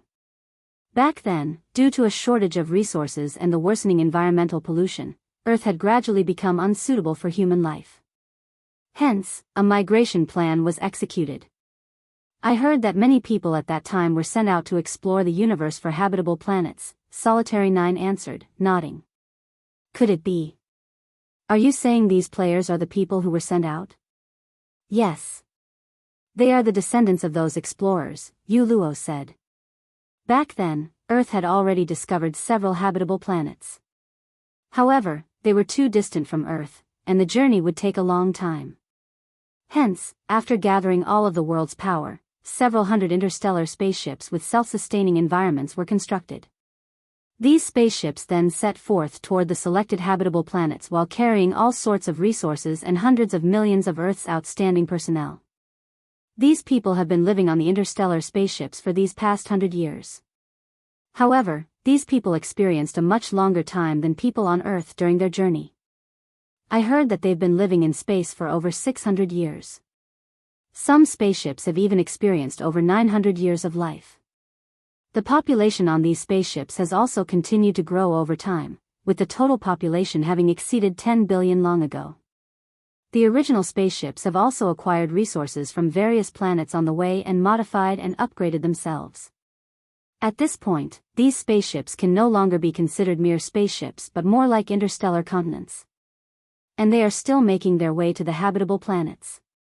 However, as these interstellar continents had limited resources, the majority of their population can only reside in virtual worlds. Only a small minority has the privilege to roam the outside world. Hence, these people are accustomed to virtual worlds. The professional players of our worlds can't even compare to these people in this regard, as virtual worlds have long since become a part of these people's lives. After God's Domain's launch, the game became their everything. The understanding they have of God's Domain far exceeds ours. When Yuluo finished speaking, silence enveloped the room for a long time. Solitary 9 and the others even had their mouths hanging wide open. They never thought that they would actually be ignorant of such a huge matter happening outside Earth. They also couldn't even begin to imagine how it felt to live out in the open universe for several centuries. I see. After hearing Yuluo's explanation, Feng came to another realization. During his previous life, right before he reincarnated, God's Domain had suddenly launched an expansion pack for seemingly no rhyme or reason. It was the most special expansion pack ever added to the game. Normally, the main God system would first implement a new expansion pack in the game before notifying players about it. However, news of this expansion pack had spread in the real world before its implementation. In fact, even its name had been revealed beforehand. War of Worlds. The description that came with this announcement also clearly stated that there would be several worlds attacking the main continent of God's Domain. For the sake of their own survival, these worlds would wage war with each other on an unprecedented scale. The winner would live, and the loser would die. This announcement had agitated countless people in God's Domain when it came out. After all, the territories on the main continent were basically fixed at that point, and few disputes occurred between the various powers. The game had been trending toward stability. With the sudden appearance of several new worlds, how could the players of God's Domain not feel excited? The various major powers, in particular, had immediately begun sharpening their blades after the announcement. So long as the new expansion pack took place, they would immediately invade these new worlds and start a new journey. However, as a consequence of the expansion pack, Feng found himself fired. Upon seeing the stunned expressions of the people around her, Yuluo revealed a bitter smile and said, "My arrival here was a complete accident. While exploring an underground space in Dragonheart City by myself, I got caught in a space-time storm. By the time I woke up, I was already in this place. Currently, I have spent 20 days here already. Although I want to go back, I haven't been able to return even after dying or jumping into other space-time storms. What's most frustrating is that I can't log out of the game from here." "You can't log out?" At Yu Luo's words, Solitary 9 and the others hurriedly checked whether they could log out or not. If they couldn't, then it would be a huge problem. Nowadays, all virtual gaming cabins had a nutrient solution storage that could let players stay online for 1 or 2 months without any problem. The latest model could even let players stay online for 3 months. And in the event that players depleted their supply of nutrient solution and couldn't leave their gaming cabin for some reason, the cabin would issue a system alert, and professionals would come quickly to deal with the problem. Hence, players had no need to worry about starving to death. Even so, this wasn't good news. No way. I really can't log out. Solitary 9 couldn't help growing anxious. It would be very inconvenient for them if they couldn't go offline. After all, there were many things they needed to do in the real world. Moreover, staying online long-term would affect their physical bodies to a certain degree. They can't log out? Looking at the logout button on his system interface, Feng found that it was still brightly lit, indicating that he could go offline whenever he wanted. Is it because of that world stone in my bag? After some thought, the only explanation Feng could come up with for this situation was the world stone. After all, this item could stabilize the principle of all things, which meant that he should be able to bypass the rules of this world. With this, it seems I don't need to be too anxious. While the ancient god's domain was indeed excellent, he also had many things he needed to do in the real world. He couldn't stay online long-term. With the world stone, he could now feel relieved. Feng then conversed with Yu Luo about the basic information of this world, particularly about information relating to legacies. After the conversation, Lifeless Thorn and the others sighed ruefully. The ancient god's domain was indeed different. Compared to the modern god's domain, the players living in the ancient god's domain had a much easier time getting promoted. With a reliable team, players had no problem at all securing a complete Tier 3 legacy. In fact, with enough rare materials, one could even seek out a Tier 3 instructor to exchange for a complete legacy. The only limitation of this method was that players could only exchange up to 3 legacies. As for the promotion to Tier 4, while it was significantly more difficult than that to Tier 3, it was still much easier compared to the process in the modern god's domain. At the very least, players didn't have to seek out a legacy land in the middle of nowhere. They could simply head to a Tier 4 instructor and choose to challenge their Tier 4 promotion quest. They would then be teleported to a Tier 4 legacy space. However, the cost of this method was high. Each challenge required the payment of 15,000 magic crystals. The difficulty of the promotion quest was the same as in modern times. Players still had to learn a Tier 4 legacy skill or spell during the allotted time. Failure meant having to wait 20 natural days before they could re-challenge it. At this time, only 3 players in Meteorite City had successfully reached Tier 4. At this point, Feng wished he could bring all of Zero Wing's Tier 4 Flowing Water Realm experts and above to this place. Even if it meant spending a lot of magic crystals, it would still be much better than searching for a legacy land. After all, searching for a legacy land was not only time-consuming, but success was also highly dependent on luck. If word of this matter got out in the modern god's domain, every power across the continent would most likely do everything they could to secure this opportunity. Commander, can I borrow 10,000 magic crystals from you? Lifeless Thorn asked as he looked at Feng. I'll pay you back double as soon as we return. Commander, you can't play favorites. Solitary 9 objected hurriedly, knowing that Feng did not bring a lot of magic crystals with him to the ancient god's domain. Every bit given away counted. Meanwhile, Yenya and Cleansing Whistle also stared at Feng with eloquent eyes. Relax. Feng smiled spontaneously when he saw everyone's reactions. Although I didn't bring a lot of magic crystals with me, I still have a way to let each of you challenge your promotion quests once. You can challenge yours as well, Yu Luo. Me? Yu Luo was stunned by Feng's words. But I don't have that many magic crystals. She, too, yearned to challenge her Tier 4 promotion quest. However, it wasn't easy to save up magic crystals while living in Meteorite City, as everything cost magic crystals here. Even until now, she had only around 4,000 magic crystals, still far off from the 15,000 required. So long as you help me with the matter, I'll pay you 15,000 magic crystals as remuneration. How about it? Feng asked as he looked at Yu Luo.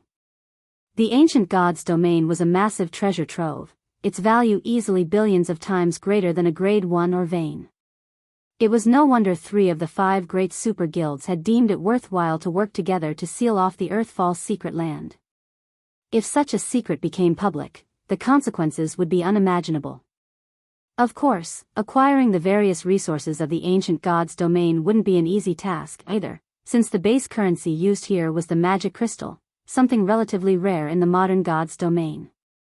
And while the ancient god's domain had an abundance of magic crystals, it would be nigh impossible for modern players to earn a large amount of magic crystals here. After all, the modern god's domain was inferior to the ancient god's domain in almost every aspect. For players living in the modern god's domain, visiting the ancient god's domain would be equivalent to Stone Age people visiting the modern era.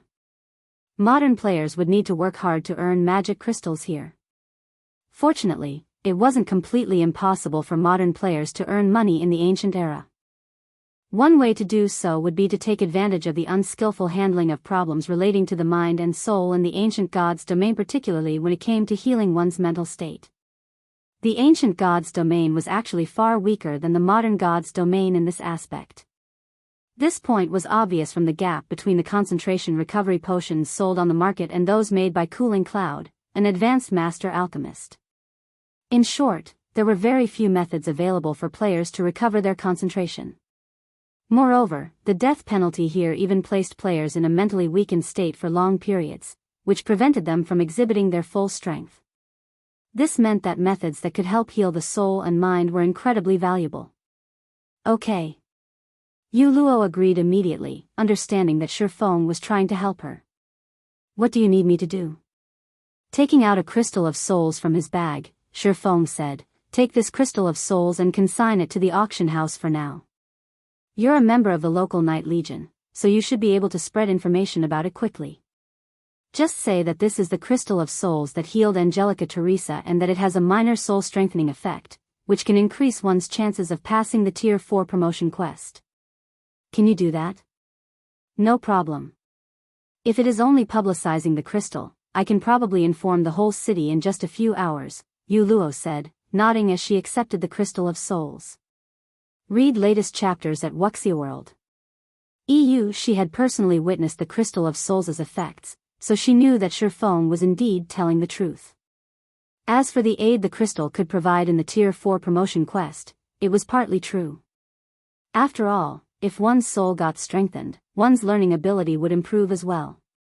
Hence, it couldn't be considered an outright lie. Meanwhile, spreading this news throughout the city was a piece of cake for her as a member of the local Night Legion.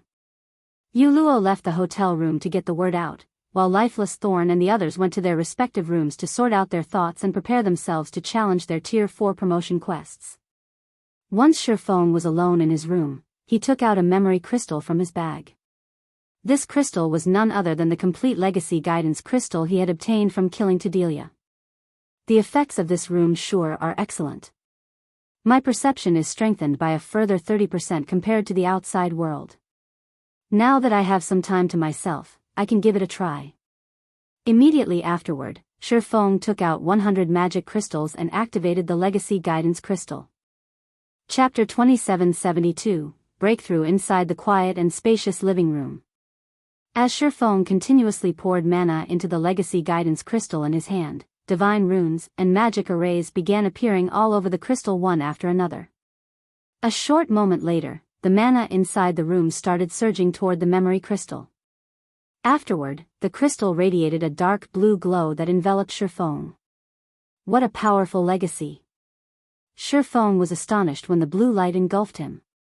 This was because the owner of this legacy wasn't an ordinary person but someone known as the Saint of the Ice World. The quality of this legacy was far superior to that of ordinary legacies. In addition, the Ice World Saint's legacy explained a lot about the ice element's operating principles and described some basic methods to construct one's mana body using the ice element as the basis. This sort of legacy guidance was incredibly rare in God's domain. In most cases, legacy guidances only provided a demonstration of the manipulation of magic elements and some explanations of their operating principles. The chances of a legacy guidance containing a demonstration of how to construct a mana body from scratch were less than 0.1%, let alone a saint's guidance and demonstration. Existences holding the title of saint were either gods or existences approaching gods. Some saints were even existences that gods feared greatly because a saint represented the epitome of a certain aspect in God's domain. Not even gods could match a saint in their specialty. In other words, while a saint could be a god wouldn't necessarily be a saint. The requirement to become a Tier 6 god wasn't to achieve the extreme of a certain aspect. Instead, one only needed to reach a certain threshold. As to what that threshold was, only those who had actually reached Tier 6 would know. Meanwhile, the Ice World Saint had undoubtedly attained the ultimate in the manipulation of the ice element. Hence, the Ice World Saint's control over the ice element was undoubtedly superior to everyone else's. Even gods wouldn't be a match for the Ice World Saint. Following this, time passed by, second after second. As Feng injected more mana into the memory crystal, the Ice World Saint's demonstration sped up. The information the saint conveyed also became increasingly complicated. Half an hour later, the saint's demonstration ended. Feng, who had been focused on the demonstration the entire time, felt mesmerized by the information he learned. What a pity. The guidance barely talked about elements other than the ice element. If the guidance for the other elements were as detailed as the one for the ice element, my control over the magic elements would definitely reach the Grandmaster standard. At that time, I might even stand a chance against superior mythic monsters. Feng sighed ruefully when the demonstration video disappeared. He had to admit that the existences granted the title of saint were indeed powerful. Saints who had reached the ultimate in control of a specific magic element were especially amazing. Their understanding and explanation of magic elements were incredibly enlightening. However, the Ice World Saint's explanation became increasingly complicated as it progressed, and Feng found himself struggling to understand the lecture. It felt as if the saint's explanation had gone from talking about 1 dimension to 2 dimensions to 3 dimensions to 4 dimensions. He could still understand up to the 3rd dimension, but when the explanation progressed to the 4th dimension, his mind failed to comprehend the saint's thinking. Despite understanding the surface meaning of the saint's words, he couldn't understand how to apply them in practice. Hence, Feng could only treat the magic element usage methods explained at the end as gibberish. Nevertheless, he had still made massive gains. At the very least, he had made qualitative improvements in manipulating and understanding the ice element. Now, all he needed to do was experiment with his newfound knowledge. This Ice World Saint's legacy is truly extraordinary. I will have to get Violet Cloud and the others to study it earnestly. It would simply go to waste if given to someone without an affinity with the ice element. Feng now placed even greater importance on the legacy guidance crystal in his hand. He wouldn't have if it were any other legacy guidance, but this was a saint's guidance they were talking about. The Ice World Saint's guidance even provided such detailed information about the magic elements. Giving this legacy guidance to someone without an affinity with the magic elements would be a complete and utter waste.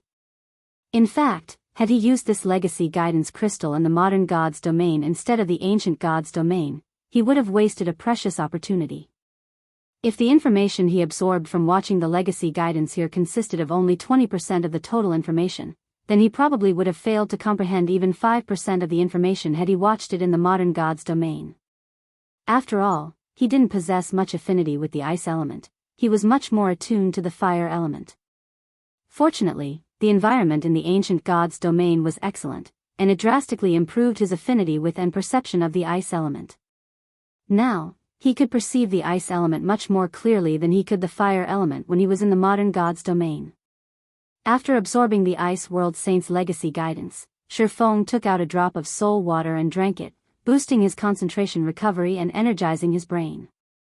Immediately afterward, he began attempting to break through his mana body's 100% threshold by constructing a new and simpler control array to link and control the various magic arrays all over his mana body. Previously, I insisted on using only one mana manipulation method to control the magic arrays of my body. On the other hand, the Ice World Saint constructed his mana body with the ice element and used several mana manipulation methods to gather and manipulate the ice element. For now, I should follow his example and try using 2 manipulation methods to control my mana body's magic arrays. After thinking up to this point, Feng began experimenting previously. He had been controlling the magic arrays on his mana body according to the mana body's construction because he believed this was the only way to manipulate the mana in his mana body. However, his thoughts changed after seeing the Ice World Saint using multiple mana manipulation methods to control the magic elements in his mana body. Master magicians like Feng excelled in attacking from multiple fronts. Since he couldn't break through the 100% threshold by attacking from only a single front, he would try attacking from multiple fronts simultaneously, which would allow him to maximize the effects of every magic array. Subsequently, the intensity of the mana Feng's body radiated fluctuated repeatedly. Sometimes, his mana didn't even reach the standard of ordinary Tier 3 players. Sometimes, it would far surpass the times he had fully exerted himself. He experimented for 3 consecutive hours and tested several dozen mana manipulation methods. From his experimentation, he concluded that using multiple methods simultaneously to manipulate his mana body was incredibly difficult. Even with his current concentration standard, he could just barely implement 3 at a time. However, the benefits of a 3-fold manipulation method were also evident. He had directly broken through the 100% threshold and reached the legendary 112% mark. Unfortunately, when implementing a 3-fold manipulation method, his mind would be so occupied that he couldn't execute a bronze combat technique, much less a mana technique. Hence, to maintain his combat power, Feng had no choice but to abandon a 3-fold manipulation method for a 2-fold manipulation method. 87%. 102%. 99%. The completion rate of Feng's mana body changed constantly. At the same time, the rate at which he expended his concentration also increased. This is the last option that suits me.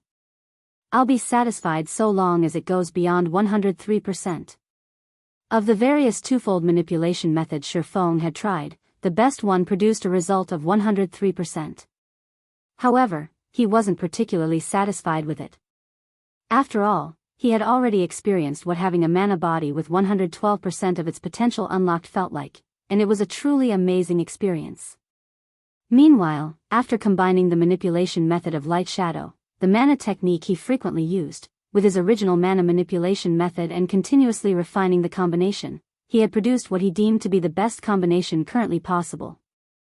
If this one still didn't work, he would have no choice but to settle for the 103% manipulation method.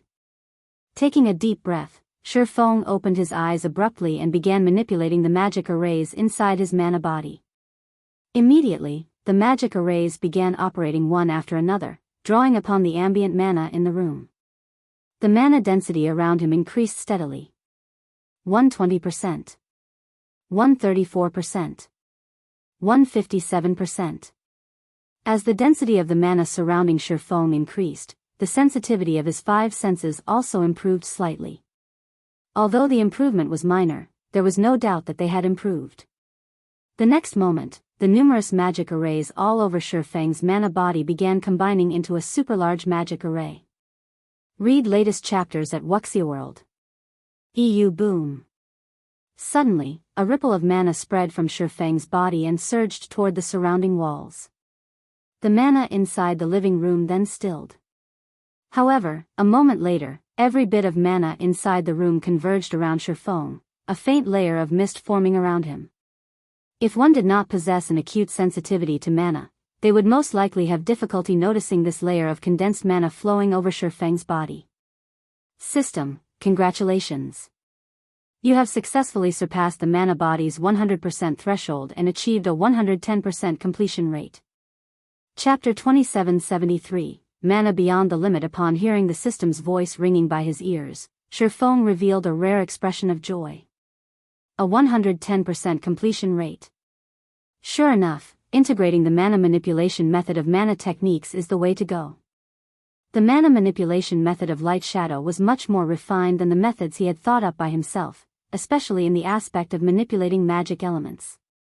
His own manipulation methods utilized only the 4 major elements, while Light Shadow utilized both the 4 major elements and the 7 supreme elements.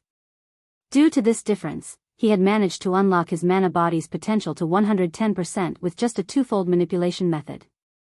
And although there was only a 7% difference between this twofold manipulation method and his previous best method, past the 100% threshold, every 1% increase provided significant improvements to the mana body.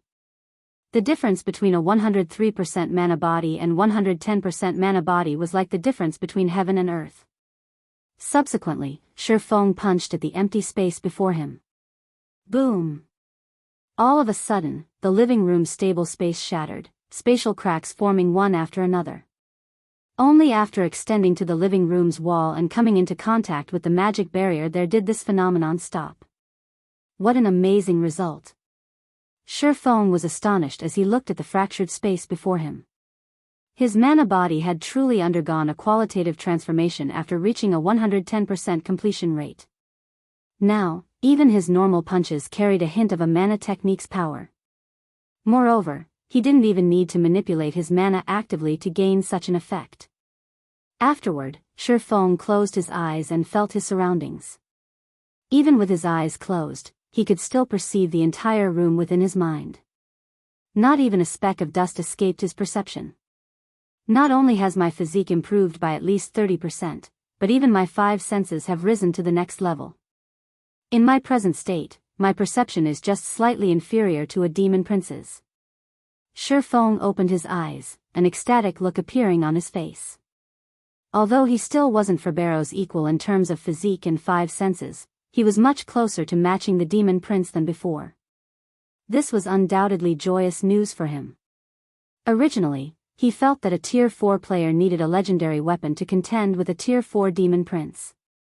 After all, the difference in physique between the two was massive. However, Feng now felt that it might just be possible for players to gain the astonishing physique of a demon prince while still at Tier 4. After all, his current mana body was only at a 110% completion rate, yet he was already close to matching a demon prince's physique. If he could push his mana body to the rumored 120% completion rate, his physique then might match that of a demon prince. Feng was relatively confident of pushing his mana body to a 120% completion rate. After all, he had already proven that utilizing multiple manipulation methods to control his mana body was the way to go. At the very least, he wouldn't be utterly clueless about how to develop his mana body, unlike before. All he needed to do was figure out how to improve on this aspect. Now that I've reached the limits of twofold manipulation, I'll need to raise my concentration standard so that I can execute threefold manipulation fluidly. This way, I'll have a high chance of achieving a 120% completion rate. At that time, whether it is that Divine Dragon's trial or that mysterious NPC, I won't be utterly helpless. At this point, confidence welled up within Feng. However, for safety's sake, I should first gather the Solomon's Sword fragments. If I have the complete Solomon's Sword, I won't have to fear going up against even true Tier 5 existences. After thinking up to this point, Feng felt that he needed to resolve his matters in the ancient era quickly and return to the modern era to secure the remaining 2 fragments of Solomon's Sword. Previously, he still hadn't been particularly confident of securing the 2 remaining fragments. However, now that his epic mana body had reached a 110% completion rate, he could probably solo even superior mythic monsters of the same level. The reason for his confidence was the qualitative transformation his mana had undergone. Originally, the mana flowing inside his mana body was merely gaseous, albeit of incredibly high density. However, after his epic mana body had reached a 110% completion rate, the mana flowing within it had thoroughly condensed into a mist. Moreover, it had achieved this state without him needing to manipulate external mana. Since God's domain's foundation was mana, the strength of a player's mana had a huge impact on their combat power, especially when using skills and spells. A skill powered with mist-like mana wouldn't just be 30% or 50% stronger than a skill powered with gaseous mana. Instead, the two would be on completely different levels. Why were superior mythic monsters so much more powerful than mythic monsters of the same level? It was because their physique and the quality of the mana inside their bodies were superior to ordinary mythic monsters. Currently, although Feng's physique still wasn't a match for superior mythic monsters, the quality of his mana was already on par with theirs. That, combined with the weapons and equipment he possessed, made it entirely possible for him to offset the difference and fight against superior mythic monsters on an equal footing. As Feng was immersing himself in the effects of his improved mana, Illusory suddenly contacted him. Guild leader Black Flame, information on the Crystal of Souls has already spread across Meteorite City. Many player forces and even NPC forces have expressed interest in the crystal. All of them are requesting to purchase it at a high price, Illusory said excitedly. The Skyflare adventurer team, one of the top 3 player forces in the city, contacted me, saying they are willing to purchase the crystal for 150,000 magic crystals. If it were in the modern god's domain, 150,000 magic crystals would be equivalent to 60,000 gold. That was already enough money to arm a 100-man team to the teeth. In Meteorite City, 150,000 magic crystals could still fully gear a player in level 150 epic equipment. That won't be necessary. Since we said we would auction it, we will do just that. If they wish to buy it, they can buy it through the auction, Feng said, shaking his head. The offer of 150,000 magic crystals was indeed incredibly high. If the Crystal of Souls were to be auctioned in the modern god's domain, it definitely wouldn't sell for such a high price. In fact, it would be a miracle if he could sell it for 50,000 magic crystals. However, it was a different story in the ancient god's domain, where methods to recover from a mentally weakened state were incomparably rare. In fact, the streets of Meteorite City were littered with players in mentally weakened states. All of these players could only rely on the city's dense mana to slowly recover. After players fell into a mentally weakened state, a full recovery would take a very long time, even with the help of dense mana. If these players were willing to stay cooped up in Meteorite City without leaving to grind even once, they would still need around 2 weeks to recover. Yet, it was simply impossible for expert players to stay inactive for such a long period. A period of 2 weeks was already enough to create a huge gap between expert players. In fact, even dying twice wouldn't cost as much as remaining inactive for 2 weeks. Hence, an excellent recovery item like the Crystal of Souls was considerably precious to the ancient god's domain's players and NPCs. Meanwhile, his purpose in holding the auction this time was simply to find out the market price for the Crystal of Souls. Only after doing so could he maximize his profits. After all, he didn't have a lot of Crystals of Souls on hand since he didn't kill a lot of monsters that were 5 levels higher than himself and at the Great Lord rank or above. Not to mention, he would also use some of the crystals normally. As a result, he only had 43 Crystals of Souls saved up. On the other hand, he had plenty of soul water. At this time, he already had 2,764 drops accumulated. This was the fruit of long-term accumulation. Although he had given out a lot of soul water to the guild members using the bronze and silver legacy tablets, he still had a lot remaining. However, the soul water's effects were significantly inferior to those of the Crystal of Souls.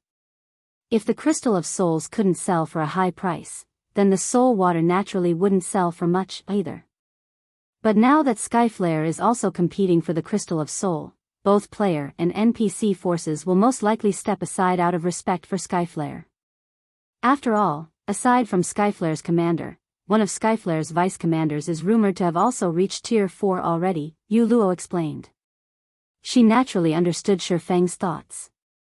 Read latest chapters at Wuxia EU. The various powers won't pick a fight with Skyflare just for one Crystal of Souls. If you go through with the auction, I'm afraid it won't go for a high price. This world was different from the world they came from. The NPC cities here were separated by great distances. Only after reaching Tier 4 would players be able to travel between NPC cities without worry. Tier 3 players could only roam the vicinity of the main city they belonged to. This meant that players residing in the same city would often come across each other. Meanwhile, Tier 4 combatants were considered true powerhouses in God's domain. Even NPCs feared them greatly, all the more the player forces. If one angered the Skyflare adventurer team, one shouldn't even think about leaving the city to grind for levels anymore. A player force is suspected to have 2 Tier 4 players. Feng was surprised by this revelation. He never thought that the player forces in the ancient god's domain would be so powerful to actually have two Tier 4 players, one more than what Zero Wing had. Although the search for legacy lands played a huge factor in this disparity, it wasn't so easy for players to complete their Tier 4 promotion quest either. Immediately, he said, "How about this? I'll rent a hall at the auction house, and we'll organize a small auction of our own. Announce that we will be selling a total of 5 crystals of souls, in addition to 50 drops of soul water, which is a slightly inferior version of the crystals. If we do that Skyflare adventurer team will have difficulty monopolizing everything." Feng's words surprised Yuluo. She never thought he would actually have other concentration recovery treasures besides the Crystal of Souls. He was practically a walking treasure trove. Moreover, if Feng were to sell so many crystals of souls and soul water, Skyflare would indeed have difficulty monopolizing everything. There was no way the various powers in the city would step aside in the face of such numbers. After all, aside from being useful for healing the mind, these treasures could also increase by a small margin one's odds of completing the Tier 4 promotion quest. Not to mention, Skyflare wasn't the only power in the city with Tier 4 combatants. "Okay. I'll spread this information right away." Yuluo nodded, then promptly disconnected the call. Feng notified Lifeless Thorn and the others of his plans before making his way toward Meteorite City's auction hall by himself. In the meantime, Yuluo also spread the news regarding the crystals of souls and soul water, instantly causing a sensation throughout the city. Chapter 2774, Ancient Legacy Inheritor Meteorite City, Skyflare Hotel. The Skyflare adventurer team was one of the top 3 powers of Meteorite City, and the Skyflare hotel it owned was one of the city's landmarks.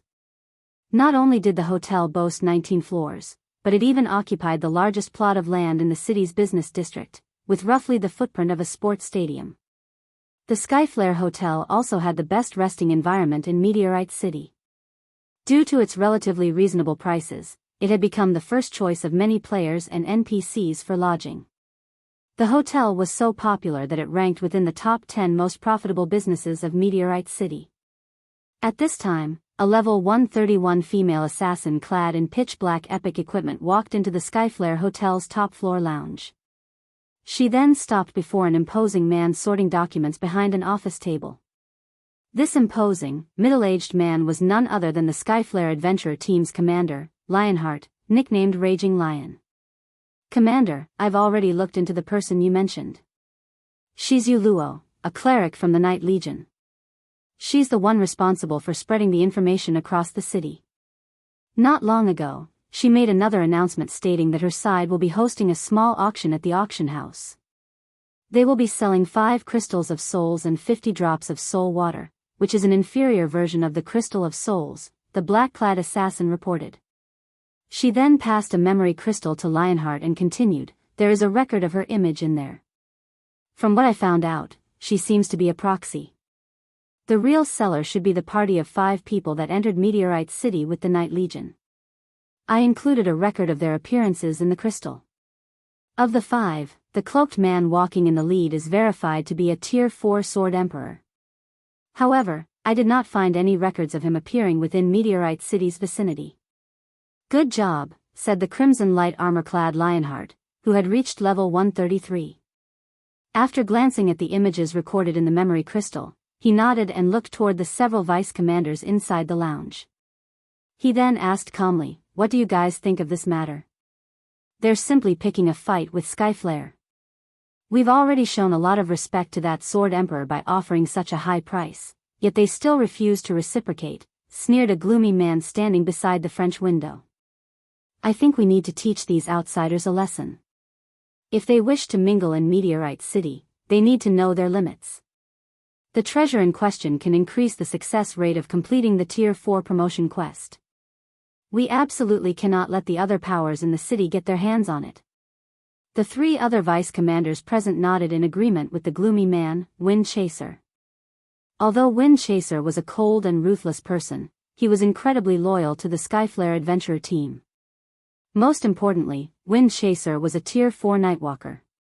When it came to assassination, he was undoubtedly the best player in Meteorite City. In terms of top combatants, the Skyflare adventurer team was already the strongest player force in Meteorite City. Simply put, this was the best opportunity for the Skyflare adventurer team to consolidate its grip on Meteorite City. Hence, how could they let other player forces gain an opportunity to rise up? Now that the several outsiders were showing no respect to their adventurer team, they definitely needed to teach these outsiders a lesson. It didn't matter even if the other party had a Tier 4 Sword Emperor on its side. After all, not only did Wind Chaser hold a peak hidden class, but he had even inherited a special mana technique. So long as he was hidden in the darkness, he could potentially one-shot even Tier 4 MTs, let alone a Tier 4 Sword Emperor. Well, let's go over and talk to him first. If we can agree on a good price, everybody can be happy. If not, it won't be too late to take action, Lionheart said after giving the matter some thought. Lionheart, too, agreed with Wind Chaser's opinion, especially about the Crystal of Souls, which could strengthen a player's soul by a small margin. After all, the strength of a player's soul would greatly affect their learning ability. Even a small boost to the soul would be a great help to players learning a Tier 4 skill or spell during their promotion quest. Hence, Skyflare had to obtain the Crystal of Souls. The 4 vice commanders present all nodded in agreement with Lionheart's decision. Billow, find out that Sword Emperor's current location. I need to know right away, Lionheart ordered the black-clad assassin. Commander, don't you know how I operate? Smiling, the petite assassin named Crimson Billow added, as soon as you told me to look into this matter, I set my sights on that Sword Emperor. Hence, I had people keep track of his every move.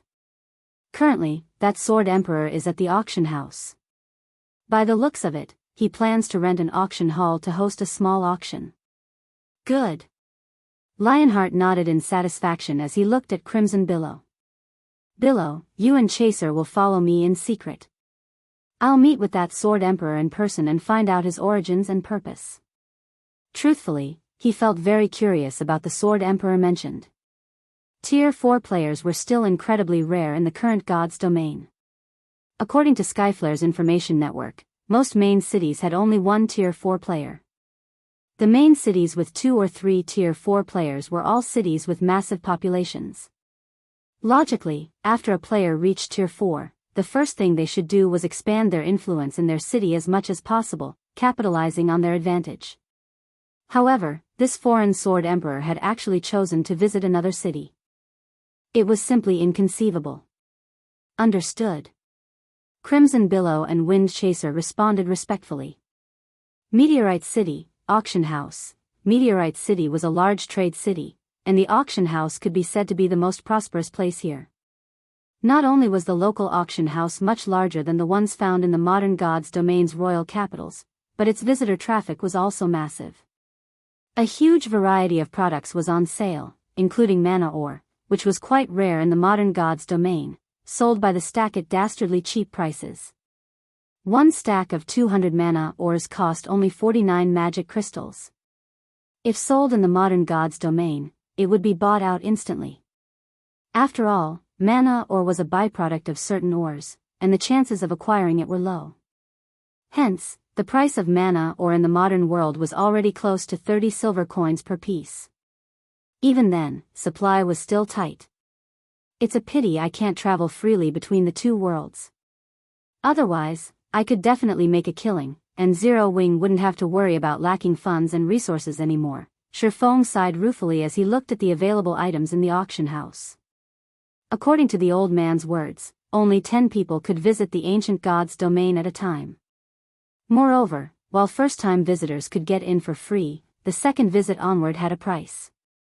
It might be fine if the price was reasonable, but if it was exorbitant, his visits to the ancient era would be limited. Although he could leave the visits to other people, the importance of the ancient god's domain was too significant. If the Earthfall's secret land's secret got out, every superpower on the continent would either try to annihilate Zero Wing or compete for the secret land. Feng spent 500 magic crystals to rent a small auction hall that could fit 200 people, at most.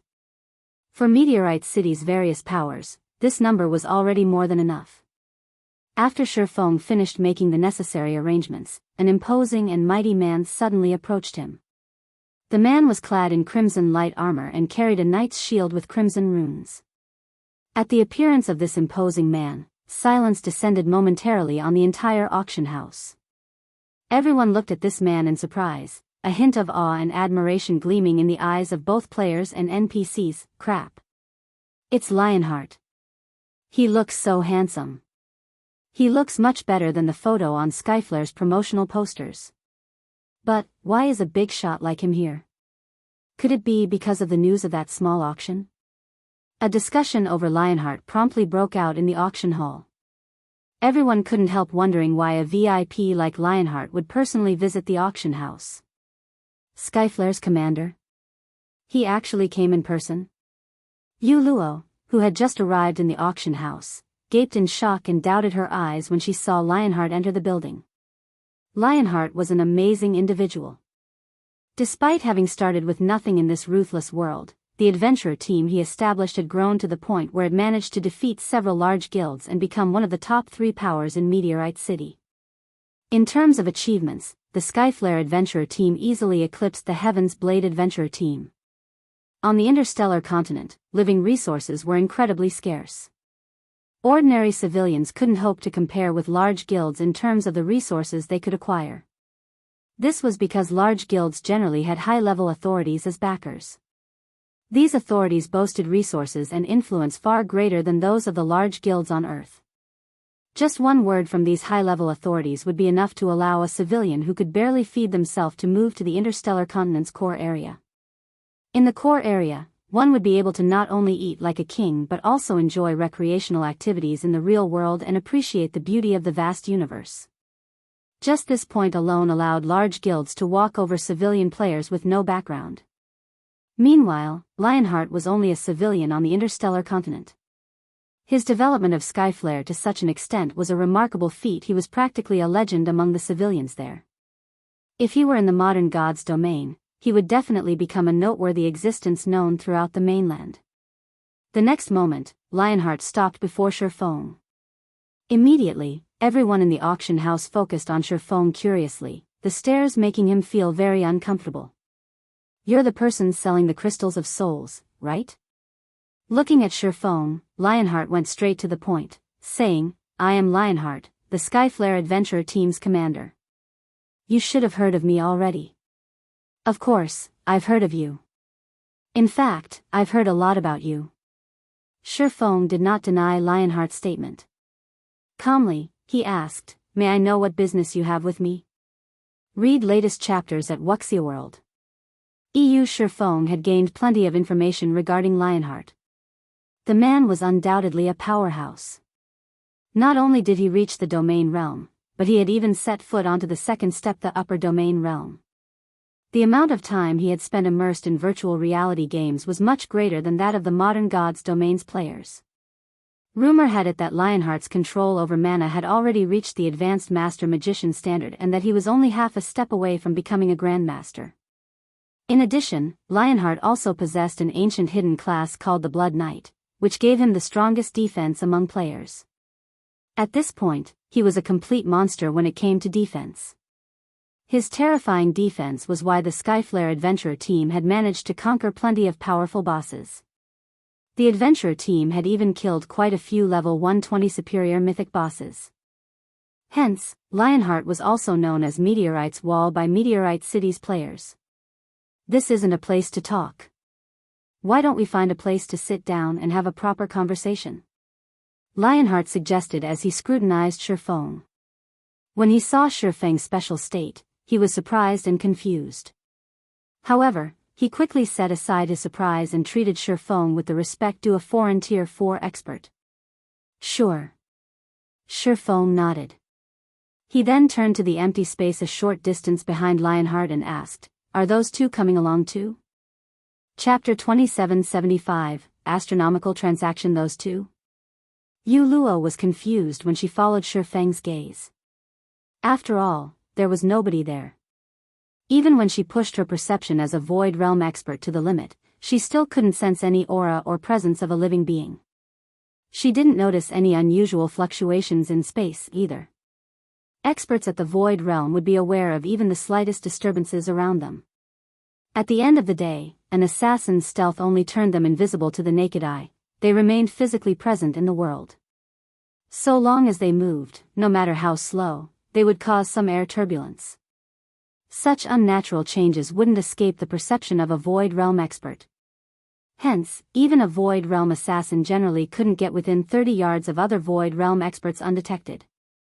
Normally, they could operate only outside the 30-yard radius.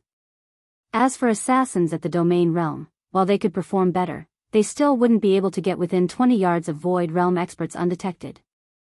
And even if they did manage this feat, they would be able to maintain it for only a matter of seconds. However, the spot Feng was currently looking at was within 20 yards of himself. Moreover, the conversation between Feng and Lionheart had lasted more than a few seconds already. Even a Domain Realm expert wouldn't be able to stay hidden for so long. Upon hearing Feng's words, Lionheart was slightly surprised. Simultaneously, a hint of alertness and admiration appeared in his eyes. Amazing. As expected of a Tier 4 expert capable of moving between main cities. Part of the reason Lionheart had brought Wind Chaser and Crimson Billow with him this time was to test Feng's strength. Crimson Billow was ranked second in Skyflare in terms of stealth. Utilizing her advantages as a Domain Realm expert, she had created a unique concealment technique that allowed her to maintain a high degree of stealth despite being in motion. Meanwhile, after combining this technique with a potion that hid one's life aura, let alone Tier 3 Domain Realm experts, even Tier 4 Domain Realm experts wouldn't detect her even when she was within 20 yards of them. Of course, Tier 4 Domain Realm experts would definitely detect her once she got within 16 yards of them. Even so, being able to conceal herself to such an extent was already more than enough for her to rank at the top of Meteorite City and instill fear into Tier 4 experts. Wind Chaser was even more powerful. After reaching Tier 4, his stealth skill was no longer limited to just turning his physical body invisible and concealing his life aura. Instead, the skill would place his body in a shadow space. No matter what he did inside this space, it wouldn't affect the outside world. Naturally, others wouldn't be able to detect his movements while he was inside this shadow space. In fact, despite knowing about Wind Chaser's ability, Lionheart hadn't realized that Wind Chaser was already standing within 20 yards of him.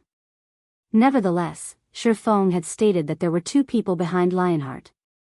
This meant that he had detected both Crimson Billow and Wind Chaser. Chaser, Billow, you two can show yourselves now, Lionheart said, smiling as he looked at the empty space Feng indicated. No need to hide anymore. As soon as Lionheart finished speaking, two figures gradually appeared in that empty space. They were none other than Wind Chaser and Crimson Billow. The two assassins were looking at Feng with eyes brimming with surprise and confusion. Commander, did I show some irregularities just now? Crimson Billow quietly asked Lionheart through the team chat. Afraid that she would get detected, she had deliberately maintained a 21-yard distance between herself and Feng. After all, she hardly knew anything about Feng, apart from the fact that he was a Tier 4 expert, and she didn't wish to ruin Lionheart's attempt at probing Feng's strength. Yet, despite the 21-yard distance, he still detected her. Excluding Lionheart, this was the first time a Tier 4 individual perceived her from beyond 20 yards. You didn't. It's just that this person is much stronger than we thought, Lionheart responded, shaking his head. Don't act rashly against him afterward. Feng had discovered not only Crimson Billow but also Wind Chaser. While defeating a Tier 4 expert like Feng would be simple for the current Skyflare, killing him would be incredibly difficult. Unless absolutely necessary, they had best not offend this Sword Emperor. In response, both Crimson Billow and Wind Chaser nodded silently. The trio had conversed for only 2 or 3 seconds, so outsiders did not find anything wrong with the situation. They merely saw Wind Chaser and Crimson Billow approaching Lionheart slowly after making their appearance. When Luo, who stood beside Feng, saw the two assassins walking over, her eyes widened in shock. There really are two people. Despite the two assassins being so close to her, she actually failed to notice either of them. This overturned her understanding of the assassin class. Meanwhile, when Feng saw the two assassins, a hint of wariness also appeared in his eyes. The two assassins were astonishingly strong. This was especially true for Wind Chaser. If not for the recent breakthrough Feng achieved with his mana body, which granted him a physique and perception far superior to ordinary Tier 4 individuals, he would have most likely failed to notice Wind Chaser's presence. If Wind Chaser really were intent on targeting a specific player, it would be a nightmare for the said player.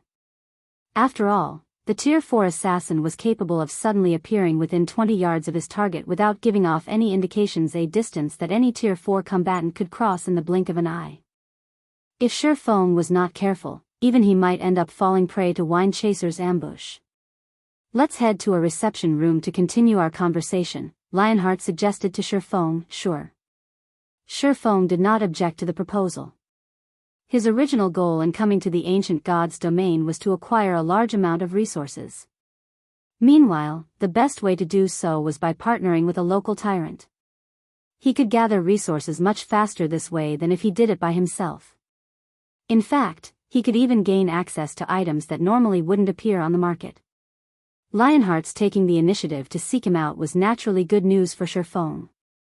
Lionheart led Feng and Yuluo to the top-floor reception room he had reserved beforehand. "Commander Lionheart." After taking his seat, Feng went straight to the point, saying, "Please just say what you have to say. There is no need for us to waste both our time by playing around with words. You really are a straightforward person, Brother Black Flame." Lionheart smiled at Feng's words. "I was thinking the same thing. In that case, I'll be blunt with you. Skyflare wishes to purchase all of the crystals of souls and soul water you are selling. It seems you are very ambitious, Commander Lionheart. You actually plan to monopolize Meteorite City?" Feng didn't feel particularly surprised at Lionheart's declaration. Calmly, he said, "Of course, we can go with such an arrangement as well. Only, I have quite a number of these items, and I'm afraid your adventurer team can't swallow them all." As soon as Feng finished speaking, Wind Chaser, who stood behind Lionheart, laughed. "What a joke. There is nothing in Meteorite City that our adventurer team cannot swallow." Looking at Feng, Wind Chaser sneered, "Of course, that is under the premise that your price is fair." At Wind Chaser's provocation, Feng simply shook his head and smiled. "Truthfully, even at 150,000 magic crystals per crystal of souls, you won't be able to afford everything. Not to mention, there is still the soul water." He had a total of 43 crystals of souls. If he sold each for 150,000 magic crystals, that would equate to 6.45 million magic crystals. Even though the ancient god's domain was rich in resources, a player force with a sphere of activity limited to just one city couldn't take out such an amount. At Feng's words, Wind Chaser, who initially planned to probe Feng further, fell silent. There was no way a Tier 4 expert like Feng wouldn't know about the Skyflare adventure team's status and general wealth in Meteorite City. For Feng to say such words meant he had absolute confidence backing him. Meanwhile, after hearing Feng's response, both Yuluo and Crimson Billow couldn't help gasping. They never thought that Feng would actually be so wealthy.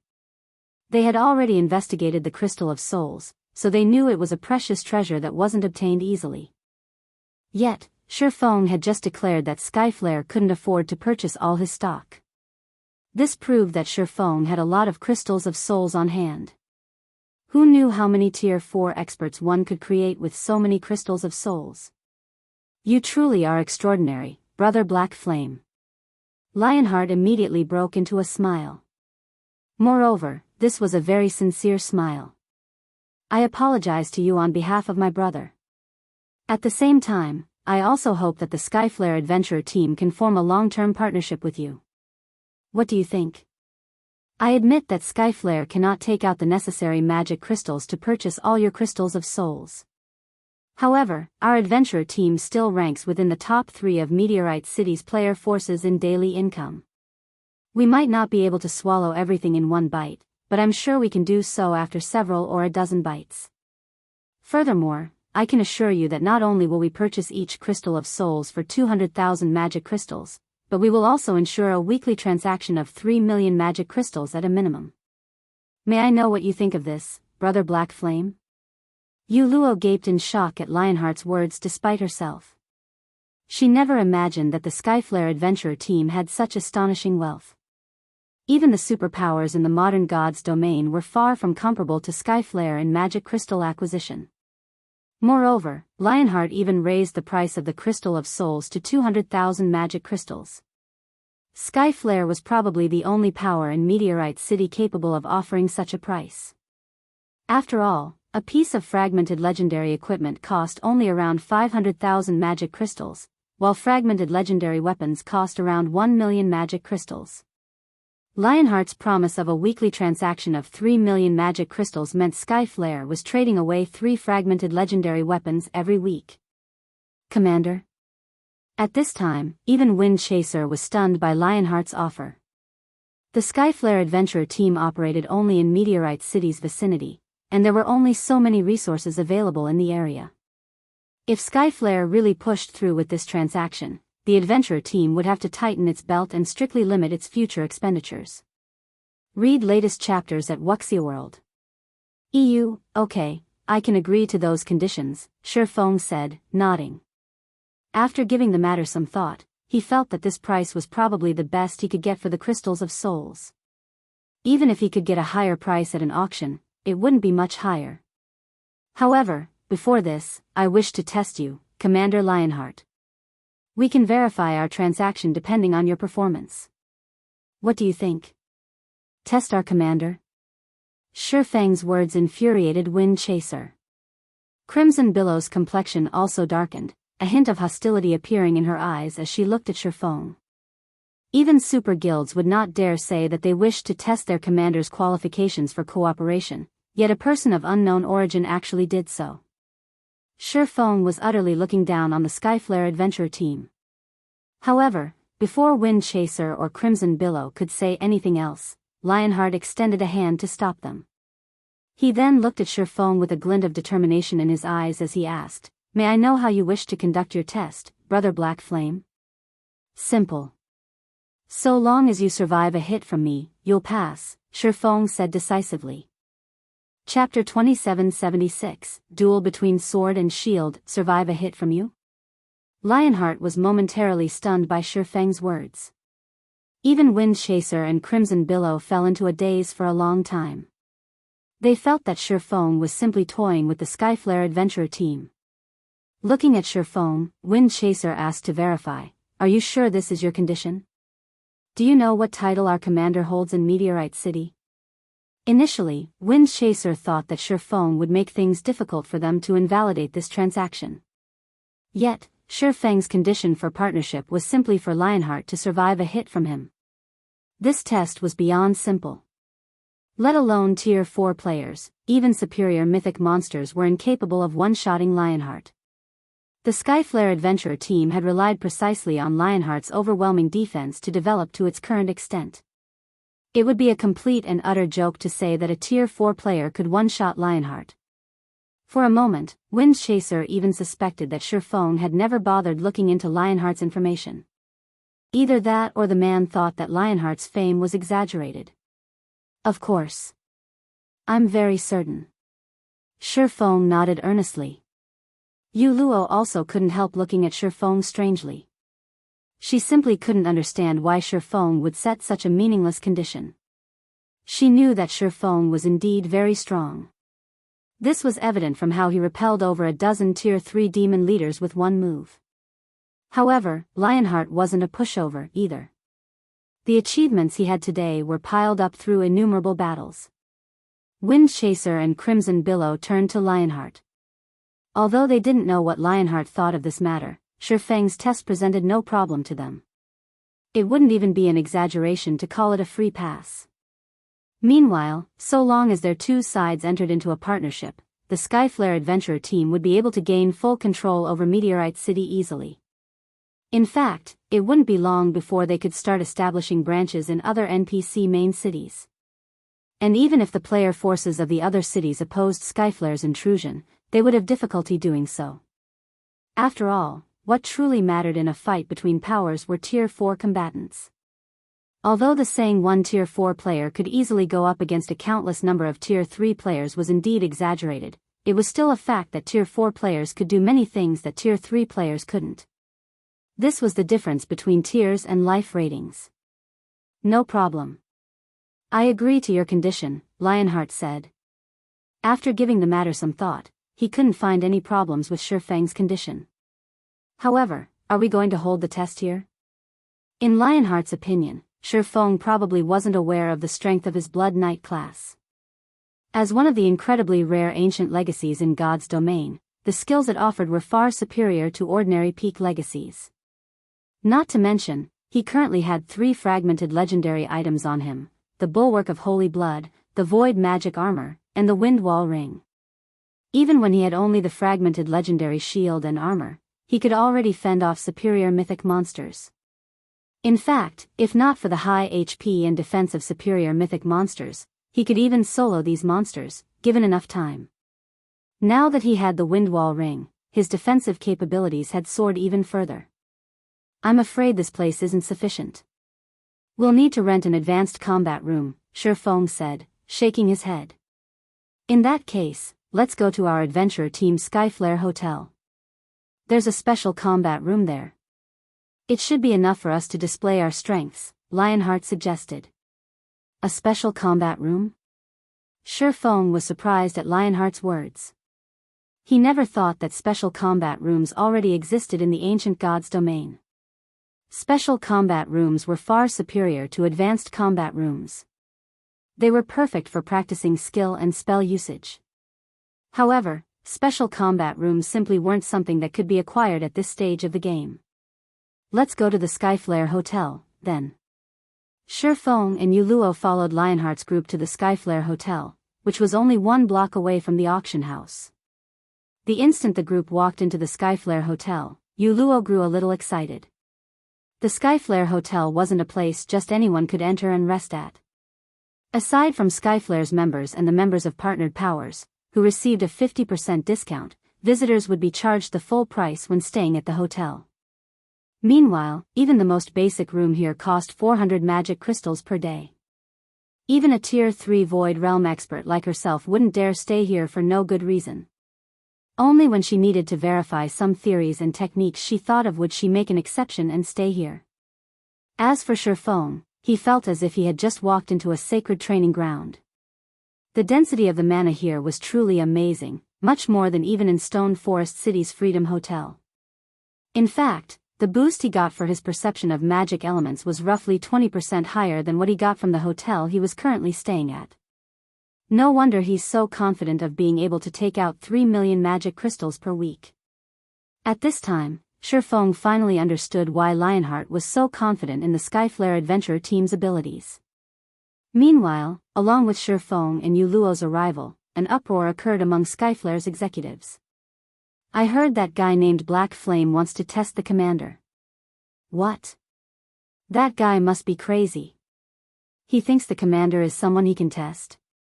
Even if the commander just stands there and does nothing, he won't be able to injure the commander in the slightest. It's not a standard PvP, though. He only wants the commander to take a hit from him. It seems this person is trying to show his strength to our adventure team. He must be worried that he can't beat the commander, so he came up with that kind of condition. At that time, even if he fails to injure the commander, he could still salvage his reputation somewhat. When Skyflare's several dozen executives looked at Feng, who had already entered the special combat room, they promptly conducted hushed discussions among themselves. They all felt that Feng was pulling such a stunt because he wished to gain respect yet was also worried about making a fool of himself. However, in their opinion, Feng's actions were pointless. After all, when Lionheart dueled against other players, he almost never used his full strength to achieve victory. Even Wind Chaser, who had reached Tier 4 as well, had been almost helpless against Meteorite's wall. And although Wind Chaser had eventually emerged victorious in his duel against Lionheart, he had done so by dragging out the fight and chipping away at Lionheart's HP. Not to mention, this was in a situation where Lionheart had not gone all out. Otherwise, even Wind Chaser shouldn't think of harming Lionheart in the slightest. Shortly afterward, all of Skyflare's executives packed the special combat room's spectator stands. Some executives had even abandoned their quests to spectate this duel. Lionheart had never fought in a duel since Wind Chaser had gotten promoted to Tier 4.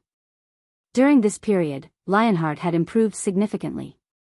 Not only did he gain a new Tier 4 legacy skill, but he had also obtained the fragmented legendary ranked Windwall ring, a defense-oriented ring. At this point, it wasn't an exaggeration to say that their commander's strength had already surpassed their imagination. While Skyflare's executives were eagerly waiting for the duel to begin, Feng and Lionheart were standing in the middle of the room's spacious battlefield. At this point, both fighters had already adjusted their conditions and were ready to take action at any time. "I'm ready. You can make your move whenever you want," Lionheart said as he raised his shield and longsword. From the crimson runes decorating the shield and longsword, it was evident the two were a set. Only, the mana gathered around the weapon was slightly inferior in quality compared to what was around the bulwark of the Holy Blood. At this time, Lionheart stopped concealing his statistics. Immediately, his HP of 16.6 million appeared for everyone to see, flaunting the high HP of a Tier 4 defensive class. It was evident that Lionheart planned to let Feng see his own strength. "He has 16.6 million HP. How is this possible?" Yu Luo gasped reflexively when she saw Lionheart's HP. As a defensive class player, Lionheart already possessed incredibly high defense, to begin with. Combined with his various defensive skills and HP, he was practically a boss monster. Yu Luo even doubted that Feng could one-shot Lionheart even if the latter did not defend himself. In fact, it would already be a miracle if Feng could remove 1/3 of Lionheart's HP in one hit. Amazing. Level 130 Tier 3 defensive classes usually have only 9 million HP on average, yet you have almost twice that, Feng said in admiration. "It's nothing. It's only because of my unique legacy." Lionheart didn't pay particular attention to Feng's words of appreciation. On the contrary, he wanted to use this opportunity to let Feng realize the Skyflare adventurer team's might. After all, Skyflare had already lost once to Feng before. He needed to reclaim this loss and level the playing field. "Since you're ready, I'll begin." Feng naturally understood what was going through Lionheart's mind. Unfortunately, Lionheart simply wasn't aware of Feng's aim. "Come." Lionheart readied his shield, a serious expression appearing on his face. Immediately afterward, not only did Lionheart's aura skyrocket in intensity, but a faint, blood-red barrier had also appeared around his body. Crap. The commander is getting serious. He's actually going all out and fully exerting his mana body right off the bat, one of Skyflare's vice commanders, a robust, level 132 shield warrior, said in astonishment. Blood armor. This was the Tier 4 legacy skill Lionheart obtained after achieving a 100% completion rate with his mana body. Although the magic barrier appeared flimsy, it could absorb up to 5 million damage. Moreover, the barrier would replenish itself once every 40 seconds. In other words, if one failed to cause over 5 million damage to Lionheart within 40 seconds, one had no chance of slaying him. Had Lionheart used this move during his duel with Wind Chaser back then, Wind Chaser wouldn't have been able to harm him at all. However, before Skyflare's members were done admiring their commander's Tier 4 passive skill, they saw Feng unsheath the abyssal blade. Immediately afterward, everyone clearly sensed the mana in the room trembling and freezing momentarily. Before anyone could react to the unexpected development, Feng raised the abyssal blade with both hands and looked at Lionheart. The mana inside the special combat room then began to boil, the phenomenon causing everyone present to shudder involuntarily. Afterward, everyone felt a wave of scorching heat wash over their body. How is this possible? When Wind Chaser sensed the mana around him boiling, he was stunned. After all, the space inside the special combat room was massive, with a 1,000-yard radius. That was more than enough for two Tier 4 players to fight to their heart's content. Nevertheless, Feng caused all of the mana inside the combat room to boil just by entering a stance. This kind of thing was simply unheard of. At this time, Lionheart's gaze also changed. If entering a stance was enough to trigger such a phenomenon, Feng's strength was definitely far more extraordinary than he initially thought. However, before Lionheart could take any further action, the flow of time inside the combat room seemed to slow down. The only thing capable of moving was apparently the sword in Feng's hands. Second sword, Holy Devour. As the long sword descended, an overwhelming pressure fell upon the room. Afterward, space within the room ignited, as if it couldn't withstand the terrifying and violent pressure. The resulting flames threatened to burn everything in the room into nothing. Not good. Holy Blood Wall. For Saint's Descent. Read latest chapters at Wuxia EU. Upon seeing the boundless flames approaching him, Lionheart hurriedly activated the defensive skill Holy Blood Wall, then stabbed his shield into the ground and activated his strongest Tier 4 defensive legacy skill. The next moment, a twofold magic array appeared before the bulwark of Holy Blood, which was followed by an illusory crimson shield that was over a dozen meters tall. Crimson runes flared all over Lionheart's body, solidifying the surrounding space until it was as sturdy as a steel wall. Meanwhile, the instant Lionheart used For Saint's Descent, the endless sea of flames devoured him like a giant beast. Boom! Accompanied by a thunderous explosion, the space within the special combat room transformed into a dark, empty void. Chapter 2777, Shocking Skyflare. A dark void enveloped the battlefield. Let alone Tier 3 players, even Tier 4 players couldn't survive in this space. Meanwhile, when Skyflare's executives, seated in the spectator stands, saw this scene, they were dumbfounded. How can one carry such destructive power? Even those Tier 4 NPCs aren't capable of exhibiting such power. Is he really just a Tier 4 player? He has such terrifying strength, yet we actually failed to find any information on him. Just who is he? After a moment of silence, Skyflare's executives began a heated discussion among themselves as they goggled at the battlefield's shattered space. At this time, they no longer underestimated Feng in the slightest. Now, only shock and fear filled their hearts. With such terrifying combat power, Feng was no longer an opponent vulnerable to Zerg tactics. Only powerful Tier 4 NPCs could match him. He was actually so strong. Tas Yuluo's eyes were also wide with disbelief as she looked at the shattered space. Even Angelica Teresa's strongest attack would fall short of Feng's from what she could tell. Angelica Teresa was a peak-ranked Tier 4 existence and one of the top 5 powerhouses of Meteorite City.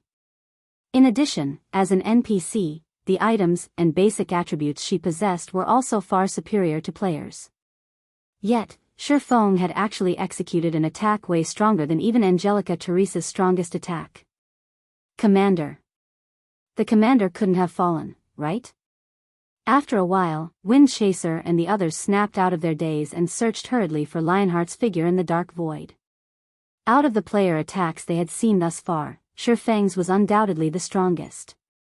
Even Tier 4 NPCs were unlikely to be capable of executing such an attack. Hence, although they knew that Lionheart possessed a heaven-defying defense, they couldn't help doubting his ability to survive Feng's attack. After everyone had searched for some time, the shattered space gradually recovered. Two vague figures appeared, standing in the recovering space, with one of them looking incredibly miserable. This is great. The commander is still alive. I knew the commander could withstand it. He is Meteorite's wall, after all. There's no way he can be one-shot by a player. When Skyflare's members saw Lionheart's figure, they immediately grew excited. However, unlike his colleagues, Lionheart did not feel happy or excited at all. Instead, his heart pounded with fear and relief. That was too close. If not for the Windwall ring, I would have definitely been one-shot.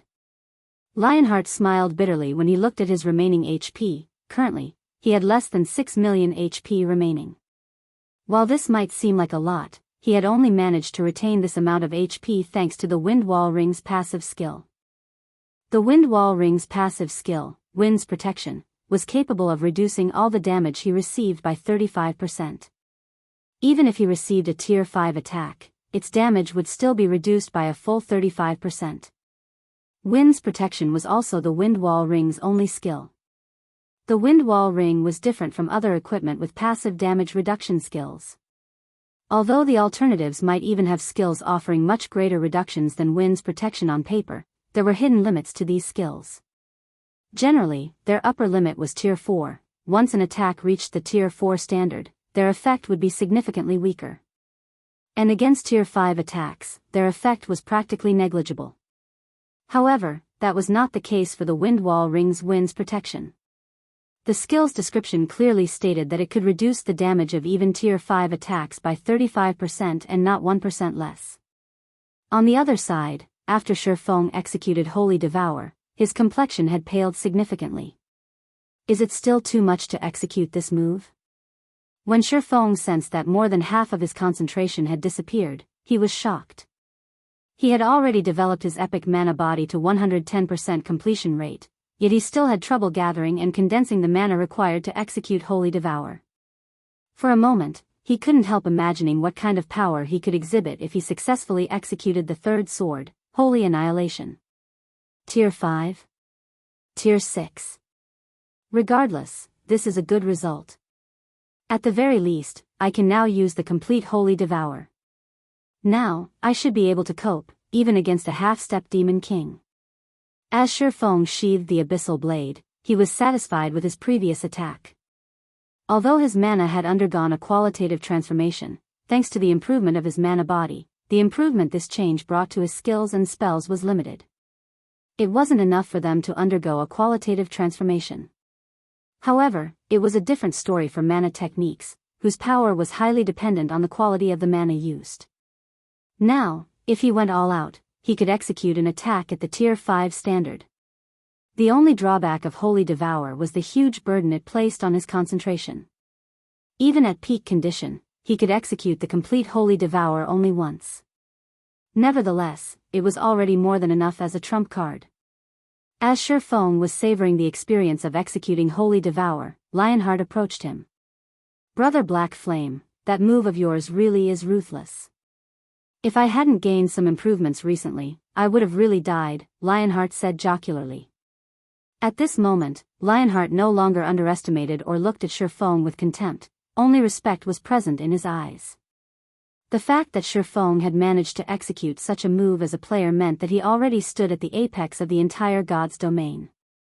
Just this point alone was already more than enough to earn him everyone's respect. In God's domain, strength was everything. It was also something that could not be faked. For Feng to have developed himself to this extent, he must have experienced countless trials and hardships. "You're too humble, Commander Lionheart. The fact that you managed to block my attack is all due to your own ability, not luck." Looking at Lionheart, Feng added, "Now that our one-hit agreement is complete, according to our previous arrangement, I will supply the crystals of souls and soul water to only the Skyflare adventurer team from Meteorite City's side." "Thank you. As for the matter of magic crystals, please rest assured.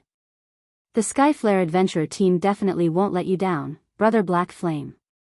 Lionheart couldn't help feeling a little happy at Feng's words. With Feng willing to partner with Skyflare, Skyflare would be able to take full control of Meteorite City easily. "Next, let's talk about the specifics of our transaction." Going straight to the point, Feng said, "Like I said before, so long as you manage to withstand one hit from me, I will agree to partner with you, Commander Lionheart. However, after we start our cooperation, I'll need your help with something. Of course, I won't have you help me for nothing. In exchange, I'll sell the crystals of souls at 150,000 magic crystals each to Skyflare. How about it? 150,000 each?" Lionheart was slightly tempted. "May I know what you need help with?" Previously, when he offered to purchase the crystals of souls at 200,000 magic crystals each, the price was actually a little too high for Skyflare to bear. However, the crystals of souls were far too important. They would also play a crucial role when Skyflare attempted to conquer other main cities. Hence, he had gone through with the price. Lowering the price to 150,000 magic crystals each would definitely alleviate a lot of Skyflare's burden. Help me kill a boss, Feng said, smiling. The reason Feng wanted to test Lionheart wasn't just to experiment with the power of his upgraded mana body. He had also wished to see whether Lionheart could withstand the attack of a Tier 4 infant dragon. After all, if he didn't have anyone capable of tanking a hit from a Tier 4 infant dragon, slaying it would be utterly impossible. Since Lionheart clearly met this requirement, combined with the effects of the Heavenly Dragon's breath, challenging an unrestrained Tier 4 infant dragon was entirely feasible. Kill a boss? Lionheart was a little puzzled. He never thought Feng's request would be so simple. Is this boss very strong? Very strong. Not bothering to hide the truth, Feng said, it's a Tier 4 infant dragon. A Tier 4 infant dragon? Lionheart gasped at Feng's words. Immediately, he thought of something and asked, are you referring to the one Lady Angelica is trying to challenge? That's right. It's that one. Feng nodded. Actually, this matter is also beneficial to you as well, Commander Lionheart. After all, Meteorite City's promotion will attract more players and resources to the city. At that time, Skyflare can grow stronger together with the city. Lionheart nodded in agreement. In reality, he, too, wished for Meteorite City to grow stronger and become an advanced main city. However, the incredibly high difficulty of challenging a Tier 4 infant dragon made him decide to have Skyflare opt out of Angelica Teresa's expedition. After all, Skyflare already had 2 Tier 4 players under its command, and it had yet to stabilize its advantages. If Skyflare eagerly participated in the risky expedition and failed, the adventurer team would definitely lose a lot of its advantages. What do you think, Commander Lionheart? Feng asked. Previously, he didn't hold much hope for slaying the Tier 4 infant dragon. After all, a Tier 4 infant dragon was comparable to Tier 5 existences. It was much stronger than even a demon prince. Even though he could use the complete Holy Devour now, it wouldn't make any difference since he couldn't use the technique indefinitely. However, the story would change if Lionheart was present. The fact that Lionheart could survive a Tier 5 attack meant that he could defend against a Tier 4 infant dragon's attack. Okay. After thinking for a while, Lionheart gritted his teeth and agreed to Feng's condition. However, Brother Black Flame, as Skyflare has just gained some advantages, we cannot afford to invest everything into helping you. We can send only a 100-man team, at most. In response to Lionheart's worries, Feng simply chuckled and said, that's already more than enough.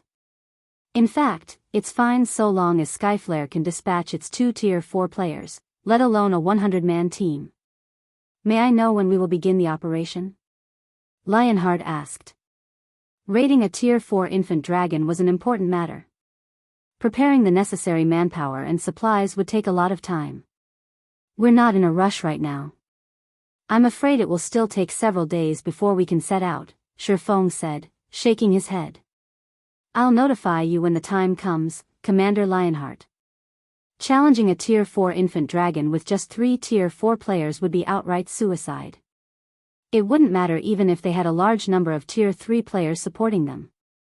Fortunately, the ancient god's domain did not require players to search for their legacy lands to challenge their Tier 4 promotion quests. So long as he had Lifeless Thorn and the others challenged their promotion quests and some of them succeeded, he would have a much greater chance of success. Alright. If that's the case, I can make more preparations on my side. Lionheart breathed out a sigh of relief at Feng's words. Read latest chapters at Wuxia EU. Afterward, Feng signed a partnership contract with Lionheart to the effect that Skyflare would purchase crystals of souls from Feng at 150,000 magic crystals per crystal and soul water at 30,000 magic crystals per drop. For the first transaction, Skyflare purchased a total of 20 crystals of souls and 50 drops of soul water, the total expenditure amounting to 4.5 million magic crystals. When it came to magic crystals, Skyflare was wealthier than most superpowers operating in the modern god's domain. When the transaction was completed, Feng couldn't help his elation. After all, he now had the 8 million magic crystals required to construct the small mobile fortress. Afterward, all he needed to do was collect 2 million pieces of mana ore and 30,000 mana stones. In addition, he also had a chance to raid the Tier 4 infant dragon. Leaving the Skyflare hotel, Feng looked at the additional 4.5 million magic crystals in his bag and smiled. Now that I have the money, it's about time to have Lifeless Thorn and the others undergo their promotion. Chapter 2778, Semi-Finished Mana Body Meteorite City, Silver Hotel. After Feng received 4.5 million magic crystals from Skyflare, he returned to the Silver Hotel with Yuluo. As for the small auction he initially planned to hold, Lionheart had announced to the public that Skyflare would monopolize all of the products. Hence, the commotion over the auction died down quickly. None of Meteorite City's various powers dared to voice their opinions on Skyflare's monopoly. After all, Skyflare was the sole power in the city with 2 Tier 4 combatants under its command. Previously, the powers with Tier 4 combatants still dared to stand up against Skyflare because Lionheart could not easily kill other Tier 4 combatants by himself. However, now that Skyflare's Wind Chaser was a Tier 4 assassin, it would be a piece of cake for Skyflare to kill any individual Tier 4 combatant. Hence, even the other 2 of the top 3 player forces in Meteorite City decided to tolerate the situation. Not to mention, while the Crystal of Souls could indeed strengthen an individual's soul, the amount of help this improvement could provide in the Tier 4 promotion quest was minuscule. Even if Skyflare obtained all 5 Crystals of Souls, the adventurer team would, at most, increase the number of Tier 4 combatants it had from 2 to 3. Meanwhile, back in his room, Feng promptly took out 75,000 magic crystals and distributed them to Lifeless Thorn, Solitary 9, Yenya, Cleansing Whistle, and Yuluo. Right, each of you take a drop of soul water as well, Feng said as he took out 5 drops of soul water and distributed them. Once you are done collecting the legacy fragments, drink it immediately. Although it isn't as effective as the Crystal of Souls, it can still clear your mind. You should have an easier time learning your legacy skill. In response, Lifeless Thorn and the other Azura members nodded and accepted the soul water. Yuluo, however, hesitated. She didn't know whether she should accept the soul water, which cost 30,000 magic crystals a drop. Guild leader Black Flame, this soul water is too valuable. I already feel very indebted to you just for letting me challenge my Tier 4 promotion quest this time. I really cannot accept this soul water, Yuluo said, rejecting Feng's gift after giving the matter some thought. Heaven's Blade had cooperated with Zero Wing only once. The 2 organizations couldn't even be considered allies. If she accepted this soul water, she would owe Feng a huge favor. In that case, she would have a difficult time explaining herself to Zwei once she returned. However, in response to Yuluo's rejection, Feng shook his head and said, Miss Yuluo, you must have misunderstood me. I'm not giving you this soul water for free. I need you to help me with something in the near future. If you reach Tier 4, we'll have a higher chance of success. Help you with something? Yuluo was a little dazed. That's right. I plan to raid that Tier 4 infant dragon. However, Tier 3 players are useless against an infant dragon. Only Tier 4 players will matter. Meanwhile, as you've reached the Void Realm already, your control over mana should be excellent. Your concentration should also be only 1 step away from reaching the Tier 4 standard. With the Soul Water's help, you'll have a better chance of promoting to Tier 4, Feng said, nodding. Hence, this soul water is my investment in you. I'm not giving it to you for free, so you don't need to overthink things. The upcoming raid of the Tier 4 infant dragon wasn't something Tier 3 players could stick their hands into. Only Tier 4 players could be of help. A Tier 4 healer would be especially useful. Since Feng couldn't guarantee that Yenya would succeed in her Tier 4 promotion quest, having a backup plan would naturally be better. Not to mention, he currently had over 2,000 drops of soul water on hand. He could still afford such a small investment. I understand. If I don't get promoted to Tier 4 this time, I will find a way to pay you back for this soul water, Yuluo said. With Feng's words, the burden she felt lightened considerably. Truthfully, she would be lying if she said that she did not want the soul water. After all, the Tier 4 promotion quest was no walk in the park. Meteorite City's peak experts demonstrated this point quite well. Among all the peak experts who had challenged their Tier 4 promotion quest, less than 10% succeeded. Not to mention, she was slightly weaker than them. However, if she had the soul water's mind-cleansing effect, she would most likely be able to stand on equal footing with the local peak experts. Yu Luo accepted the soul water, a glint of determination appearing in her eyes. This was because this drop of soul water represented not just hope but also a burden. If she completed her Tier 4 promotion quest, then she would be able to repay all of the favors she owed right away. After all, Tier 4 great clerics were incredibly rare even in the ancient gods' domain, let alone the modern gods' domain. You guys can go now. Whether you can get promoted or not will all depend on yourselves now, Feng said after Yu Luo accepted the soul water. He then instructed the group of 5, remember, act according to your strengths when choosing your respective Tier 4 skills. There is no need to learn the strongest one. Instead, learn the one you're most proficient at. He did not doubt the ability of the 5 people before him to collect the necessary number of legacy fragments. His only worry was their ability to learn a Tier 4 legacy skill within the allotted time. Afterward, under Yu Luo's lead, Lifeless Thorn and the others departed for Meteorite City's Tier 4 instructors. Now, only Feng remained inside the hotel room. Let's hope a few of them can reach Tier 4. If that's the case, we'll have an easier time dealing with that infant dragon. Looking at the group of 5's departing figures, Feng inwardly celebrated the fact that he managed to get through his Tier 4 promotion quest previously. Immediately afterward, he sensed the state of his mana body and smiled. It's about time I grinded for some levels. If I don't get used to this mana body, I might cause the quest to fail. After unlocking his mana body to a 110% completion rate, he had not had an opportunity to get used to it properly. His duel with Lionheart didn't prove anything. After all, mana bodies provided all-around improvements to players. There was no way he could determine all of these improvements just by putting all his strength into one attack. In fact, he couldn't even tell if his overall combat power had improved or not through his duel with Lionheart.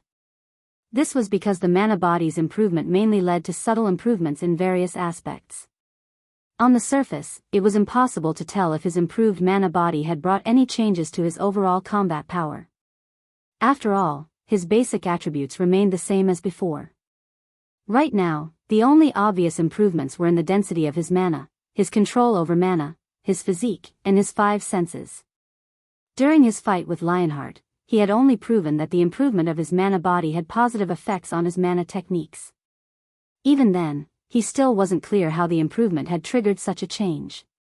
Needless to say, he was even more clueless about the other benefits his improved mana body had to offer.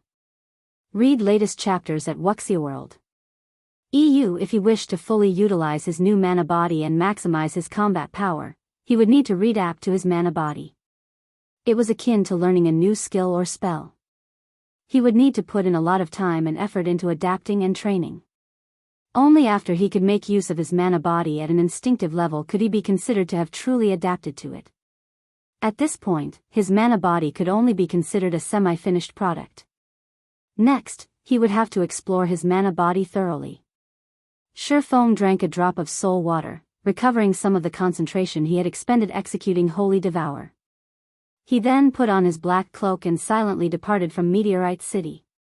After taking a look at the system map, he took to the skies and made his way toward the anti-magic volcano, a level 135 neutral map located a distance from Meteor.